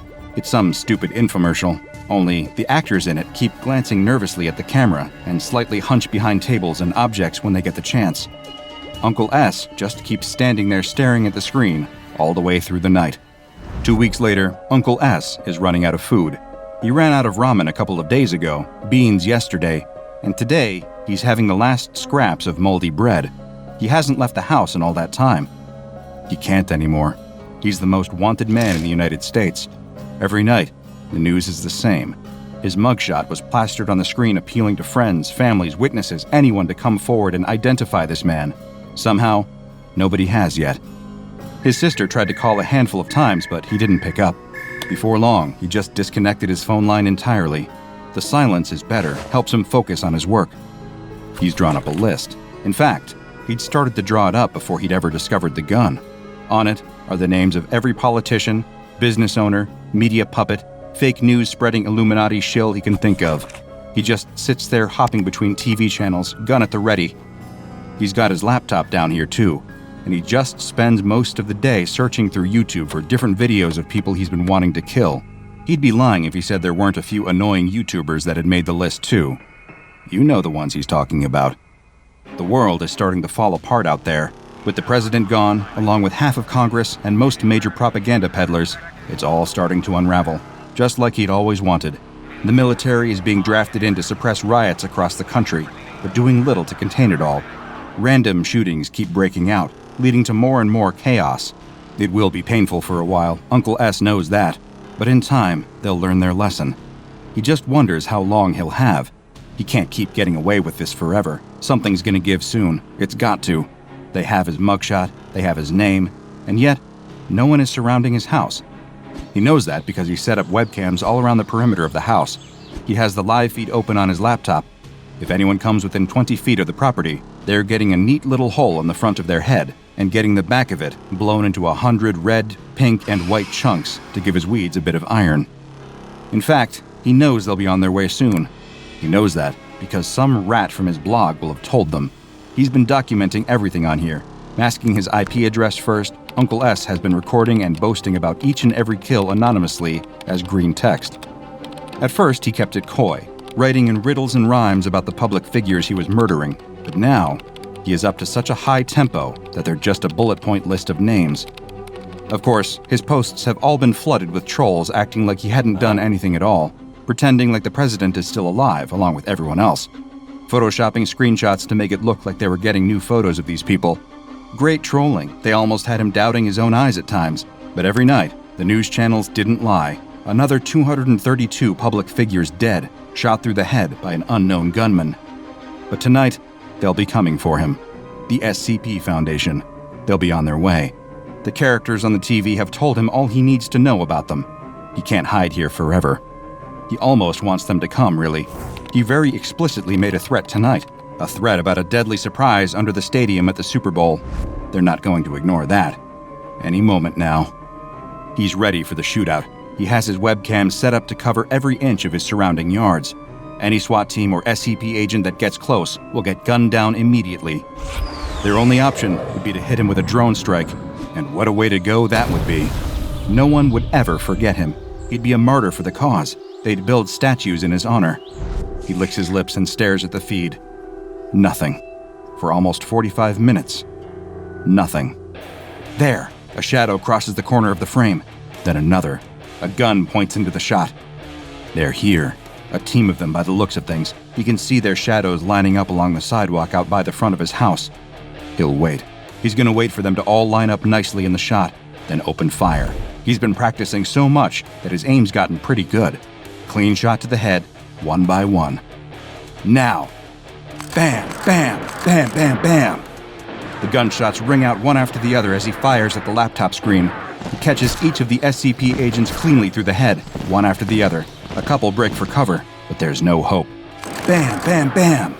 He picks each of them off. He makes sure to shoot the last man in the leg and sits quietly for a moment, watching him crawl across the lawn. Uncle S raises the barrel and points it at the man's head. He squeezes the trigger. Crash! The front door flies open, and Foundation field agents flood his house. But how can that be possible? He just killed all of them outside the front door. He watched them die.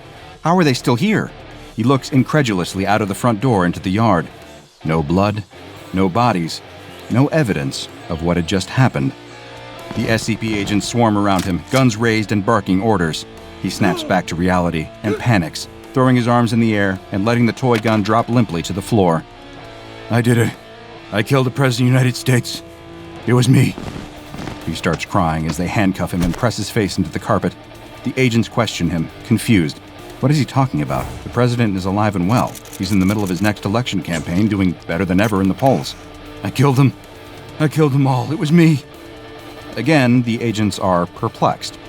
As the uniformed men drag him outside and throw him into the back of the van, he can't help but wonder why everything seems so peaceful out here. Where has his apocalypse gone? The doors slam shut. In this moment, I am very much hoping that no one viewing this video is in possession of SCP-1440, or an equivalent weapon currently unknown to the Foundation. You see, while SCP-1440, otherwise known as the Exposition gun, poses no threat to me in the real world, it could have a nasty effect on your perception of reality. The Exposition gun appears to be an entirely normal Nintendo Entertainment System zapper. As far as the Foundation can tell, it matches up perfectly with other models released in North America from around 1985. You can take the zapper apart, examine each plastic and electronic component individually, reassemble it, and you will fail to see anything out of the ordinary for this video game peripheral. And yet, if you were to hold this gun up to your screen right now, point it at me, and fire, you would hear a gunshot ring out and watch me collapse in my chair, dead. For the rest of the duration of the video, you would watch me sit here in silence. Videos would continue to upload to this channel, but each of them would probably just show my corpse as it slowly rots away in this chair. To anyone else, however, it would be business as usual as I uncover more horrifying, unnerving, fascinating, and bizarre tales from the SCP Foundation. The Exposition gun only works on its user, forever altering the reality they perceive through whichever digital screen they fire at. If they shoot the president, as Mr. S did, then in the continuity of any news program they watch, the president will forever be dead. The same applies to fictional shows as well. If the main character dies off, a sidekick steps in to take their place, and the story changes accordingly. It is to be noted that each show or movie follows its own internal logic, however. The children were unable to shoot Roadrunner because he always gets away. But in classic cartoon fashion, all of their missed bullets ended up hitting a very forlorn Wile E. Coyote. In this context, however, the gun was proved not to be fatal, as in the universe of that show, explosions, electrocutions, falls from cliffs, and drownings can never kill the coyote, so of course a gunshot would be no different. What is most interesting, however, is the gun's apparent awareness of the SCP Foundation. Users who fire the gun into the camera frequently will find characters soon breaking the fourth wall, and warning them to stop it soon, for fear of being caught by the Foundation. Perhaps most chilling, and still unexplained to this day, was Mr. S's ultimate demise. Between rounds of questioning, he was locked in a cell with a lone security camera watching him. Mr. S was observed conversing with the camera frequently, apparently hearing replies, though none could be heard in any of the recordings. Over time, these debates grew more and more aggressive, until, all of a sudden, he was shot down in his cell. Researchers and agents rushed in, but were too late. 3 .38 caliber bullets were lodged in his chest, with no evidence of a shooter in sight. The man died on the scene, and researchers have since been wary about experimenting too much with the Exposition gun. If you want to support this important mission, while also getting influence over the anomalies we cover and an exclusive look behind the scenes, check out the DrBob Patreon and become a junior researcher today. Now go and watch another entry from the files of DrBob, like SCP-923, Rogue Satellite, a useful tool, for another unique anomalous weapon. And make sure you subscribe and turn on notifications so you don't miss a single anomaly, as we delve further and further into the SCP Foundation's classified archives. And if you want to support this important mission, check out the DrBob Patreon and become a junior researcher today.